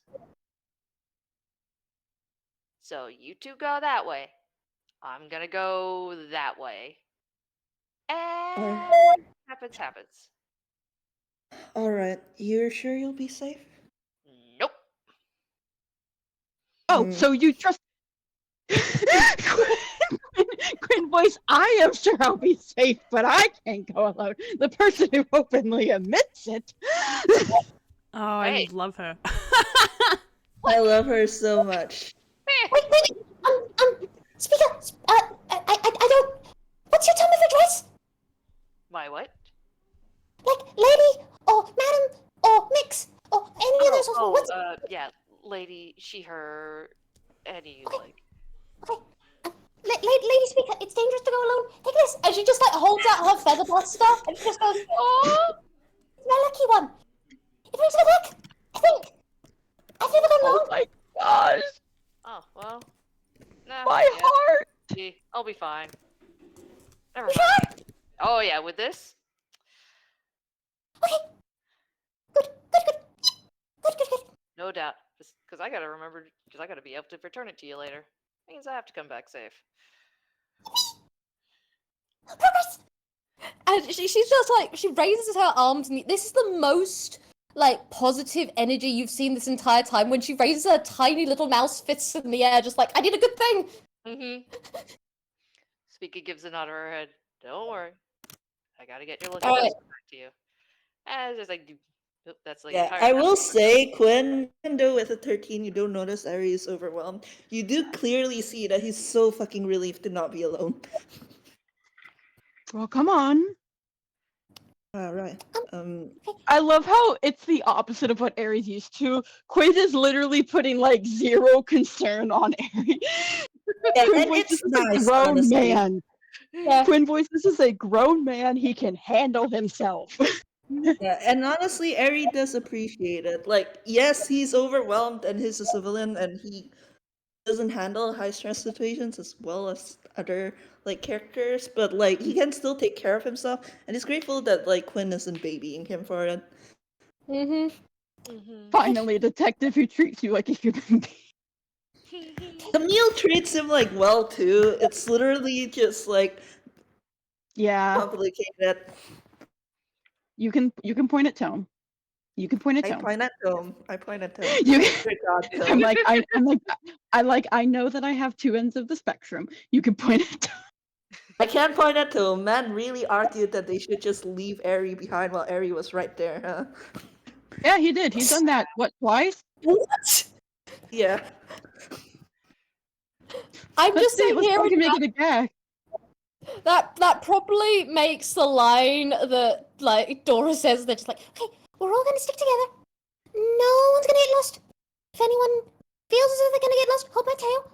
We're gonna get through this. Okay? You're all great. We can do Thank you, this. Dora dear. We can do this, yes. and then she's just like, we're basically going through mouse bolt holes as we go to our next part. All right, now here's where I ask you guys, because we can either go to Swoos, or we can go to the kitchen, which is our last specific destination. What would people like to do as their next pan shot?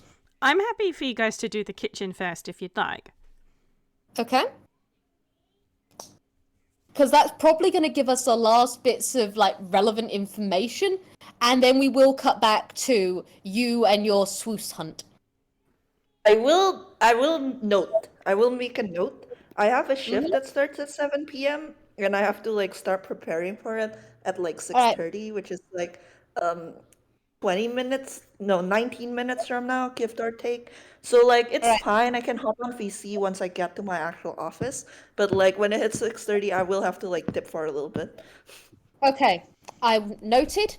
Do the We kitchen are then. starting to get into that end game because it's once we got this destination, everything's basically revealed. I'm pretty sure you guys already know the answers at this point. It's just a matter of complete.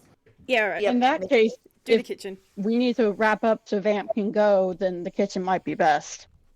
All right. So, I would like, with that in mind, let's speedrun this, my fine dudes. Let's speedrun. I would like perceptions.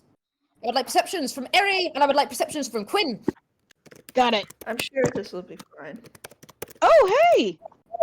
Finally! Nope. Right. Ehri, you are getting the help action from Dora Meese. There we go. Yay! All right, Right, better. so we have got a 20 and a 17. With that in mind, all right, we are dispelling fogs left, right, and center. All right, you guys you have come through this chute. You are now on the opposite side where you are. You can tell through the walls, you can hear the hink of the wonderful Professor Angwin. But you can also, you have now entered the kitchen. Huzzah! Please tell me this is gravy and not blood. It is gravy. I swear to God. God, it is gravy. Now, you guys come in and you see that giant patch of gravy on the floor. You can also see the 2D effect of the wall, like you can see out to it, of where the rotisserie burst through, Kool-Aid Man style, through a door that was closed. And you can also see with that gravy, those rolls, I'm going to give it to you, you can see knocked over pots, knocked over pans, knocked over barrels, and further gravy stains specifically at one final door round the side. Ooh. Ehri will, like, as he notices the Cravey, he will remember something and turn to Quinn and go, actually, we met Miss Hemingway on our way here, and she mentioned something interesting. She said that she was able to keep herself, she was able to discover a trick to keep herself safe, namely that when her unseen servant got covered with Cravey, the rotisserie chicken followed that instead.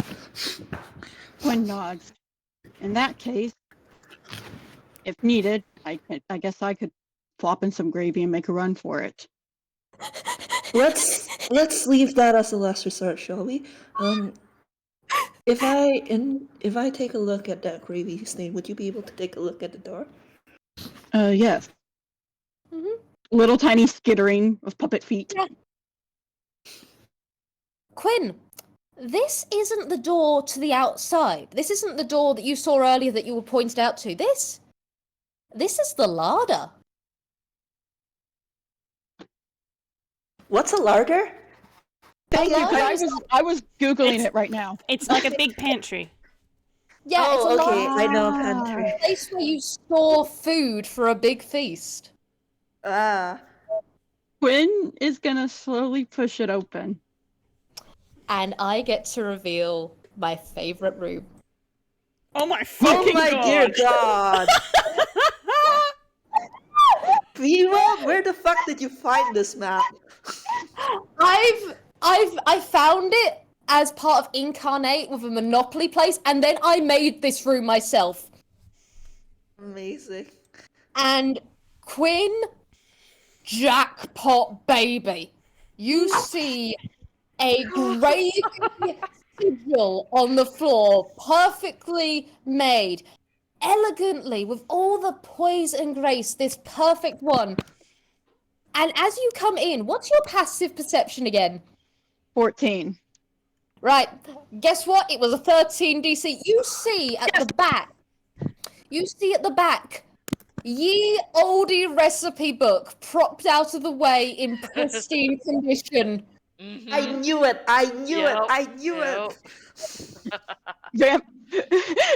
Quinn pokes his head out and goes, Ehri, quick! What? Oh dear. Can Ehri roll Arcana? Yes. Oh dear God. May Quinn roll Quinn, as do you want to well. help action? Yes, and may Quinn roll as well. Yes. All right, that's Oh, a nice. 19. Yeah, Quinn's not gonna be. Quinn's roll Alright. got a 3 on the dice. I'm not gonna Yeah. even bother with modifiers. Ehri, the understanding of the arcane hits you as you look at this. You know for a fact this is the site where it all began. Everything started in this room with this enriched gravy life essence of this entire thing. This is where the feast was stored. You can also tell, it's just by looking at it, it looks very complex. This is very good pseudo-necromancy. Very skilled. But there seems to be, with a 19, there seems to be something that seems wrong about it, in that the reaction probably either went chaotic or perhaps was delayed and then suddenly burst into being. So it was a lot more chaotic and less coordinated and less stunningly planned than perhaps was what was originally designed. Alright, nuts. He relates this to Quinn, and when he finishes, he sighs and goes, this would all be more impressive if what was animated wasn't a rotisserie chicken. Agreed. But also, I think feel- we would be having a much bigger crisis. That is true, but I nonetheless feel slightly robbed of my moment. If it makes you feel any better, when we tell the boys, we can just tell them it was a very cool circle and not mention the rotisserie chicken part? Shake on it? They don't need to know the rotisserie chicken part. We could just mention the summoning circle. Yes, do you want to shake on it? Shake on it. And it's a little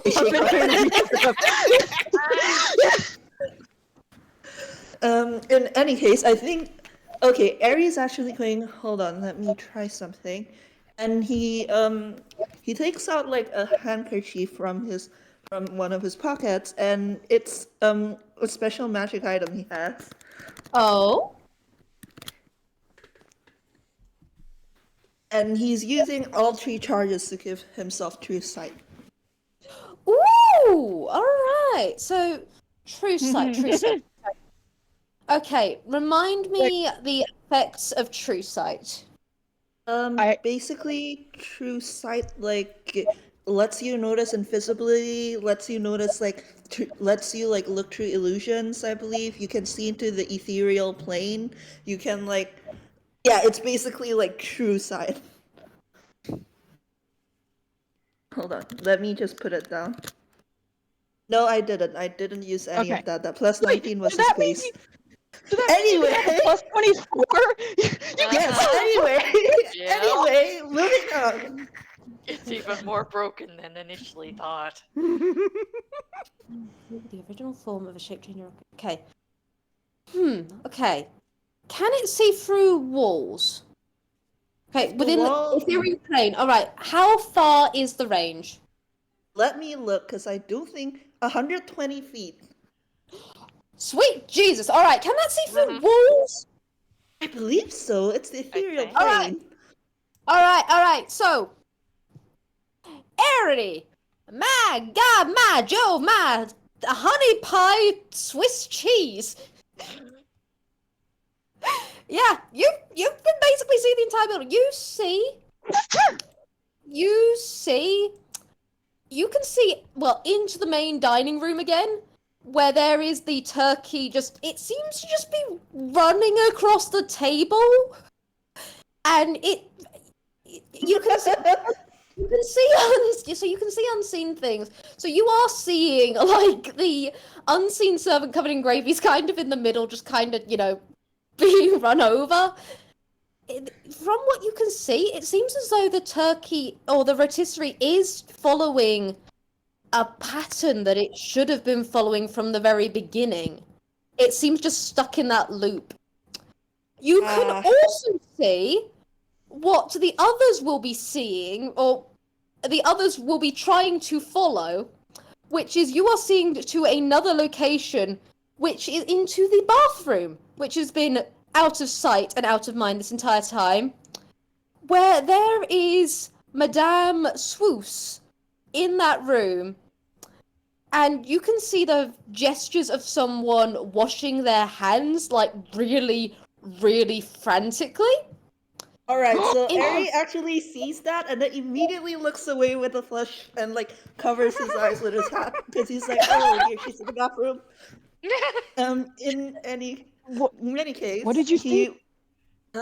Well, the turkey, I believe I know why it went that way. I believe it was meant to come alive and do a little song and dance. But they And you messed turned your it up. gaze for that reason? No, the other reason is because I see Madame Shush washing her hands frantically in the bathroom. As in washing hands of evidence? Yes, that. But she's in the bathroom. I'm not going to. Who cares if she's in a bathroom? Harry's such a gentleman. Yeah, he's like, I am not spying on a woman in the bathroom. Evidence Okay. or not. You do that! Quinn is running. Quinn is just trying to figure out how to get out. So he can... Yeah, Quinn, my guy, my buddy, my dude. You've got to go back the way you came, because the rest of the doors in this place are too deep! Quinn looks at Ehri, make sure to get my body, and then just the Dick, Harry, and Annette ragdolls. Oh, right. He is back in his own body. All right, he is carrying the puppet and shuddering. He's carrying the puppet, shuddering, and putting it in a pocket. Oh my god. Alright. Rye, and I'm gonna go with Rye first. Spica, you're going to have... Oh, Jesus, you're not even going to be able to follow Rye because he got past without a trace. Okay, Spica, pick a god and pray and roll a d20. Rye, roll to perception. So I guess that's a Presepi. Yep.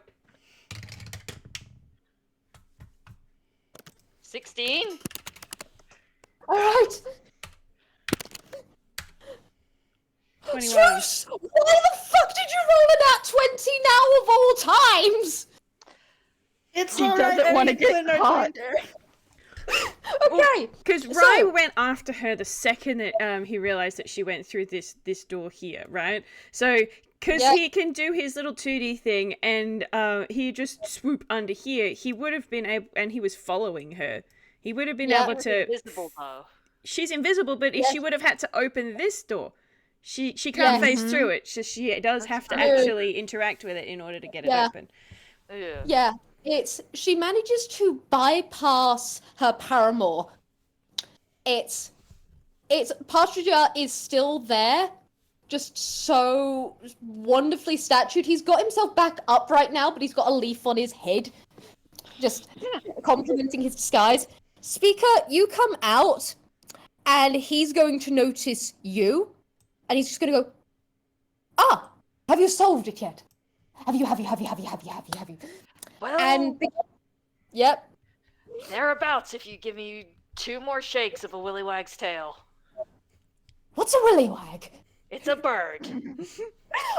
Oh, we should invite them. And Oh my And- god. What an Australian term, Blaze. Thank you. Well, I mean, I don't know what you expected. yeah, It's just funny. as this is happening, Fair. as this is happening, I'm going to say people can like come out. Speak up specifically because Lord Partridge has addressed you. You are facing in that direction. So you see as that door is being shut. That is why I've allowed you to pick a god and pray. Right? Okay. You're here. Cool. Okay, Spica's using all her movement to run that way, basically. Yep. Oh, where are we Ehri going? is also bonus action dashing and like action dashing. Yes. Because he can't do that as a rogue. Yeah. Mhm. It's gonna take you a hot second, but Dora loves you. Dora really appreciates you guys, so she's gonna help expedite the process, and so you guys are gonna get here like pretty decently quickly. Just I will say Ehri's gonna tell Dora, here, even after we leave, we really should meet up for a spot of tea sometime. Oh. Let's go to tea. Yes. And she just has like a full moment of just like, this is the greatest honor of her life. She is squeaking up the happiest little storm. And there are just different people coming out, like, Earl Strix comes out of the room that he was in. He stayed in the parlor the entire time and is just now watching with interest. It's Engwin has kind of just come out of the little room with a couple of his books in hand, just going, and you guys are all just converging on the bathroom. Mhm. Ehri, I'm assuming it's still 1 minute. It's still been a minute, so Ehri can still see through it. He's just not looking in the bathroom's direction directly. Mm-hmm.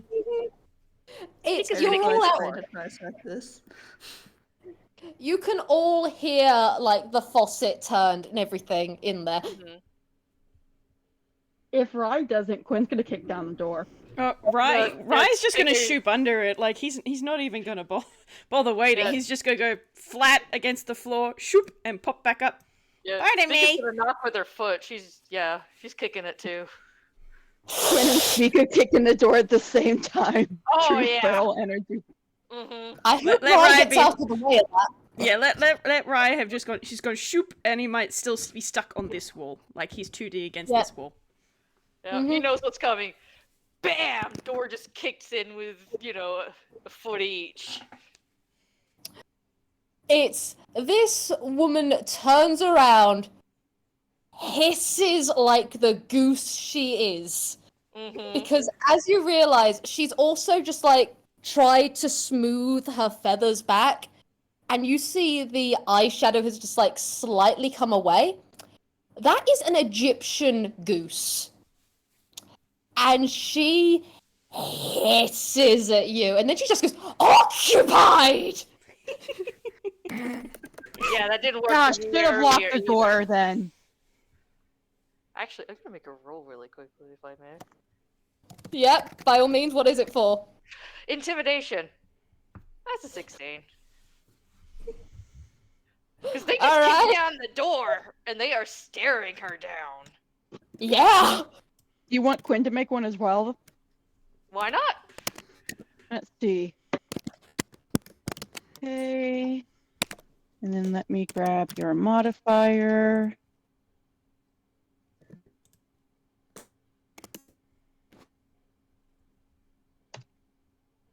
Do you get... Quinn, tell them about it not being malicious. Quinn a little caught up in the whole gotcha energy.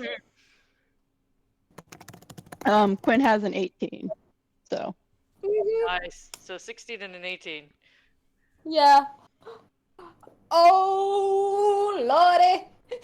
You guys have just burst in here. She's already frazzled to hell. And this is now happening? She's got the look of a noble who is freaking the hell out. Oh, Now, if you calm down. Everyone.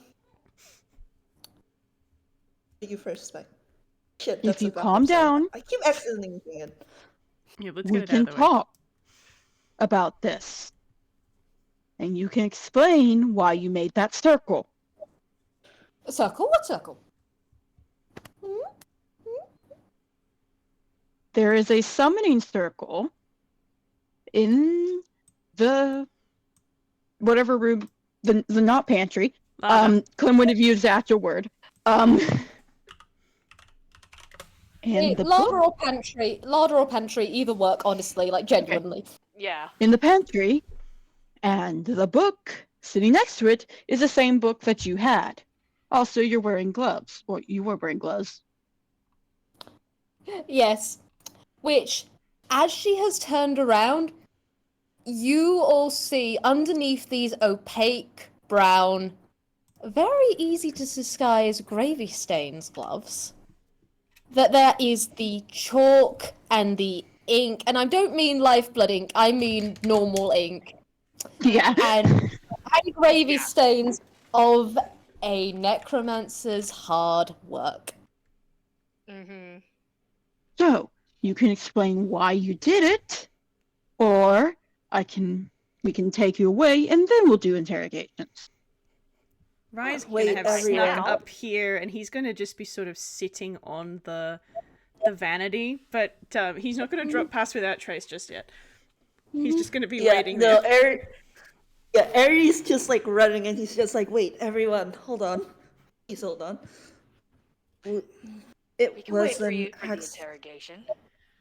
No, that's not what I meant. I meant more so, it was an accident, wasn't it? You wanted the turkey to do a little song and dance for you and your friends. And this woman who had, puffed herself up. You know how geese... Yes, I did make my villain a goose. Sue me. She has puffed up with all of the defensive fury of a goose, with the serrated teeth and everything. And you say that, Ehri, from behind. And Ehri, right next to you, there is Professor Engwin, who's just heard about his book. And he's just looking between your legs at her, and you will see her just kind of puffed up from this defensive, about to go into a how dare you tirade. Just leaves her. It was meant to be a surprise. Okay. It was just going to be... Do you know how hard it is to get Strix to come to some of these things?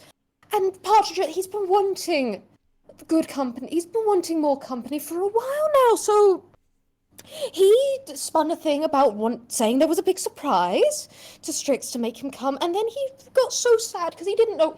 He doesn't know magic, bless him. And we've tried so many different recipes, and then And then I saw the book, and I thought, wouldn't that be stupendous? And I mean, who needs a necromancer's license or those sorts of things when you've got talent and magic? I mean, there's so much magic in this world. Why shouldn't I give it a go? And I did, and it worked. Evidently, maybe I didn't give it enough oomph. Maybe I needed to put more gravy in the stuffing or something. But this wasn't. Maybe you just needed to properly learn it. Which I'm not saying you should, but I'm saying there's a reason these things have licenses. But Right is going to drop past without trace, so he just appears beside her, just casually sitting on the vanity. Ma'am? Madam? Magic takes work. You can't just do it. Mm-hmm. Did you even do any kind of research beforehand, or did you just copy the pictures? She actually puts her hand to her chest, just like, I am Madame Narcissus Wuss. Of course I did research. I have had the finest of tutors before now. I have been raised in the arcane. Of course I did a bit of work, a bit of research, got my feathers dirty, as you can clearly, evidently see. I tried.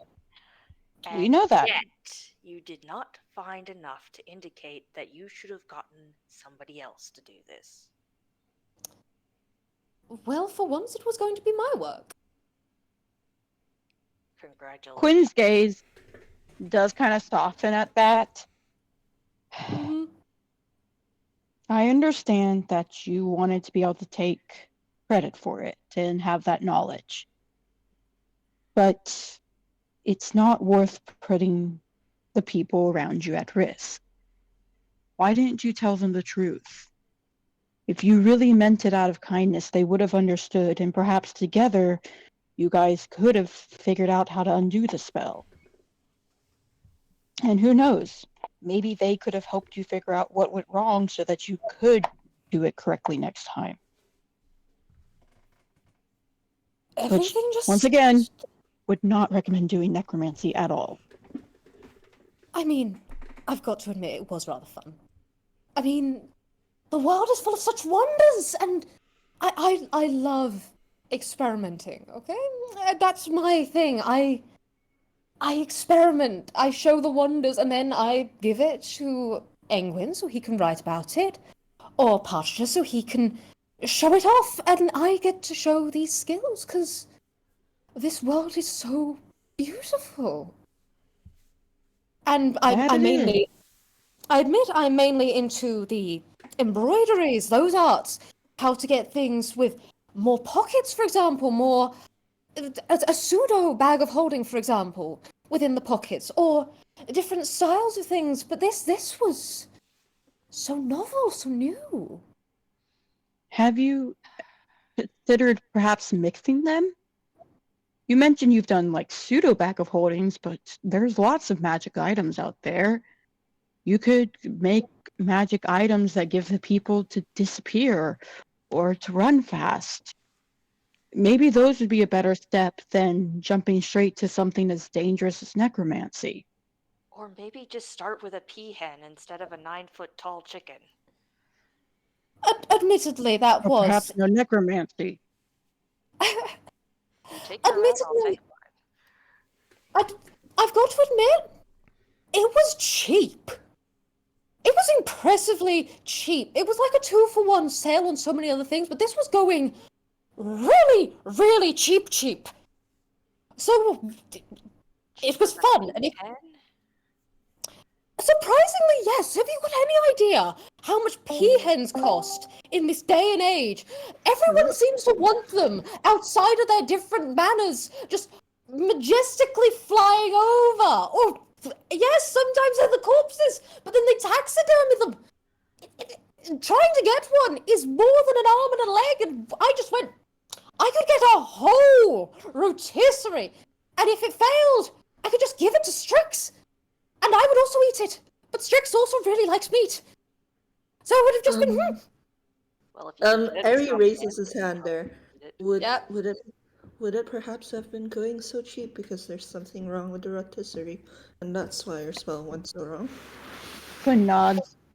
She kind of like she puts her hand up, and then she actually just puts the feathers to her beak and goes, "Huh. You know, with hindsight, that actually makes In any case, well, I do not blame you, madam. And Ehri really cannot blame her. He'd be a hypocrite if he blamed her. Yeah. We still have the issue of turning the chicken off, so to speak. Oh, right, yes. I need to get to the larder to do that, and I just need to dispel certain parts of it and close the book. And when your book is fine, okay, I promised you I would go looking for your book. Your book is perfectly fine. It's perfectly pristine. I kept it out of the way, and I kept it nice and safe. Hank. There we go. Ehri looks at like the Lord of the Manor whose name I keep forgetting, and he's just like, has your heartbeat calmed down enough for the doors to return? He's kinda just... He's taken off his little spectacles, and he's just kind of rubbing them as all of this just comes out.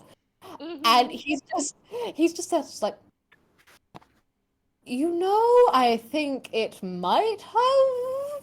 But I will go and check with my, my UPA and contact the very nice one, the good friend, and I will check on that front to make sure that his end. And as you guys are talking, it's Ehri, you are the furthest out of this place and the one closest to a window. Yeah. You get a thunk against the window of the most tired little birdie. Oh. It's dear. It's here. It's got a little post-it note that you can probably read through the window.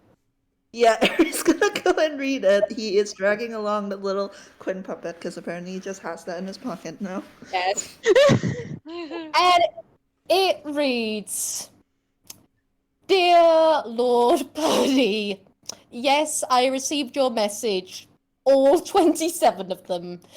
I am waiting for your signal and your heart rate to decrease, and then I will disable the locks. If I do not receive contact within 4 hours, I shall contact the police and they shall break through everything. Ehri reads that out loud and goes, please do give him your signal. I'd rather not talk to the police right now. Let's not deal with the police.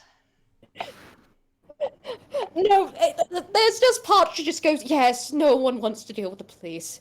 I've specifically banned them from the premises because no one likes the police, especially what they keep doing to poor Rojo. He deserves better.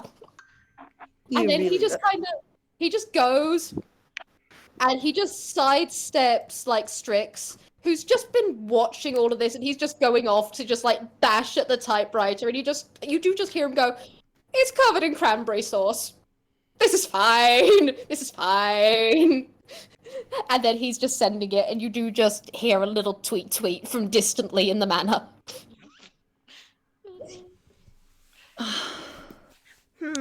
I suppose the question is what happens now. Well, we turn off the bird. Right? Mm-hmm. Quinn steps to the side so that she can pass through, so that when the thing does open, she can get out and take care of that.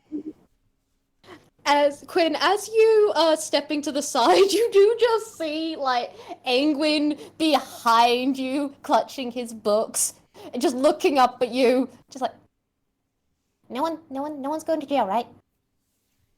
No one's going to jail on my watch. I mean, it depends, right? Is performing necromancy without a license against the law? Nope. Yes, but... And Quinn kind of sighs. There was no harm meant, and people do stupid things for people they care about. And he kind of looks up at her. Ehri pipes up from the windows. Oh wait, you first, Spec. Sorry, I didn't mean to cut you off. You're good. You can go. Oh, you first. He glances up at her. Do you plan on doing this again? I mean, Hank! No. Let me rephrase it. Ehri, Do you Ehri plan from on the doing window this? goes. You You go. for a second. Sorry, You go. I don't have my head. I had to unplug my headphones to get ready for work, so things are. I promise we're go. in the final part. Yeah, You I go. will. You go, I, Vamp. no. You go first because I think I'm gonna have to mute and like run to my office real quick. But I'll be back in like say 15 minutes. Got it. We may be okay. He kind of glances at her. Do you plan on doing this again without help? That part, no. I will be seeking further help on this. I mean, this is rather fascinating. If I might take it further, I'll think about it. If it is As something long of as you- interest, ma'am, I would suggest that you contact the university in Halloween Town. They have an excellent necromancy program that includes how to use it sensibly. And he's giving her a look. Quinn is giving Rye a look. You could have a whole chorus lines of dancing Cornish Next. hens. Can we drop the necromancy, please? Oh my moon. Okay. Rye's just gonna message Quinn. It's like, if you're not going to tell her off, then give her the resources to not be stupid with it. Can you respond back to message, or is it one way? Yes, You can. get Respond one back. response. Yeah. Rye gets a, if she's going to be committing necromancy, I may decide to tow her off. Rye's just gonna give a little shrug of his shoulders. Was it, by the way, it was Spica who was saying about the entire row of dancing birds, right? Yeah. Okay, I'm just going to say here and now, this noble woman usually has managed to masquerade, like, with her outfit, with her attire, with the very nice diamond bit that she has at her throat over her cravat, has managed to make everyone believe normally she's a cleric or something. But she's looking here, and she's pulled the cravat aside slightly so you can see the black decals of her, like, front of her dress, which are the necromancy symbols. Mm-hmm. And she's just saying, like, well, it'd be a terrible waste to throw this out, and if there's a place to do it, and if I can do it in that way, that would be fun! I'm in! Sounds good. But let's deal with this for the moment. Quinn is pinching the bridge of his nose. Yes, and Narcissa is just going to go past, and as she goes past, and you do kind of both have to press to the side, because by God, the amount of everything that is her dress, it's got the hoops underneath and everything. As she does Whoa. just pick up Engwin as she goes, and he's just there, just like, Hank, we're gonna get the book. And I have these books, including a book I wrote on magic you can do in the household and the laws therein.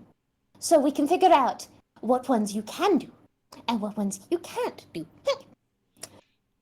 we'll discuss it at the sleepover. And she just picks him up, and they just do this little beak nuzzle, and then they are just both off in the direction of the door to, you know, the kitchen for when it's released.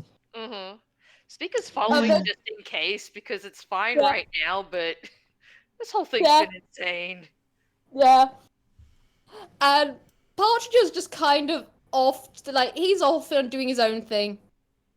You know what? We've left the two detectives. I will say that Rita is gonna come out eventually, just like pop her head out, just like, did we win?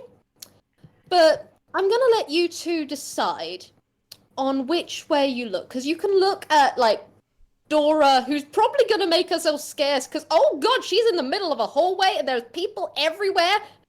No. But you can either focus on Henning or Strix. Quinn's gonna focus on Strix. Yeah. Mhm. I think Spica might go with Henning. How about Rye? Yeah, I think Okay. Rye will go talk to Henning. Yeah. Right. I'm going to say here and now, Quinn, before you get close, roll me an insight right now. Got it. Come on, boy, don't you fail me. Fails you. You've done worse this game. I'm sorry, I'm used to Tome, who has a plus 12 to his insight, so playing This Quinn... happens every time you It's play just- someone who's not Tome, Spec. I know this. You know this. I'm so used to Tome. I'm so used to Tome with this plus 12 that anytime I play somebody who's not Tome and I go to roll insight, my brain goes, "Why are you so low?" And I'm like, "It's a normal amount, brain." Yeah, it's an 18. That's good. All right. Quinn, you get the feeling that you're not seeing everything when you look at this man. But you do get the sense, as everyone had been moving, he'd been specifically still looking at you and Rai. Everyone else moved, but he was still watching you both. But as you approach, there is this smile and that squint of the eyes. And as you approach, he does just like draw himself up. And then he just like ever so slightly lowers back down again as though he's getting to your level. I see the case is solved. Congratulations, Detective Quinn. Thank you. It appears we figured out as much as we have available to us now. Indeed. Quite the tale, but there are always dramatics in Einquell. Always. Some would find it to be a sort of enjoying part of Einquell. Oh, indeed. So many thrills, especially for you detectives. Depends. Not every case would be considered a thrill. True indeed. Although I am surprised to see two of you here at once. Like we stated before to someone else, we detectives can work together, and if we have the chance, we will try to. And try you will. I'll have to relay this back to the detective in my area. I'm sure he'll be quite thrilled. What's his name? You won't have heard of him. It's a bit before your time. You see, he's retired, but he's always willing to help out. Ever at people's service, as he says. Oh, well. I'd then definitely like to know his name. Any good detective knows that you should learn from those who are more experienced. Indeed. Well, to me, he's Maury. Maybe you'll know him as Detective Morrow one day. Or not. After all. And as he's talking, he comes towards you and then just circles around you. I've Quinn always follows found... him. And as he's walking around you, his head does turn to watch you still, even as he's walking past. He just goes... Detectives did have a unfortunate habit of not managing to stay together. I hope your generation does better than the last. Okay, he got a really good wisdom. He got a really good wisdom because, oh my gosh, I have not felt such raw emotion from Quinn in a hot minute. Ooh, okay. Ooh, if we keeping the lighthearted things. Keeping lighthearted things. Oh. Quinn kind of just narrows his eyes slightly. Yes, you'll find our generation does our best to not repeat the mistakes of the past. It was nice getting to meet you. Perhaps I'll see you again? Perhaps. You Then seem like you again, have a lot of stuff. You go. if we're meeting again, there might be a crisis. But Ah, I think you're smarter than that. I agree. Hmm. You seem like you have a lot of stories to tell. I hope I see you soon then. An island's worth. Tell the little stagehand to give my regards to the elder. And then he is just walking towards the door. Oh my god. Is it a door now or no? It's as everything's like settling down, I'm going to move over to Rye and Spica at the moment, but you can imagine that as this is going on, the heart rate is finally going down, so this is going to settle shortly. That's fair and valid, but it would have been hilarious if he made that kind of exit and stopped and had to wait at the 2D door. For all you guys know, he is. Oh, anyway, continue. All right. So you guys are just kind of doing your things. It's as all this is going on, eventually the heart rate is going to go down enough for, Swoos and Engwin to go in, and you're all going to hear the thump when the rotisserie finally well, in this UnMurder most foul, it's finally going to meet its rest most good. It's going to come back to roost. A roostisserie, if you will. I certainly will. But Lady Henning is just there like, so everything's fine now? And she's still covered in the doves. And she may have, in fact, you know what, just as a treat, she has given each of them like one of her pearls as just like little adhesive to say everyone gets to be fancy. And she's just still handing out like in little like handfuls. You said not to give them the whole birdseed thing, but they are begging and she's loving them, so they are going to get so fat. I'm sorry. But she's just like, It's alright, they're already fat, they're very spoiled. so it's over? And I mean, Narcissa? Oh, it was an accident. Yeah, and no cops. Nobody's getting called. Nobody's coming. You're not going to be under arrest even temporarily. Okay. I think this is the best dinner party I've ever been to. You all hear Ehri like suck in like air through his teeth and just go, "Oh, darling."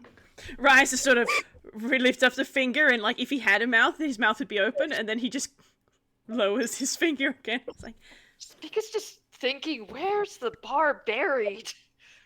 And how far down is it? Are you all right, though, miss? You did seem like you were under a lot of distress. I mean, I'm not going to get arrested, and the cops aren't going to start smashing things, and no one's mad at me, and I have 4 new friends, and we got to have a tea party. I'm living the best life ever right now. That's great. Here, hold on. I've got something for you. If you have lots of troubles, let me just... Where's my D10?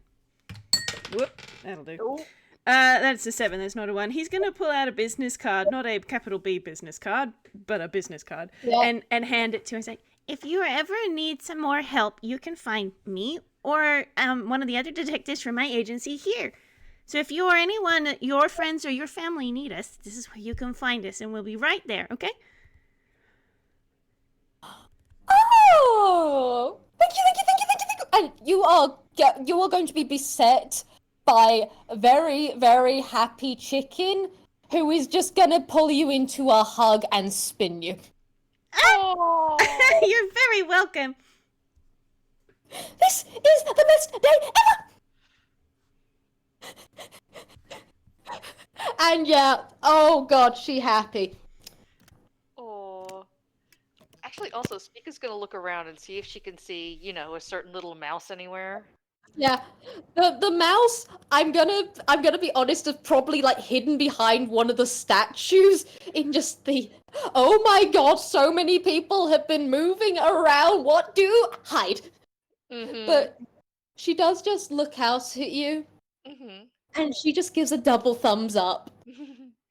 She smiles and gives a nod and like just subtly walks over like she's just gonna, you know, she's just checking out the statue and whatnot. Mhm. You know, and then she takes the little feather duster carefully out of her pocket and holds it out and is like, would you look at that? I'm safe and sound after all. I knew it'd work. I knew you'd do it. Oh, well, with your feather duster, I can see why that would happen. Here you go. And she just takes it and hugs it to her chest, and she just goes, Aw. You were amazing. You were all great. You're awesome. Well, so were you, showing us around to all those places.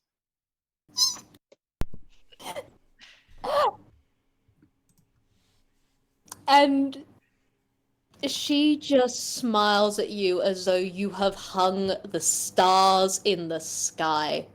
Oh. Can I ask Uh, what the owl said? Pardon? Oh, sorry, never mind, you first. I forgot that I wasn't muted anymore. Okay. The owl made some interesting remarks about detectives. Mm-hmm. Oh boy. You know what? Everyone was in the room earlier with certain things. I'd like everyone to roll just a history check here. Ew, Ugh. I can.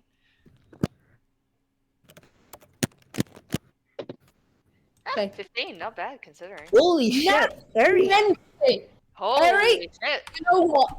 Ehri, this makes perfect sense. Okay, Ehri and Rai, you are getting this because the DC is a 19.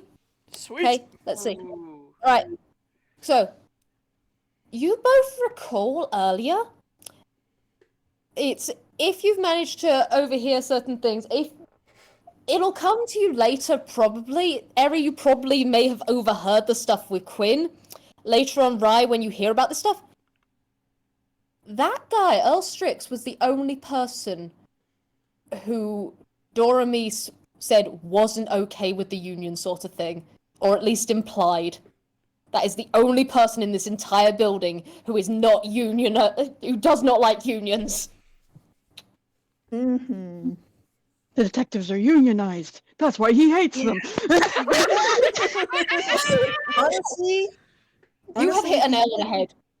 Yeah, honestly, no matter if you heard what the owl said to Quinn or not, I think like he might actually go to find. I keep forgetting the Lord of the House's name. Partridger, Lord Partridger Perdix. Yeah, he might go and find Lord Partridger real quick. Yes. And the guy is like waving his little pears, like I say little, his pear staff at the typewriter, just like, all right, I'm calm. I'm calm. I've sent the message. Vibes. Oh, May I hello. talk for a moment? Who is it? Wait, no, I'm not the owl. Is Strix still here? Anyway, Hi. hi. Hello. Yes, I'm here. Hello. It's Hi. me, Well, the Lord. we are. Well, are you calm now? As calm as I can be, given everything that has just transpired. But honestly, I'm thinking happy thoughts and about the sleepover that is going to happen after this. So, yes, everything should be calming down within the next 10 minutes or so, probably. Mm-hmm. That Oh, is. well, might already be open. He tips his hat to Lord Partridger and goes, Ehri really wants to say something to this guy. He really wants to say something. Like, it's clear he wants to say something, but he doesn't want to overstep. He's just looking at you with these such big eyes behind the spectacles. Just like, hmm? I heard that you were throwing this dinner party in an effort to get to know the owl better. Oh, yes, Elstrix. The Earl and I go very, very far back. We've known each other a very, very long time. He's very nice. I see. He's a very good friend, and well, our families both go back generations upon generations upon generations. I've always had the different manners. He's always had the island of Bonesbridge. It's that whole thing. I'm so happy that he finally showed up today. I've been sending him letters for a while. I'm very happy. He's always so busy. Ehri voice. I don't know if I should tell this man that maybe this guy's worth his time. He's fighting with himself, you guys. Come on, support the unions. Badmouth the man. Do it for the unions. Do it for the tiny little meese. She helped you so much. I think he's just going to be like, well, you say he's been your friend for a long time, yes? Oh yes. Yes, he is. How often? How often have you two met in all the time you've known him? Very gently. Oh well, we used to talk far more when everything was a little simpler and he wasn't, the Earl of the entire estate and Bonesbridge and all that sort of thing. And then he got so very busy with all of that. But we still exchange letters, and he sometimes comes over. He doesn't particularly like people going over there. He's very exact about everything. The way to get to the islands is all very complicated with the visas and all. I'm not going to bore you with those details, but he comes over from time to time. In fact, he was recently talking about hiring more staff, and I, of course, recommended Dora because have you met Dora? Okay, yeah, Ehri. Okay, Vwild, you got him. Ehri is kind of like, yes, Dora is such a sweetheart. She actually went out of her way to help us help you all. Even though it was, of course, quite terrifying for a little mouse to help. Oh, bless her. I mean, all the help are amazing. All of them. Every last of the meese and the mooses and all of those sorts of ones. They all love you very much. Although I did hear an interesting remark in passing. I heard that your friend Elstrix despises unions. That is rather odd. It is. I'm going to write him a very nice. I'm going to check if he's still here, and then after that, if he's not, I'm going to write him a very strong letter begging him to change his mind because he listens to me. You see, we've been talking for a very long time, and he's very nice, and I know power of friendship. Yes, and Ehri gives him a smile and is just like, yes, and I do believe it with you. And if I may, I don't wish to overstep anything by giving comment. By all means. The friends that you do have in your manor right now, they all seem to love you very much, Miss Hemingway included. I believe you're all still here and waiting to see if you're all right. And he kind of just trails off there, it's very much they didn't need a huge surprise to get invited to the party. And he does just kind of consider that, and he goes, I will contact him another day. I'm sure this is a big misunderstanding. After all, did you know that he has a detective in his employ? Oh, really? Indeed. So, he can't be all bad. After all, why would you keep one of those close? Anyway, I don't mean that in a bad way. I mean that in a...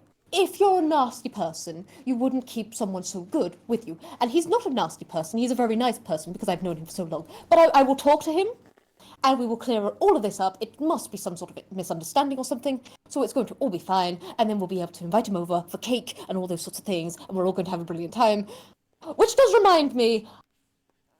I have not paid you for services rendered yet, any of you, which, by the way, one second, and he just kind of pokes his head out, and there is this partridge screech, and he just goes, Doramis, you're getting a promotion! And then just goes back in. He goes, okay, anyway, how much? And then he actually goes back out, and he goes, Edwin, check your books. We've had adventurers in, or curious, I didn't catch what all of you are. We will find out your titles. I will get it engraved somewhere for how you have helped. How much is it per adventure? Is it like 300 gold? Oh, Quinn's joke. Ehri looks at everyone else like in a help please like manner. Quinn's not gonna say anything. Quinn is not gonna He's not say. going to say anything either. Engwin just like gives this almighty delighted henk at having knowledge, shuffles through his books, grabs another one, and then he's just running in to like where Parcher is to help him figure out currency per adventure. And I want you to know this guy is short. It doesn't matter. He is numing for all he is worth. He is expeditious retreating. He is going past people's legs. He is in there. He is helping. It's a two moment. He gets to go new. Yes. So, those two are going to, you know, conspire on this front, and I'm going to say here and now, as a reward for, you know, handling this entire situation, each of you are going to be getting 30 gold pieces each. Ooh. For the... Thank you so much, oh my god, thank you, thank you, thank you, thank you, thank you, thank you, thank you, thank you, thank you. How much? Sorry, I had somebody walked in. 30. 30. 30 gold. Thank you. It's... Okay, Ehri has less of a stroke. It's that they do just have the thing, and they are just sitting there, and then you do just, Ehri, I love you. You were kind of ignored as Parched goes, really, that low? I mean, that's about the same cost as what, a banana or something, right? No. Ehri is reminding himself this guy is one of the very rare nice rich guys. Yes. This guy is specifically pretty decently loved in every local area of his different manors because he overpays and overtips everything. Yeah. And Ehri is just like, well, I mean, this is still a rich guy, and Ehri's not above this. He's just like, well, if you ever need, like, a show in a mansion, I'll be glad to do so. I'm actually a magician myself. Okay, but, like, Partridge just pauses, and then just slow turns to you with his very realistic everything. He's got such a realistic design, and just goes, you're hired. Oh, thank you. Ehri was internally, all right, great, good. So, has anyone got anything else they would like to say or do? I'm a little Not on curious my what end. they're gonna do with the chicken. Like, are they gonna eat that? Like, Actually, what is wrong with the chicken? Like, out of character, did we ever find out what was wrong with the chicken? That chicken is packed to the gills with different wild magics of they tried to do stuff to it, it got super huge, they didn't know what the fuck to do with it, and then all of this just transpired. It got sold to someone who went, oh, this is brilliant, and everything just kept snowballing. so not safe for consumption then. It might be, Probably. honestly, and I'm not gonna lie. It's like, Narcissa is still gonna look in there and just go, you know... Madam, I highly recommend against it. Allow me to clean it up. And Rye's just gonna go in and he's gonna cast Insect Swarm so that Now he's got wait a a bunch of bit. insects that can eat it. No, hang on. Don't waste it. Let's at least look at it first. Come on, it's gonna take you. Weren't you not just saying about taking your time 2 seconds ago? I am of the opinion that when you are casting unfamiliar magic, that yes, you should take your time and figure out what you're doing first. I am also of the opinion that it is not recommended for people to be eating a giant rotisserie bird that has been parading around an entire mansion for the better part of 2 hours. We could still check it. Seriously, It's do you not live in gross. Einquell? This is not the worst thing anybody's ever eaten on this continent. Okay. Probably not the worst thing anybody in this group has eaten. Ehri Minus voice, the real I kind. resent that. I've never eaten a parroting, like, wild magic I chicken. said minus the real kind. It's also bursting with gravy. That's disgusting. All right, well, how about this? That instead of a swarm of insects, how about something else instead? Well, We're first, not it's not eating even ours to insects. do with. I mean, shouldn't we ask for permission? Well, yes, I suppose. If you're gonna be particular about it. Well, I mean, I'm if you just just want to take imagining the somebody's other two- property, then go ahead. I'm just imagining Quinn and Ehri in the background just standing there. Yeah. Rye is just Yeah. pointing and speaking. It's like, oh, you. Okay. The mental image I have here is Narcissa in the room. There is Spica and Rye outside, probably with Trashcan the cat staring intently in. Rye Oh, with his yeah. hands on his hips. There is Dora Meese, kind of both having the flowers around her in the I'm getting a promotion, and also staring in of just like, what's going on in there? There's Henning still with all the doves living her best life. There is Quinn and Ehri in the background staring at that sort of stuff. There is Parsha and Engwin, also like with heads together, which is impressive given their height differences. Yes, Parsha does stoop, he loves his man. And they're having a moment of just conferring. Narcissa's already trying to take a bite out of the roast chicken. And I honestly think that's almost a brilliant way to pull out with that utter freeze frame there of just this pan shot through the manor. And behind everyone out the window, the fading visage of Elstrix. Until we meet him again. Hey, what does that mean?